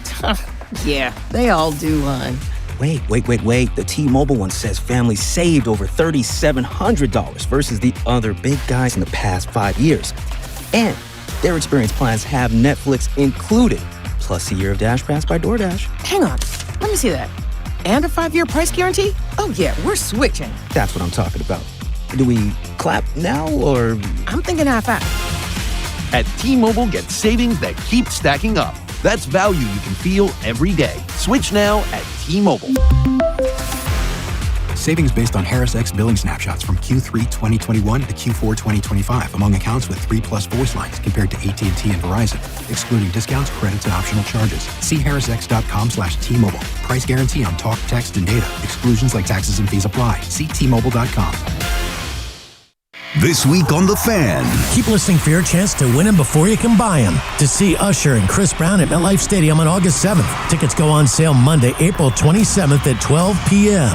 at LiveNation.com. Brought to you by Live Nation. The Fan, 101.9 FM, and always live on the free Odyssey app. While it isn't official yet, Carlos Mendoza certainly hinted at the fact that Juan Soto is going to be activated today, Wednesday, April 22nd. They just showed him, Evan, about 45 minutes ago on SNY before they did the replay of this game for the second time. Mm-hmm. Yeah, they replay the game over and over again. We'll see what happens at 4 o'clock. I guess it depends what interviews Greg has. They showed him running down the baseline. Yes. To first base. Looked fine. Then they showed him going home, first to home. And no limp. Good. Looked confident. That's great. The thing that was most telling to me as a former athlete is that when he was slowing down, that's when you usually start to, like, you can get yourself up to run, but then when you start to slow down, you start to feel it a little bit. Right. And you start, like, limping a little bit, like hopping to stop. None of that. Well, that's great. So he looked He looked healthy. It is a big help to get Juan Soto back. Right. We all know that. And it's crazy, man. When he went down in San Francisco, the Mets won that game, and they won the following 2 games. And so it felt like, they're going to survive it. But, like, anytime there's an injury in baseball, for a couple of days, it's almost like no big deal. Yeah. But then it starts to really sink in that you're losing a really good baseball player. And he's a really good baseball player. So hopefully he not only hits, but it gets the other guys going, and the Mets could try to save their season. But when Juan went down with this calf injury and they put him on the injured list, we do what we often do around here. We made some long-term / short-term predictions upon when he would return. Let's check in on another Evan and Tiki long-term prediction. So When let's did we do see that? how the day he went on the IL? No, when did we do the voiceover? Oh, you were gone for a few days, Teak. I didn't know about the Moresh isn't funny either. Evans had some tricks up his sleeve, Tiki. Wow. Yeah, I got some tricks up my sleeve. Jeez, you can go make decisions without me? When the John Sterling machine returns, you'll hear this. It's the John Sterling machine. Yeah. You like that one? I do. When Sean falls in love with a player that's not good, you'll hear this. I think DeVito might be the answer. So, Nice. Very nice. A lot of things going on. So this was when Juan went on the DL. I think it was April 8th, so it was 2 weeks ago. That feels like 2 months ago. I know. Well, when you lose 12. Yeah. You know what, Tiki? You're right. Mother's Day's like 2 months away. I think with baseball, it's more than anything. Like, there's so many games. So it will feel that way for Evan if the Mets keep losing. Oh, my God. They're like 6 months ago. So let's start things off with me setting up the game and get Tiki's response to lead it off. Again, today is April 22nd. So assuming he's in the lineup today, which is the plan, that is the correct answer. Today is April 7th. He just went on the injured list. He is not eligible to return until April 14th. That seems very unlikely. Tiki Barber, tell us the return date of Juan Soto. It will be April 24th. So close. That's 2 days away. Man. Damn. I thought I said 22nd. I was just like 22. I don't know the answers. I just pull them or I get them pulled by our I didn't archivist. remember. Okay. Let's hear from Sean Morash. Sean Morash, the Juan Soto return date. Juan Soto. April 28th to start the series versus the Nats. All right. You lose. I'm closer. That's a victory so far for Tiki. Come on. I'm pretty sure I was negative, so I think you have this one in the bag. Here is, and I think that we also started debating, will the Giants draft a player before Juan Soto comes back? So here's our little debate on that. That should be the question. What happens first? Soto takes an at-bat or the Giants draft Jeremiah Love at 5? I mean. Yeah, I'm going to push it back now to May 4th in Colorado. Oh. Wow. Tiki hit you with the oof. Yeah. Oof. Because that would mean something's really wrong. Well, it would have meant another week and a half. Yeah. Really? And that would be a month. But here's the real question that we don't know the answer to. What would it have been, or would it have not have changed at all, if they weren't on a 12-game losing streak? Right. Like, would I have been right? Would Sean have been right? Would they have given it a few more days? That's what concerns me about this. Is there any level of desperation on his return date? With that being said, congratulations to Tiki Barber. He won. He was off by 2 days. Sean was off by 6 days, and I was off by, like, a lot. I was off by almost 2 weeks, right, or a week and a half to be exact. Either way, let's hope he performs. That's all it comes down to. Let's go to Anthony in Orlando, Florida. What's shaking today, Anthony? Hey, guys. Good show. Appreciate it. I don't call in very often. Just a couple of quick points. First of all, just real briefly on the Knicks, just hope, if you're a Knicks fan, just hope they don't have to play the Magic, because the Magic will kick their butt, especially with Wagner. Hold on a second. First of all, that's the Eastern Conference Finals. Yeah. That's a long ways from now. I mean, they'll be happy if the Knicks get there. And I think the Knicks would be thrilled to have home court advantage against an 8 seed, even if that would have meant Orlando just beat Detroit and Cleveland in back-to-back rounds. What gives you that much confidence in the Orlando Magic? Oh, the Orlando Magic have confidence in themselves, because they said after they won, they were like, we belong here. Yeah. Here's what's even more scarier for the Knicks in that scenario is Wagner is back. He's playing great. Banchero's playing like LeBron James when he was in his prime.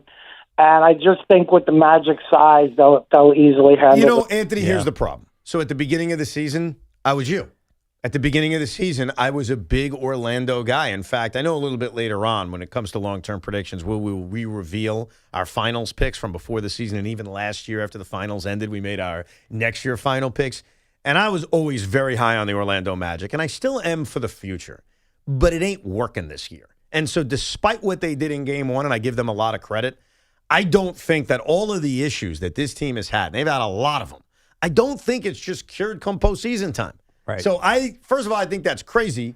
And second of all, the Knicks fan is so many miles away from thinking about Detroit, Cleveland, or Orlando. Right. They got to worry about what's right in front of you. Yeah. And that's tomorrow night. And then after that, Boston, despite Boston losing game 2. If anything, the Boston loss should be a reminder. A lot of teams split at home. Yeah.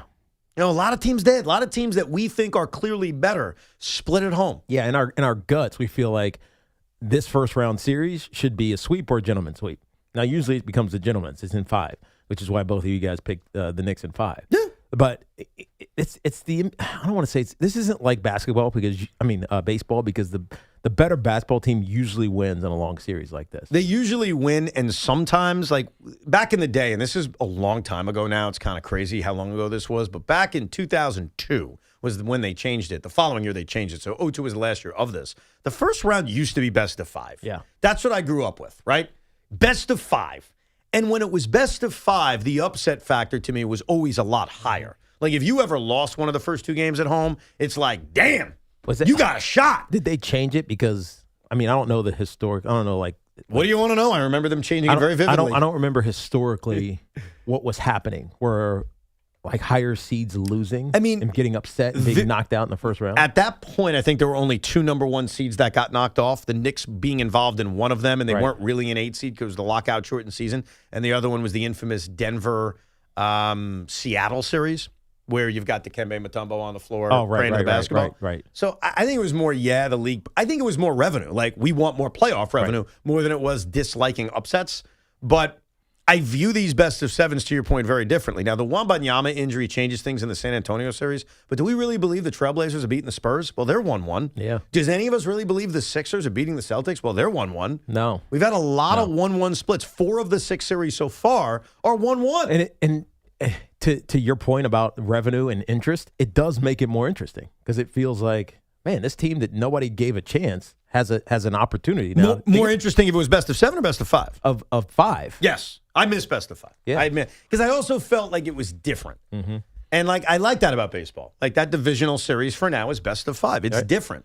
But what's crazy to me is I remember it vividly changing, and I think a part of it was in the midst of the Nets finals run, so it's very vivid in my head. Like 2002, Game 5 against the Pacers. Right. 2003, it's a 7-game series against the Bucks. It's just very, very different. It didn't go 7 games, but it was best of 7. I agree with you. I thought it was more exciting, but if you're a Knicks fan, imagine if this was best of 5. You'd be freaking out right now. You'd be very nervous. 1,000%. Because it was 2-2-1? It was 2-2-1. Yeah. Because now if you're the Knicks and it's 5, you're thinking, man, if we don't win both or one of these on the road, we're done. We're done. Yeah. But I missed that. Do you miss that, Sean, at all, or not really? Sorry, Chris McMonagle bothered me. You sons of bitches. I'm throwing him right under the bus. You know what, then? We don't want to hear your opinion. All right, fine. You get no opinion on this. That's fine. We don't get your opinion on this. He doesn't like that I threw him under the bus. He doesn't like basketball anyways because his team stinks. At least you're an IBO. I do. Even though my team stinks, unfortunately. We'll get to your calls next, we promise. 888-808-1019. Spring is the perfect time to refresh your home, and Windorama is making it easier than ever during the Spring Refresh Sale. Save up to 30% on your window and door project, plus take advantage of low to no interest payment plans when you purchase and install with Windorama. It's simple. Book your free in-home consultation, shop from home, and let their local certified experts handle measurement and installation. Visit Windorama.com to book your free in-home consultation today. Hi, I'm Patty, founder of Awesome Tex. I started with a big idea to give all clothes a new life by turning them into recycled fibers and threads. Everyone told me that this was going to be impossible, but Chase for Business believed in me. They gave me a lot of guidance from the beginning. Get financial guidance from bankers in the New York community and convenient digital tools all in one place. Learn more at chaseforbusiness.com. Make more of what's yours. Real customers compensated. JPMorgan Chase Bank, N.A. member FDIC. The Rutgers men's basketball team is back in action this winter at Jersey Mike's Arena. Join the fun and don't miss the excitement on the court as head coach Steve Peichel and the Scarlet Knights take on some of the top teams in the Big Ten Conference. Limited tickets are still available to come cheer on your Scarlet Knights. For more information or to purchase Rutgers men's basketball tickets, visit scarletknights.com. That's scarletknights.com. And go RU.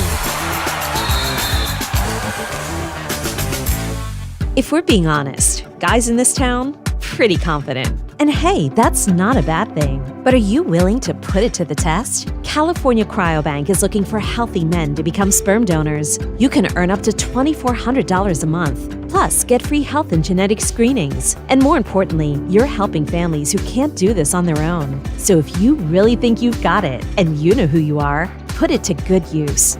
Apply now and see if you qualify. Check out spermbank.com to learn more. Together, let's drive at Paramus Chevrolet. For just $187 a month and just $28.99 do it delivery, lease a brand new Trax 4D Wagon LT with front-wheel drive for 39 months. Buying, enjoy 0.0% APR financing for well-qualified buyers. Visit ParamusChevrolet.com today. Did you know about 1 in 3 people with plaque psoriasis may also develop psoriatic arthritis, which causes joint pain, stiffness, and swelling? Does this sound like you? Listen to what it sounds like to be a million miles away. Tremfya guselkumab, taken by injection, is a prescription medicine for adults with moderate to severe plaque psoriasis who may benefit from taking injections or pills or phototherapy, and for adults with active psoriatic arthritis. Serious allergic reactions and increased risk of infections and liver problems may occur. Before treatment, your doctor should check you for infections and tuberculosis. Tell your doctor if you have an infection, flu-like symptoms, or if you need a vaccine. Imagine being a million miles away. Explore what's possible. Ask your doctor about Tremfya. Visit Tremfya.com or call 1-800-526-7736. Hello, New York, New Jersey. Bank of America, in partnership with Visa, invites you to a FIFA World Cup 26 watch party.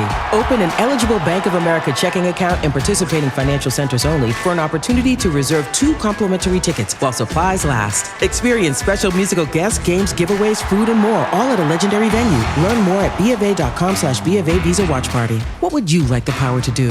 Bank of America, proud to be the official bank of FIFA World Cup 26. Bank of America N.A. member FDIC. Terms apply. All rights reserved. Did you know about 1 in 3 people with plaque psoriasis may also develop psoriatic arthritis, which causes joint pain, stiffness, and swelling? Does this sound like you? Listen to what it sounds like to be a million miles away. Tremfya guselkumab, taken by injection, is a prescription medicine for adults with moderate to severe plaque psoriasis who may benefit from taking injections or pills or phototherapy, and for adults with active psoriatic arthritis. Serious allergic reactions and increased risk of infections and liver problems may occur. Before treatment, your doctor should check you for infections and tuberculosis. Tell your doctor if you have an infection, flu-like symptoms, or if you need a vaccine. Imagine being a million miles away. Explore what's possible. Ask your doctor about Tremfya. Visit Tremfya.com or call 1-800-526-7736. I'm Tyler Kolick, and I got my Lincoln at Lincoln of Queens. They even delivered it right to my door. When it's time to save, it's time to go to Lincoln of Queens. Go New York, go New York, go.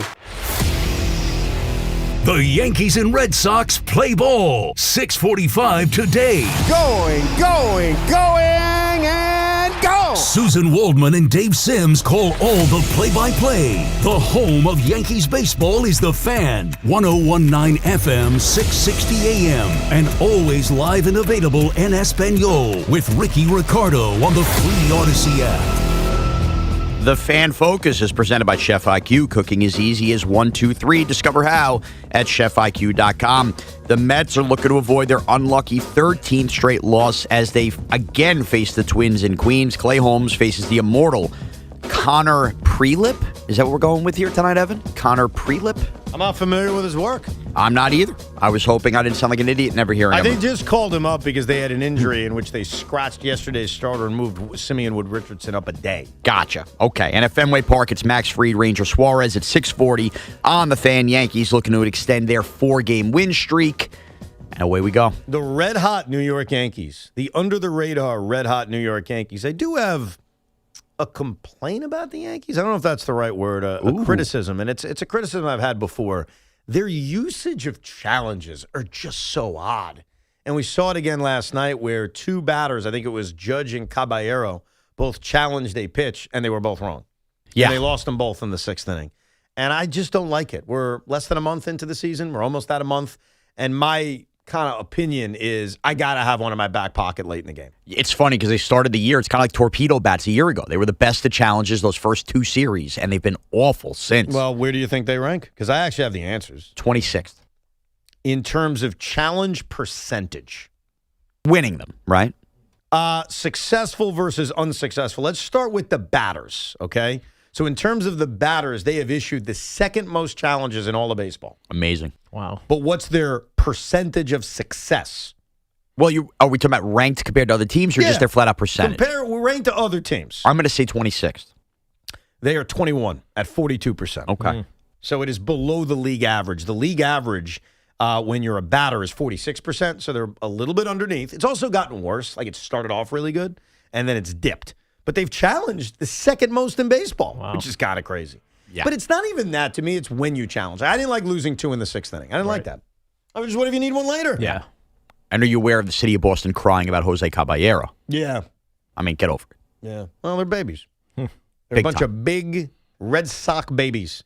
And they're babies last night. They had a bad night. I think the Bruins won, but the Celtics lost. Yes. Also, Bruins and Celtic playoff games. How were you at Fenway Park last night if you're a Boston you're gonna sports do fan? this. You're going to do this thing again. Couldn't believe how many people were there in Red Sox hats. Because they're Red Sox fans more than they're Celtic or Bruin fans. Okay. Like, you know that there's pecking orders with people. Now, I think you Well, and it's also the Yankees. Yeah, but that only matters if you're a big Red Sox fan. I would just say the odds are, because it's the Bruins and the Celtics, you're probably a big fan of one of them. I know, but I think you're missing what most people are. So I think with you and I, with the 3 teams, I can't include the Islanders in this. That would be disingenuous. But with the Jets and the Nets and the Mets, I love all these teams at such a high level. I'm going to prioritize the importance when having to make difficult decisions. And I make them. Like, I'm not picking one team over the other with the other one playing a bigger game. It's never happened. Like, I'm going to prioritize them because they're 3 babies that I love and I adore. A lot of sports fans aren't necessarily like that, where it's, I'm a Yankee fan first.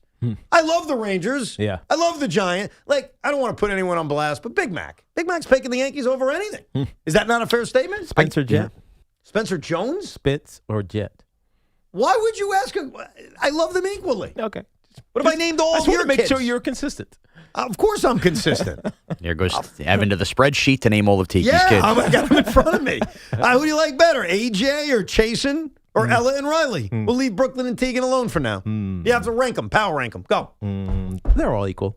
See? He had a good way of answering that. How about Taylor and Peyton? You got to Especially pick the one, twins, because they're the same. Yeah. They're Right. not. They're very different, Yeah. but you know what I mean. Peyton 1, Taylor 2. Really? Wow. Did they know this? Oh, I tell them all the time. And how does Taylor take that when you're putting her number 2? You don't mean that. And I let her think I don't mean it. You're a bad girl. You're a bad girl, Dad. You really are. I'm kidding. I love them all. Okay. Let's hear from you. Danielle in there. 888-808-1019. Andre's in Stamford, Connecticut. Hey, Andre. Hey, Andre. Hey, Evan. It's been since last year. So my whole thing is, all last year I kept telling you guys, Mendoza's not the right guy, not the right guy. Here's my thing. Stearns and Boy Wonder Stearns. His nepotism, it's his hire, so you're not going to fire him, right? And that's what it looks like. Right. So good leaders in life know when they make a mistake or when they do something wrong. This team's a bad team right now. I don't believe it's a bad lineup. I think they're all hitters. Just you got 9 people not hitting. Now, last night, and this is what drove me crazy last year, none of them are hitting. But your guy that's hitting the last 5 days, AJ Melendez, You pinch hit for him. he's got to go to – what's that? You pinch hit for him. He pinch hit for him in the 6th inning because a righty-lefty. You're right. With And not, then with he not did a good the hitter. same thing. What's that? With not a good hitter. Yes, and same thing with Tyrone Taylor. Right. Beatty just got a hit 2 innings prior. Yep. Just got a nice hit. maybe he'll heat up. No, you know what bothered me even more than that decision in the 6th inning to get the righties in against the lefty? It's the fact that they're likely to have another at-bat. Yeah. That was my vision. And it came down to that. It almost felt like Aaron Boone with Ryan McMahon. Mm-hmm. It feels like it always comes down to it. Come an important at bat at the end of the game. Well, I did some simple math. Now, when these moves were made, the Met lead was 3-2. But I always like to play this game. What's the worst case scenario in terms of who's going to come up? Right. And so in that moment, I said, let's say the Mets go down 1-2-3 the rest of the game, and they have to play a bottom of the 9th inning. Coincidentally, all that happened. They went down 1-2-3. They had to play a 9th inning. You knew those two guys were getting another at bat. And that's what bothered me. Yeah. It wasn't even the matchup, because I get it. Luis Torrens against the lefty and Anthony Bandit's a better matchup. Like, I'm not even arguing that. Tyrone Taylor, better, blah, blah, blah. But what about the next inning or the next opportunity, which was going to occur 3 innings later with the game on the line? And I didn't like that because the Mets don't have a deep enough bench to then pinch hit for Luis Torrens. Right. The only 2 guys left on their bench were Tommy Pham and Hayden Sanger.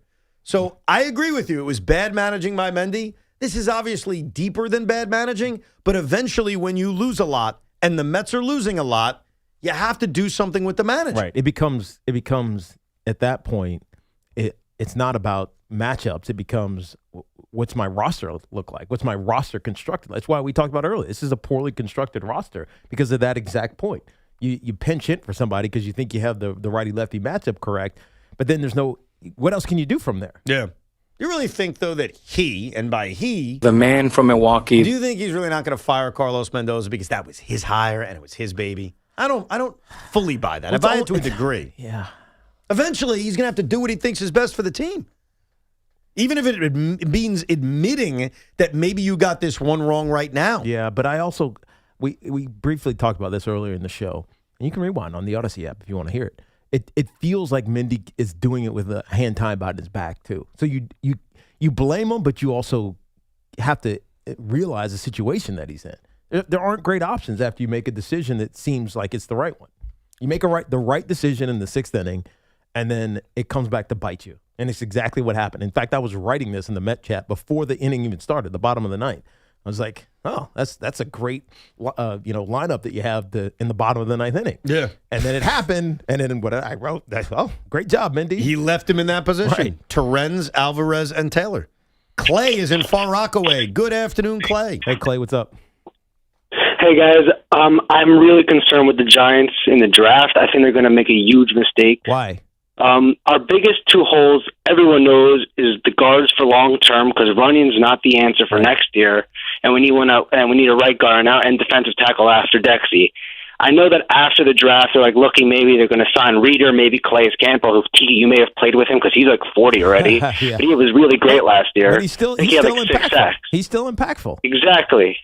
I would love that. I would really like them to sign him. Well, but if they go at 5 and 10 and don't plug in those holes, there's no one really. At 5, I don't plan on plugging in those holes. Maybe at 10, Maui Noah there, but at 5 you go Caleb Downs or you go Sonny Styles, and at 10 you can't come out of the first round, especially with only number 37 left, with 2 big holes in your roster to fill and not fill it there. And I don't think they're going to get someone at 10. I think more likely they have to trade back. I know they want to get more picks to open up, to close all the holes on the team. They got to trade back at 10, maybe with the Jets if they want to jump up for Tyson or a corner. Maybe the Bears want to trade up. Like, there's a bunch of teams I've been seeing that maybe want to move up, and the Giants at 10 have a lot of leverage. They could jump back, get second-round picks, third-round picks to plug in the holes because they're not going to plug the hole at 10. Yeah, I think, look, so Sean, I don't know if you brought this to air, but there's an interesting dynamic because they have looked at a couple of D tackles. They're not going to replace Dexter Lawrence's production, but they can fill the gap a little bit. And it's odd while it may happen after the draft, but I think they can populate depth-wise the D tackle position after the draft if they don't take one. Based on the comp pick formula. Give that real briefly. Okay, so the Giants right now as it stands, if Austin Schlottman, they lost as a starting center in Tennessee, based on Wan'Dale Robinson, the Giants next year are positioned right now to get an extra 4th-round pick in the comp pick formula. Right. They lose that if they sign DJ Reeder pre-draft. So they need to wait. Once the draft happens, the comp picks are settled for next year, and the Giants then can sign a guy like DJ Reader. So they wouldn't lose anything if they signed DJ Reader after the draft. After the draft. And Gotcha. so there's likely, again, I don't know this, likely an agreement kind of in holding, because DJ Reader is a free agent. Yes. So he can sign wherever he wants. And so whoever it was, Joe Shane or Donovan, it doesn't matter, probably have promised, we're going to get you after the draft, but we need to fill the draft because of the business of football. And so you're going to fill that role, maybe not as good as Dex, but you're going to fill that role. Therefore, the draft is still we take the best player available that we need. Not desperately need, but we need to fill. The guard thing is an interesting point because you're going to have to take one at some point in this draft. Yes. They don't have a third-round pick. And so I think movement, trading that is, as you was alluding to, Clay, is likely something to happen for the Giants just so they can get a third-round pick. They don't have a third-round pick. Right. And you can get good players in the third round. Oh, sure. Do you kind of miss the fact it's not at Radio City anymore? I Yes. was thinking about that the other day. Yeah. Because that was a part of the tradition where Radio City Music Hall on a Saturday. But we're biased. Because we're in New York? Because we're New York. But you know what? It's just easier if let's say you're a Steelers fan, just because it happens to be in Pittsburgh. If you're a Steelers fan and you really care about this draft, they don't because they're picking later. But if you're a Steeler fan, you'd come to New York. Right. The New Yorker is not going to Pittsburgh. It's just you know what I mean? You know what weird. It's just not the same. It is a weird comparison, but maybe it's me being totally me in this regard. It reminds me of WrestleMania. Like in the early days, WrestleMania would be in a regular arena. It wouldn't feel any different. It was just a regular arena. Right. And now it's in these giant stadiums over 2 nights. The NFL draft, same thing, got spread out Thursday, Friday, Saturday, and it's in these giant, it's not even in anything. They're venues. It's just outside. Because I was at the Detroit one. Right. And it's like, Detroit, this is going to be like bogus. Right. It was awesome. No, it looks good. It's just awesome. I can't imagine, but what are you doing when you're there? Like, what are you doing? Hanging out, having some drinks. Is it kind of like going to Times Square on New Year's Eve? Yeah, you're standing the whole time, but it's like an event. Would you want to go to an NFL draft in another city, just standing around? Like, does that even? I'm thinking about that. Would that Need a interest you? VIP tent. Oh, then it would be cool. Yep. Where's next year's draft? Do you know? I actually have no idea. Did they even announce it yet, or they announced it after? Maybe they haven't. I don't know. Would they bring it back here for us? But not Radio City, No, right? Just, probably be MetLife Stadium. Yeah. When was the last time it was in New York? I think the Odell draft. Really? I think it's been that long. Dude, it's been a long time. Carton Show's coming up next. If you missed any of our show, you can rewind it on the free Odyssey app or download the Evan and Tiki podcast. I'm going to Rico every night till they win, so there'll be a Rico Bronya after tonight's Met game. We'll talk to you tomorrow at 10 a.m. Carton Show with Big Mac next. This is an Odyssey Sports Minute. 24 hours ago, it felt really good to be a Boston Celtics fan. 24 hours later, not so much. 111-97, blowout loss in Boston for the C's, despite 36 from Jaylen Brown. And it was